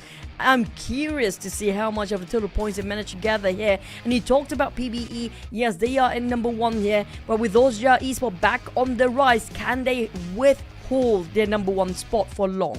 Yeah, so PBE will be looking at this and telling themselves that, one more match to go. The points could be really, really close between all these juggernaut teams that last we saw on the weekly overall charts. And Osha Esports with the chicken dinner, with Genesis Esports did fairly well in this round. I wonder how close the points will be, but we'll look at that in a little bit more because we'll go through some of the stats that we got in this map. So despite it being a rather scammy circle, like what you call it, there's still time for teams to loot 2 airdrops. Yeah, there's a lot of knockouts as well. I mean, that's more than the population of PUBG Mobile here. I don't know who being knocked down so many times, probably in the same place. There's going to be 65 knockout and maybe that 5 knockout with one particular player. But the throwables this time a bit more than the per usual. Usually we're going to have the average of 250 to 260s, but we have slightly a better version of it at 270. I'm still waiting around the 300-ish sort of throwables. That's going to be more feisty and more fun to watch with a lot of nade galore. But when it comes to driving distance, 365 kilometers, due to how unpredictable the circle was, I don't blame the players. But like how you mentioned, the airdrop is still being looted by the players. Only 19 being revived this time. Maybe because a lot of the teams seems to be fighting in the blue zone before. It's such a hard revive to be in the blue zone during that time. Yeah, we saw a couple of that earlier on, so that could contribute to the numbers. But when it comes to the important numbers here, Osha Esports 17 points, Genesis Esports 12, Playbook Esports 11. So they're not doing too bad this round overall. Means that they should still be at the number 1 when we tabulate the overall scores. As for the other end, Flash Vision Esports, another 0-point round for them, despite them getting the middle of the circle. A lot of questions to be asked, but seems to be no solution for now, especially for FV Esports. GG Esports, they are up and down. At least we get to see them in their better spotlight position too. For FVE, it's never in the spotlight. It's always around the corner, the very dark corner we're talking about. But with the points gathered by PBE, which still I think is a lot of stretch between the first and second place. Yes, Osha Esports just scored the chicken, but last time we saw them around the 30-ish gap between them and the first place, and they've been pushed down to 4th place before.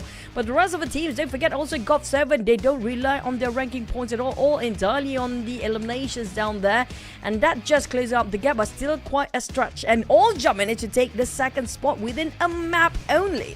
2 points behind the 100-point mark. Interesting enough.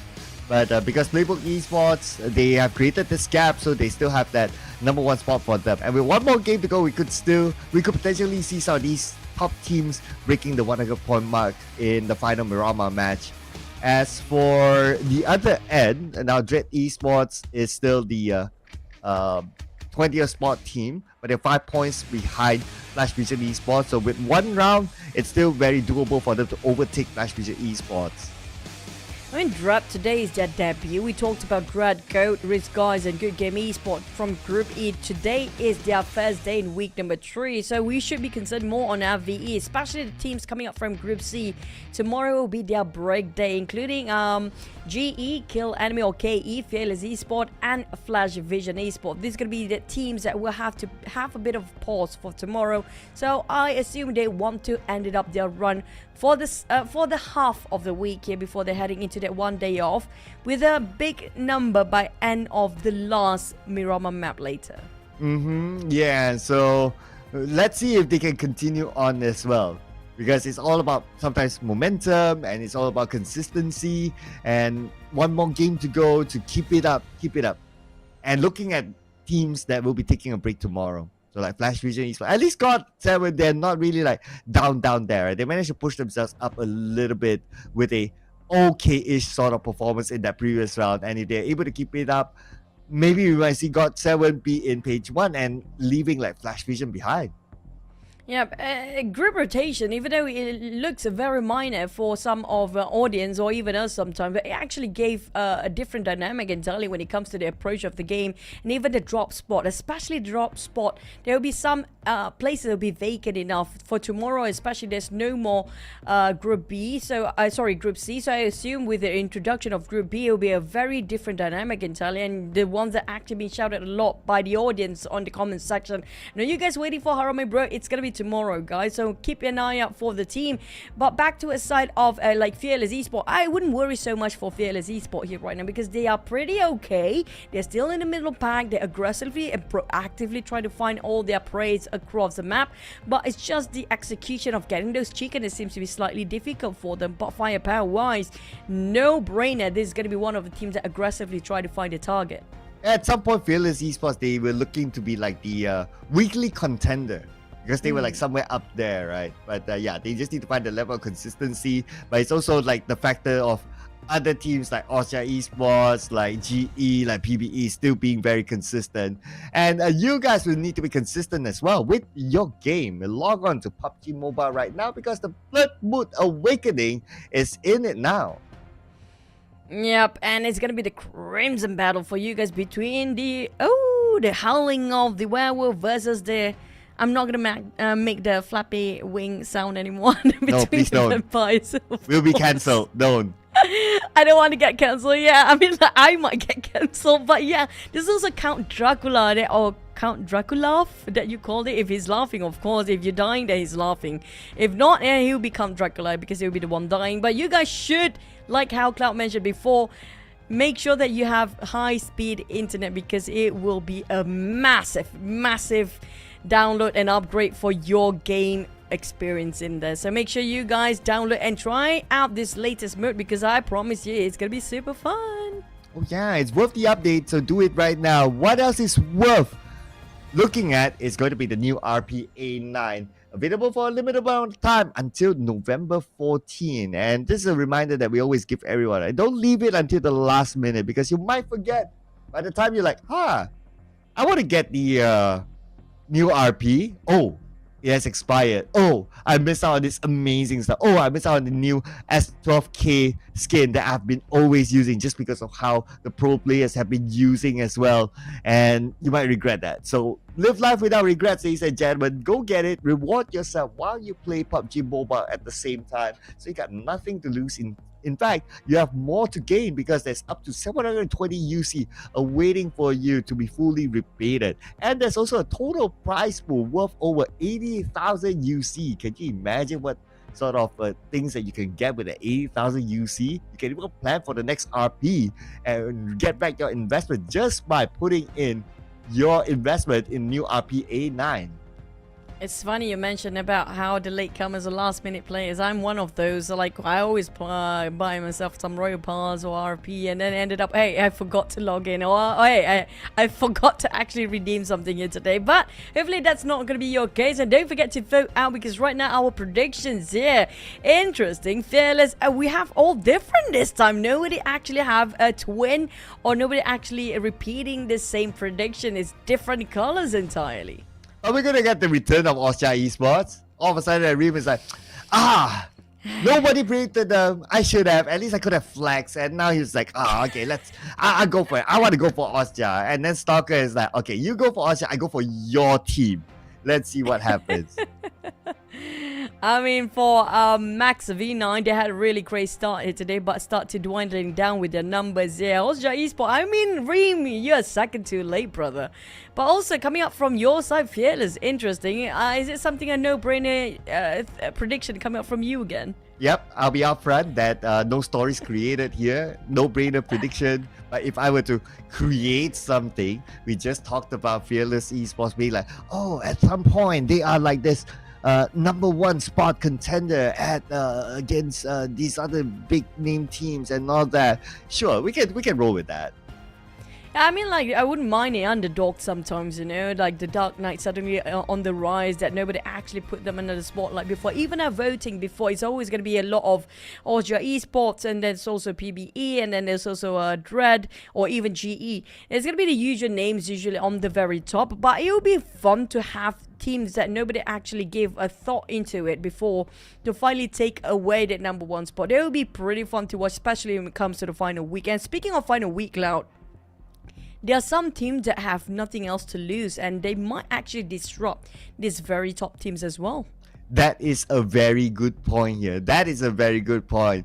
I think some names are pretty obvious. Which are the teams that have nothing to lose? So, direct drop spot challenge and just run over teams, just go around the map, play like it's classic, 4 people in one vehicle, just going around fighting for their next target. Well, at least it will make things more interesting in our tournament.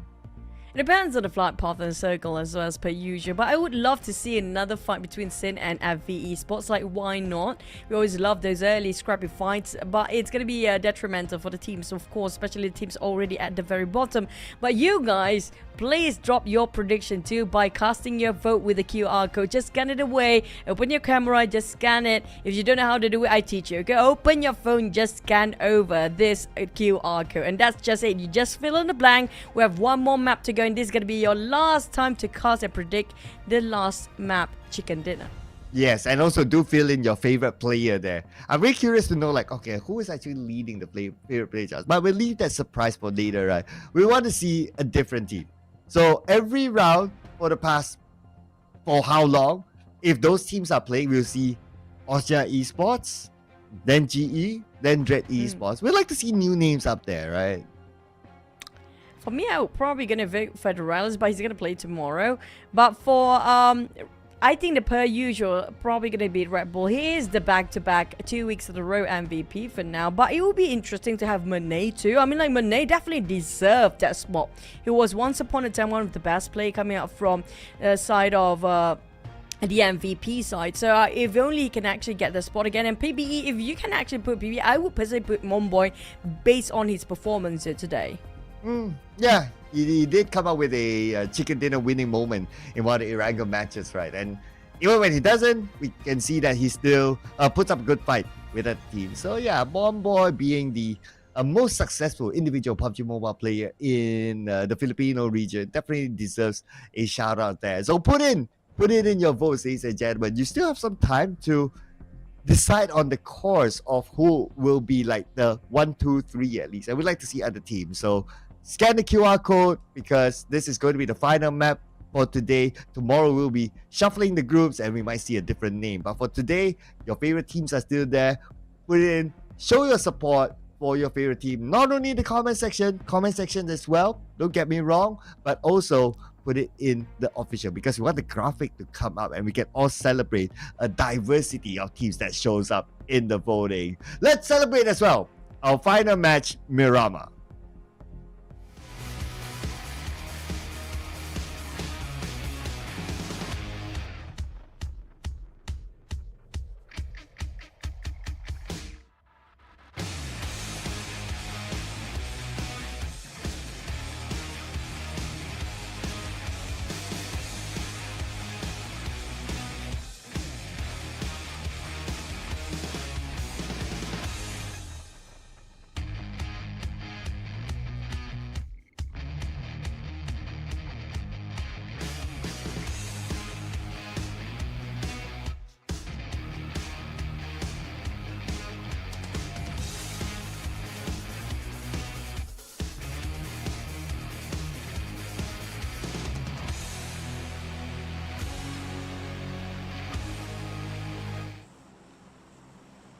Very south flight path this time indicates will we have a northern side of a circle here. If it ended up around Cruz de Valley and also Torre Ahumada, that's going to be a lot of early scrappy fights just to cut across into one direction, the north. But we're going to have to wait and see. We're waiting for the circle to pop. We're looking around the map. Where the changes of hot drops? Will there be any clashes here? Because I'm looking at Goat. They are definitely quite spread down on Minas de Valley. And it's going to be quite a rowdy south of Chumacero. But it's very similar to Monte Nuevo. Again, it's more towards the left side. But will the circle will play a tricks on the players again? I want to see if we're going to see a Lost Learners fight again like before, or at least a Lost Learners pickup. But so far, we don't see any of that. So it looks like Lost Learners has a bit of truce. Now, when the circle popped, I also noticed that Flash Vision Esports, they had the middle of the circle as a starting point again. So hopefully they'll be able to maximize their chances this time. But Redkit is not able to maximize his chance. Taken out by MM. Squeeze it just nearby here. It should be on the outskirts of La Benita right now. A man with a micro Uzi. 86 on the reserve, but the rest of Sin seems to be closing in their distance. Waka with an AKM. Battle weaponry, of course. But for MM, he got those elevation on top of the rooftop, going in with a vector jump shot, but unfortunately, just giving himself towards the rest of Sen. Did he scored any point from there? I don't think so. Did he? He scored 2 for Exquisite right now, while the side of Sin has got 1. I don't know who else was the target, but on the side of Exquisite, at least they got a better upper hand compared to Sin, who's down to only 2 players here. Despite the loss, MM, but hey, it's worth investing for. Yeah, and for Sin, it's not the first time they are put in this situation, right? The last time we saw them play with 2 players as a start was when they kind of had to trade off with Flash Region Esports in one of the Erangel matches. But of course, at that time, they scored 4, so it's a better trade-off for them. Oh, anyway, this time, they still scored 1 at the early stage of Miramar, so Sin has to still make do with whatever they have. A little bit too bad for them because their points are not far away from Team Max V9, KE, even Risk guys, so they could be pushed down further. Well, we saw earlier today, there's so many chances for the solo player, even at this case better than solo players. Sin do have a duo, but for them to fight against all the 15 other teams, and it's still stage number 1, they have to make sure they're treading it carefully for their rotation. But unfortunately for AV Esports, the teams that always try to get out from fights, but the fight will start to find them despite they're not engaging first this time. And it's going to be YGWTZ spawning out, smoke up that minivan, and it's one of the tankiest vehicle, by the way, 2000 HP minivan that almost being chipped down entirely for his HP. But for FV Esports, at least the rest of the players are still healthy enough to just reloot and recover themselves.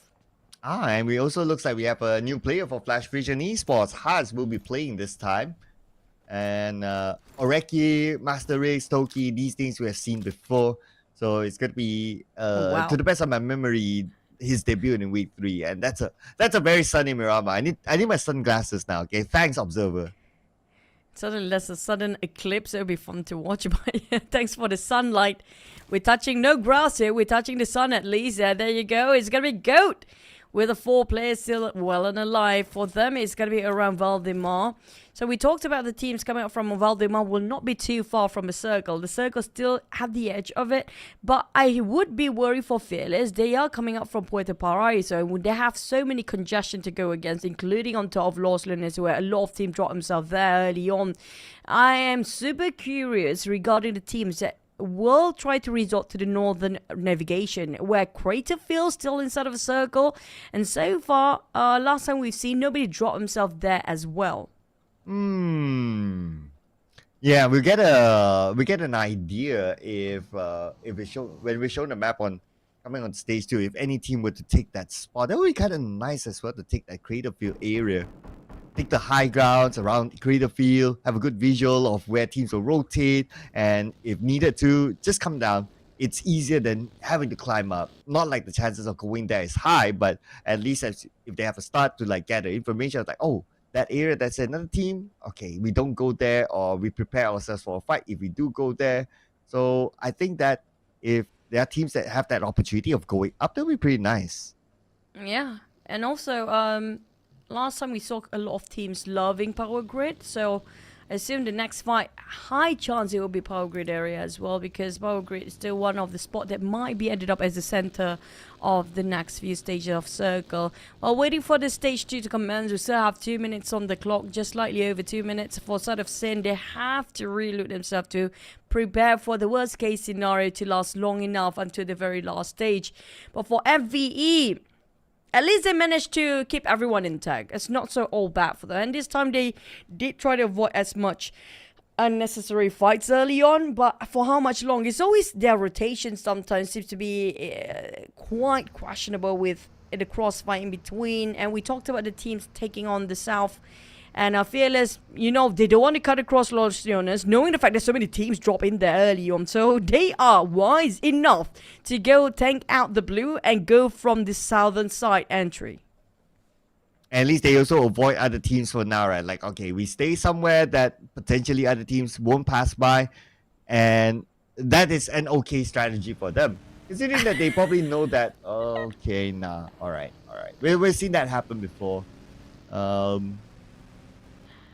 But yeah, I mean, things happen, and I lost my train of thought, but it's okay. I think their biggest enemy is themselves here right now. Oh my god. When things happen, it just happens sometimes. Back to the side of Max V9. And what are your thoughts about regarding Max V9 as a team, honestly? Although we don't see the big moments for them, but actually they're doing not too bad. If you think about it, right? 54 points in the middle, that's okay, that's okay. Maybe a bit more pressure from the boss, the fact that he's actually casting that game right now. But I guess it's more like consistency. If I were to summarize my thought there for Team Max V9, a very long name to mention.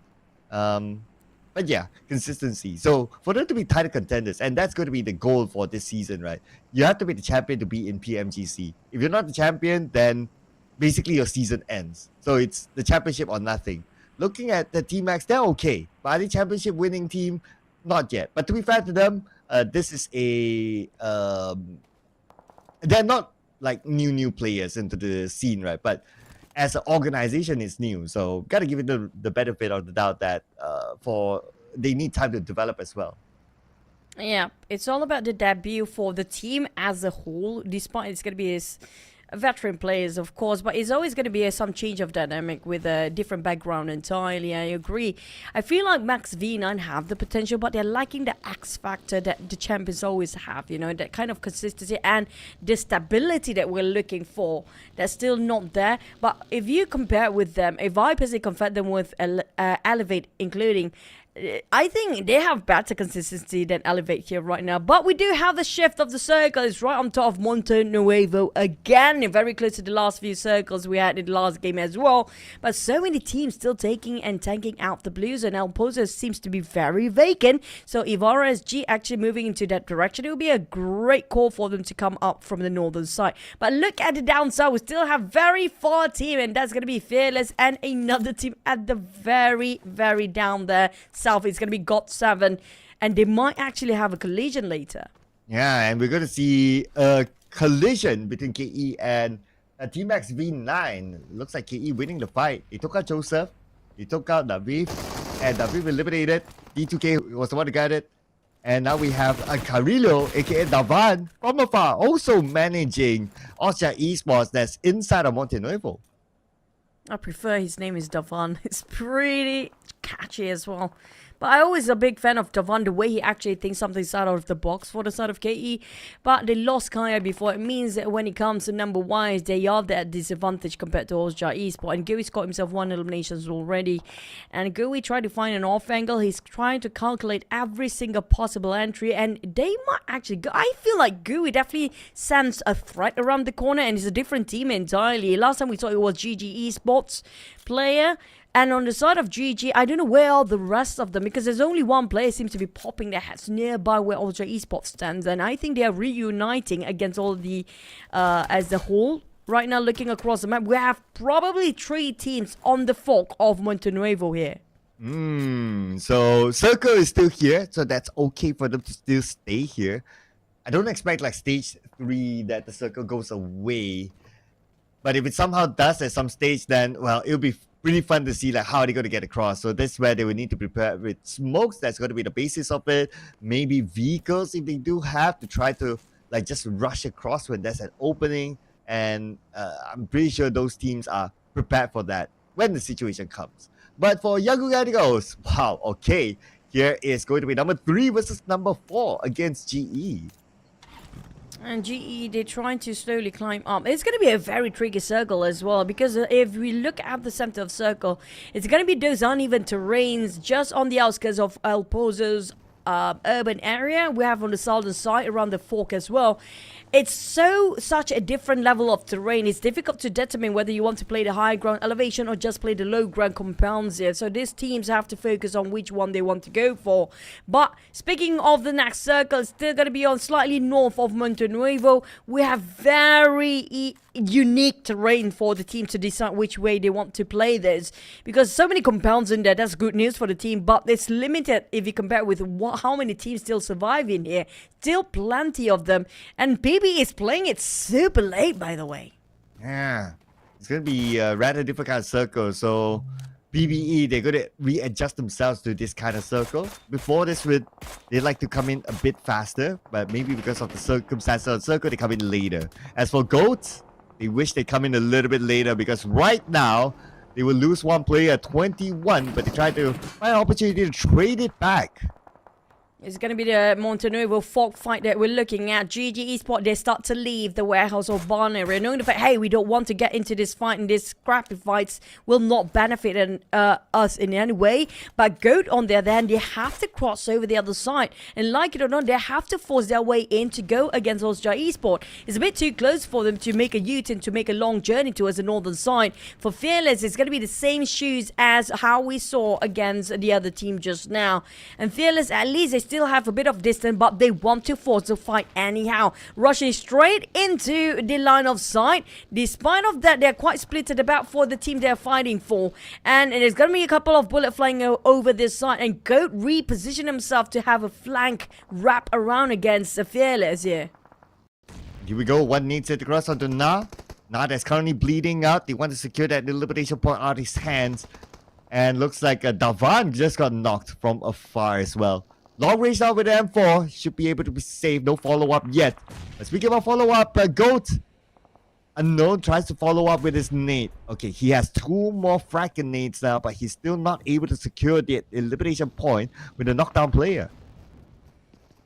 A lot of hesitance showing on top of Montenegro Crossroad just now. We are hovering around more southern side, which is going to be on slightly on the right, where PBE is fighting against Dread. Dread is reuniting as a team once more, while PBE is still taking a fight. Jaro managed to reset himself. The rest of the players still having a very good healthy HP. But for the Meoffs, and it's going to be a bit of a CQC fight between PBE and Dread right now, forcing it out. A bit of a 1-2-1 trade. Make it 2 PBE members. They are falling into pieces. While the saying is for Dread, if they have a third party coming in, it's going to be the best timing possible. But for Mon Boy, always the hyper reliable teammate that will win the clutch no matter what their circumstances are. Showing up again for the team. Big up for Monboy again.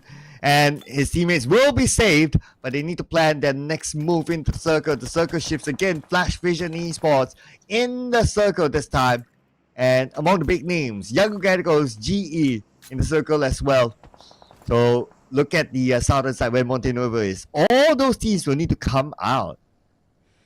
It's super rowdy on top of Montenegro Fork Road just now, but the one that will win this over, it's going to be a high chance. Risk Guy, love their spot. They got themselves those elevations on the right side of Montenegro.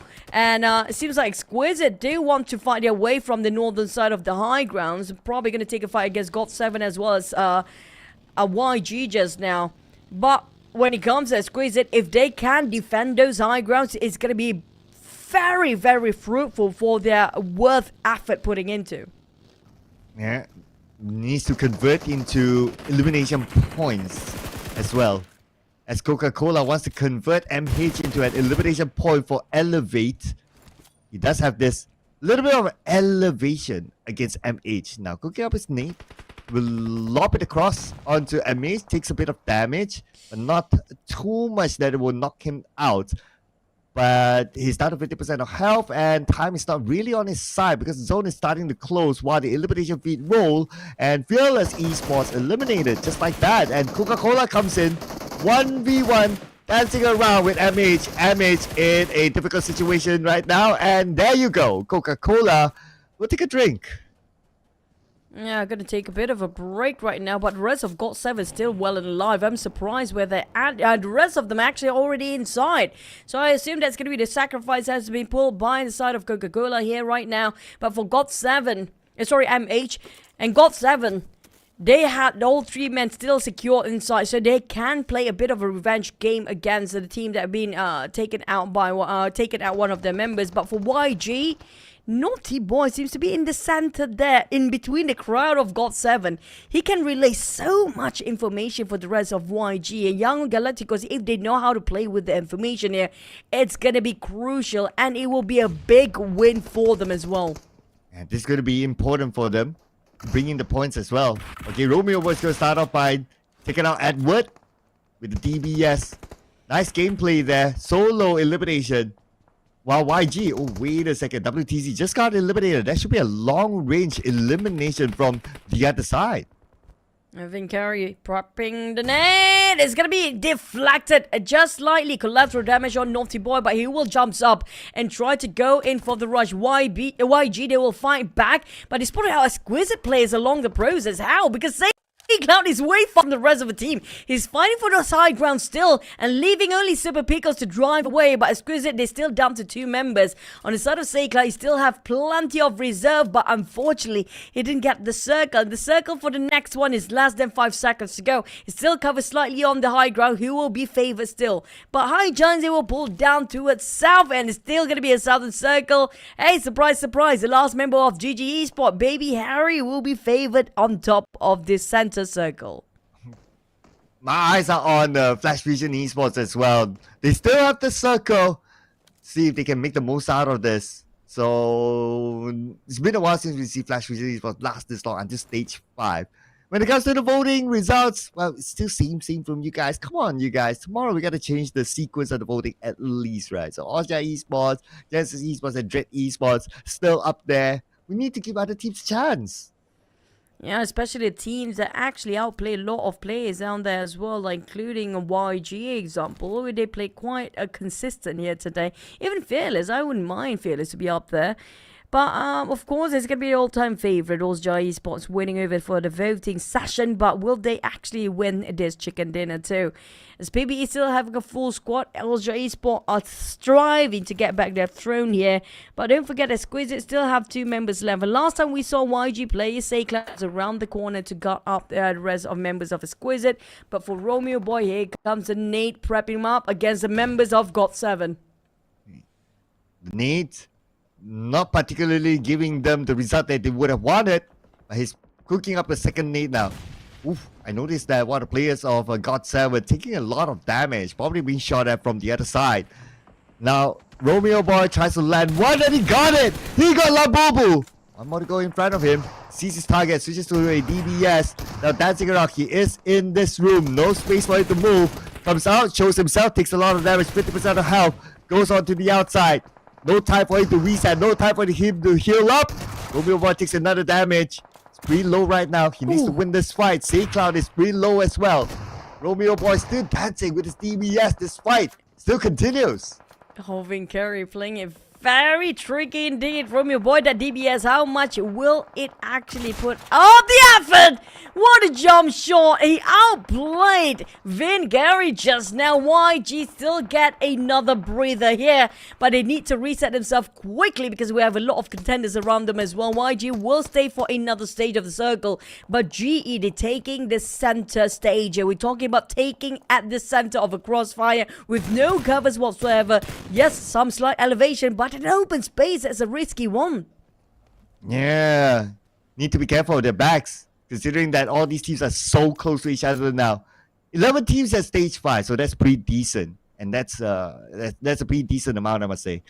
So Cloud got knocked out by Kayla, got taken out, in fact, and that's going to be another elimination into the pocket. Now for Flash Vision Esports, this is where they have time to move. They'll be staying here for the longest time, not needing to move, but stage 6 will be where they need to plan how to get out. Speaking of getting out, it's going to be very small space for stage number 6, and it's going to be lesser team to survive here, of course. It's down to the core. It's probably going to be GG Esports, Baby Harry being favored again. Usually the solo player always being favored by the circle. The circle tend to pull all the way towards the side, of course. But it's going to be a bit of equation and solution for Elevate to think about. And same goes for YG, how to cross the road. Ooh, it's hard for them. Okay, if they cross, then Elevate is beside them. In front of them, there's Mix, but he's a solo player. That's okay. They could still manage that. The biggest contender will probably be Elevate. But we're going to put our attention onto the other side, on the right side of the circle instead, where PBE is up against Risk Guys. Risk Guys quite spreading out on the right side of the circle here just now, but PBE taking themselves into the inner circle will gatekeep them tightly and deny their entry towards this side of the circle. One knockdown the side of Reese, guys, and Ryan will reposition himself to follow up with the knockdowns before. But don't forget, GE is still up there, so GE can butt into this business too. Well, Jarrell spotted out the knockdown players. The follow-up was swift coming out from PBE. That was a clean one by Jarrell. But the rest of PBE with the uneven terrain, it's so difficult for them to count all the members of Risk, guys, out there. Yeah, right now, Risk guys have to take this risk. I don't think they have much of a choice though. They need to take the fight against Playbook Esports. If not, it's pretty much gone for them. The moment they drive in, Playbook Esports, they're prepared for it. They know they're going to come in from that direction. There's only one direction. And we move over to Austria Esports right now, stopping Elevate from crossing the road.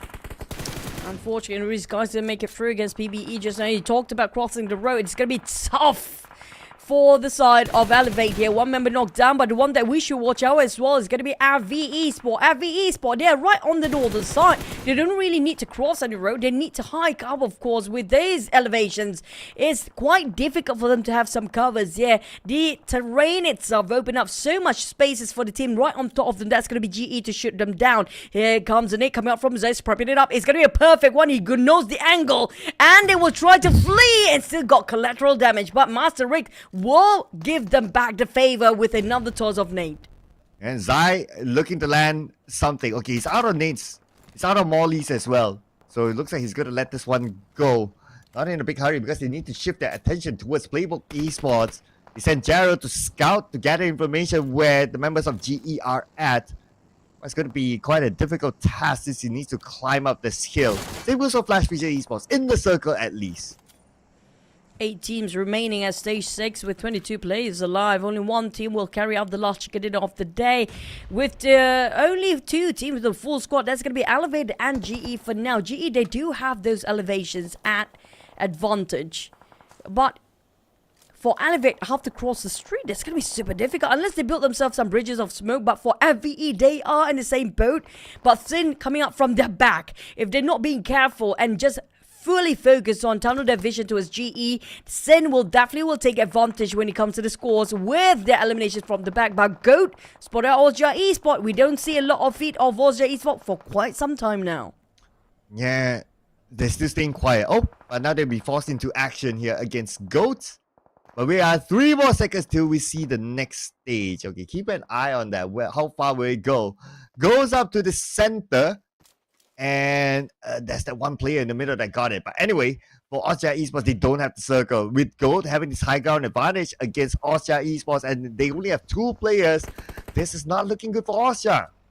It's looking good for GG Esports, last player for the longest time. Baby Harry is still in the center no matter how the circle rotates just now. Coca-Cola getting on 1 against Goat. Goat, the one that actually we keep an eye out to as the cross, the street crossers, of course, or Elevate. They're building the bridge of smoke, try to rotate around into the center, but it will be Austria Esports waiting at the other end. As well as Elevate, they have to fight across Austria Esports just to make it out alive. And not just them, the Goat coming out from the south as well. Scotty will be greeted with a lot of explosion that side, but he's running low with his bullet and even got barbecue. I mean, this is going brutally hard for Elevate for now. Oh man, Elevate.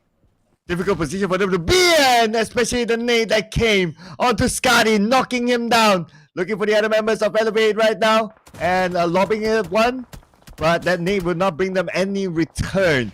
So far for Elevate, they are still in a difficult situation. The blue will be on top of them real soon, but they try to fight back. Kayla lobs a nade onto Austria Esports. That one will not connect at all.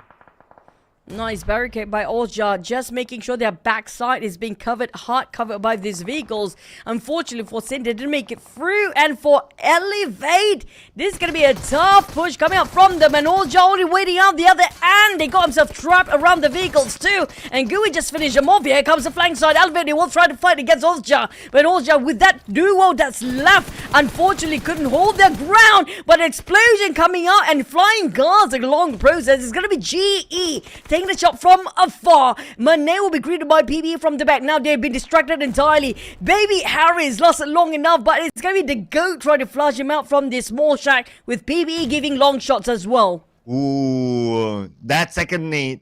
Luckily enough, it was blocked by the building. So Baby Harry's still okay. utilizing his smokes to buy enough cover for him, but will he buy enough time? Okay, looks like Goat, they're distracted by other teams. They will leave Baby Harry's alone for now. Well, lucky for Baby Harry, it can last long enough. It's down to the last stage here with no more circles afterwards with 40 seconds on the clock. Goat XZ11 spotted out one of the players of Elevate. Michi coming up from above, and Goat cannot even move and pick out. It's impossible for them. Design even to make it so difficult where the shot's coming out from. Here comes Nathan tossing out against Baby Harry. The baby will not last long enough, and we're down to 4. Oh, that is it. Down to the top 4 teams. Genesis Esports and Playbook Esports. Our top contenders are still in the game. Elevate as well as Goat are in it as well. So potentially we might still see a new team getting a chicken dinner in the final round. Jaro spots out Genesis Esports. Okay, this is going to be fun. The 2 big teams might meet up. It's gonna be things starting heating up right now, separated by only mere kills between this team. 5, 9, 6, 7 elimination across the board here with full squad getting on GE. Can GE score their chicken dinner for this run? They're closing up for the last one though. Flash spotted out Coca-Cola. It's going to be one headshot that's so crucial for GE at the same time. PBE coming up from the side flanks. GE, they have to divide and conquer here. But for PBE, it's one step at a time. Taking out GE is going to be their main focus here. And for Elevate, there's going to be go time as well, because Monet now reshuffle himself towards the rest of the team because they need help. And this is why Coca-Cola can take the jab from behind. Oh, and Smile and his other teammate just got knocked. But Coca-Cola got knocked as well. Okay, looks like this is going to be a messy ending here. Nate sent across to take out Flash. And that was from Monboy. Looks like Playbook Esports, they have it in the driver's seat right now. 3 players up against 1v1. Elevate Esports just got eliminated. Gyro comes in to secure that elimination point out of Flash. And that's going to be the final member of Genesis Esports, taken up by Gyro as well. 1 more to go. Playbook Esports should be able to do it. They only need to know where is the unknown.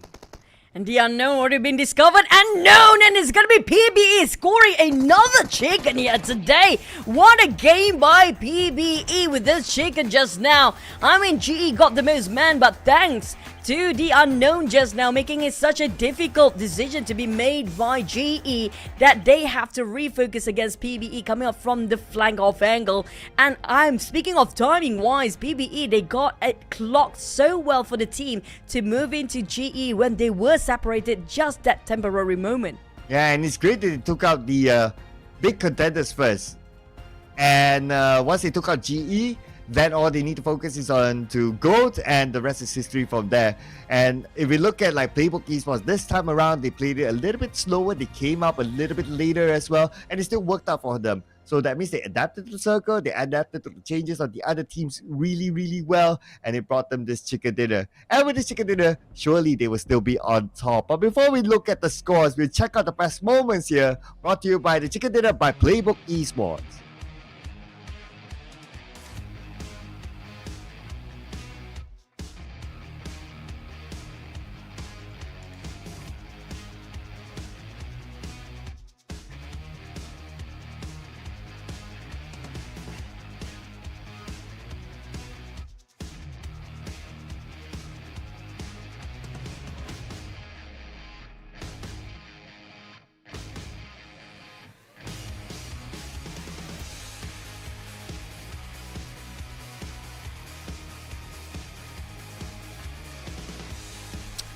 This is going to be MVP of the match with 6 eliminations, and no other than Momboy, of course. I think he's going to be one of the top contenders when it comes to the MVP of the week. Might actually push down Red Bull when it comes to 2 weeks in a row who got himself the MVP for week 1 and 2. But will it be Momboy for week number 3 based on his performance here today with 4 total knockout, 904 damage with 2 assists? This is the most reliable teammate of PBE to clutch in the very last minute, and it's going to be Momboy. I'm shouting out for Kira's one as well. I like his comment. PBE needs to change their picture poses. They look stressed. I don't know about that, buddy, but they definitely look fierce when it comes to Momboy. And to the best of my memory, this is actually a new picture. It looks different before this. I believe it's the hairstyle. So I believe it's a new picture here. But Mr. Yopdom as he like to put it out now. It gave me a headache the first time I saw it. It's like, oh boy, do you really need to do that? Okay, as long as you can bring in the performance, bring in the points. 14 eliminations for Playbook Esports, 2,255 total damage, 9 total knockouts, 7 assists, 2,107 total heal. That's maybe because they spend a bit of time in the blue as well, and a survival time of 27 minutes 45 seconds.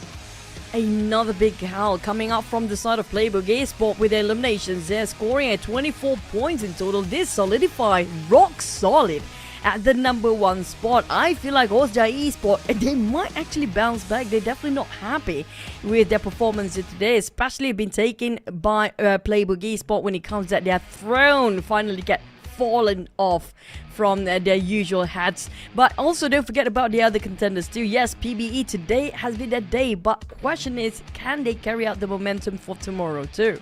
Yeah, we've seen it before. Like, they had a good momentum at the start, but towards the middle and the end, it's like, So, hopefully it's not the case this time for Playbook Esports, because Filipino fans are definitely rooting for them. As we check out the overall stats, 4 airdrops looted this time. So normally we see like a 2, like a 3, so a 4 is a bigger number. As for the throwables here, 266, that's pretty okay, I must say. And when it comes to like the total eliminations, because it's 58 since Playbook Esports, they remain a full squad towards the end. So that means there were some players that got taken out by the zone. Yeah, but speaking of the zone, right, I think a lot of fight were extended inside of the blue as well. They're taking out so much that the heal actually quite a big number this time in Miramar. 10,299. Usually we see this sort of number inside of Sanhok because of how small the circle and how small the map is. But when it comes to bigger map, I guess the number is getting bigger here as well. So we're gonna have to wait and see for tomorrow, because it's gonna be a wrap for today's. That's gonna be the last map here. But when it comes to the numbers, we're waiting. Who will be the next contender to snatch away the throne in the final week? And when it comes to the prize pool as well, for our league prize pool. And so far, standing at number 1 and still standing at number 1 by the end of the day with their match standing, it's gonna be Playbook Esports at 24 points, number 1. And followed by GOAT. And this is also the second time today that they ended up in the second place finish with 15 points collected. Genesis Esports still somewhat consistent, 11 points, so not too bad for them. Elevated themselves to 10 points this round. As for Osja Esports, 6 points. Trying to lose a little bit of grip here, but they will have time to reflect themselves coming into the upcoming matches in the upcoming days. On the other side of the page, we got Dread Esports 0, God7 0. So nothing much is going to change at the very end. As for Risk guys, they did a chicken dinner today, but this round is not their round. Yeah, they got quite an entry clear towards northern side at first. Unfortunately, they thought they were just there by themselves, but it's already occupied by quite some teams up there. But speaking of the overall, this is where everything matters for the most of the teams across the board. 138. That's going to be 32 points between GE and PBE, but we do have the top three already cracking the triple digit, as well as Osja Esports being pushed down back to the third place as GE rising up with their quite performance there last two Miramar maps. But YG close enough to join in the triple digit club up there. Yeah, and so far all the teams that got a chicken dinner, they ended that day on the first half of page number 1. So that goes up onto Risk guys, despite them getting a 0-point round, but they still maintain the spot on the first half of the page. Exquisite is behind them by 3 points, so it's not too far away for them. As for Harame Bros, they did not play today. They'll be back again tomorrow, and they'll be looking at this overall and telling themselves that, hey, we gotta be up there, alright? So Harame Bros will be interested to put up a good show tomorrow, especially for the fans who are missing them. And we know you want to see your favorite team, Harame Bros. Tune in again tomorrow. Yeah, but it's going to be a different group rotations for tomorrow as well. We don't have a Group C, so Genesis Esports, Kill Enemy, or KE Failures Esports, and FV Esports will have to rest a bit when it comes to tomorrow. But we re-welcome back Team Harame Bros, Strangers Esports, Time to Quick, and RTC Esports. And so far, I feel like Group B have very stable sort of performance. If you look at the overall chart, despite they not playing it today, they didn't drop all the way towards the very bottom. That's already a good sign, which means they can bounce back anytime for tomorrow. Yeah, by the end of the week, we'll equal up all the amount of games, and then that's where we'll see who will be the champion of the week and also who will make the cut.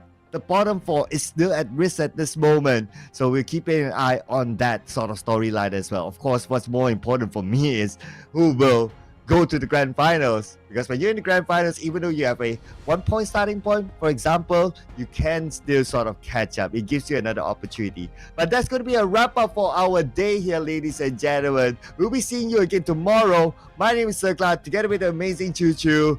Tomorrow, come back, all right? So see you guys again, same time, same channel. Bye.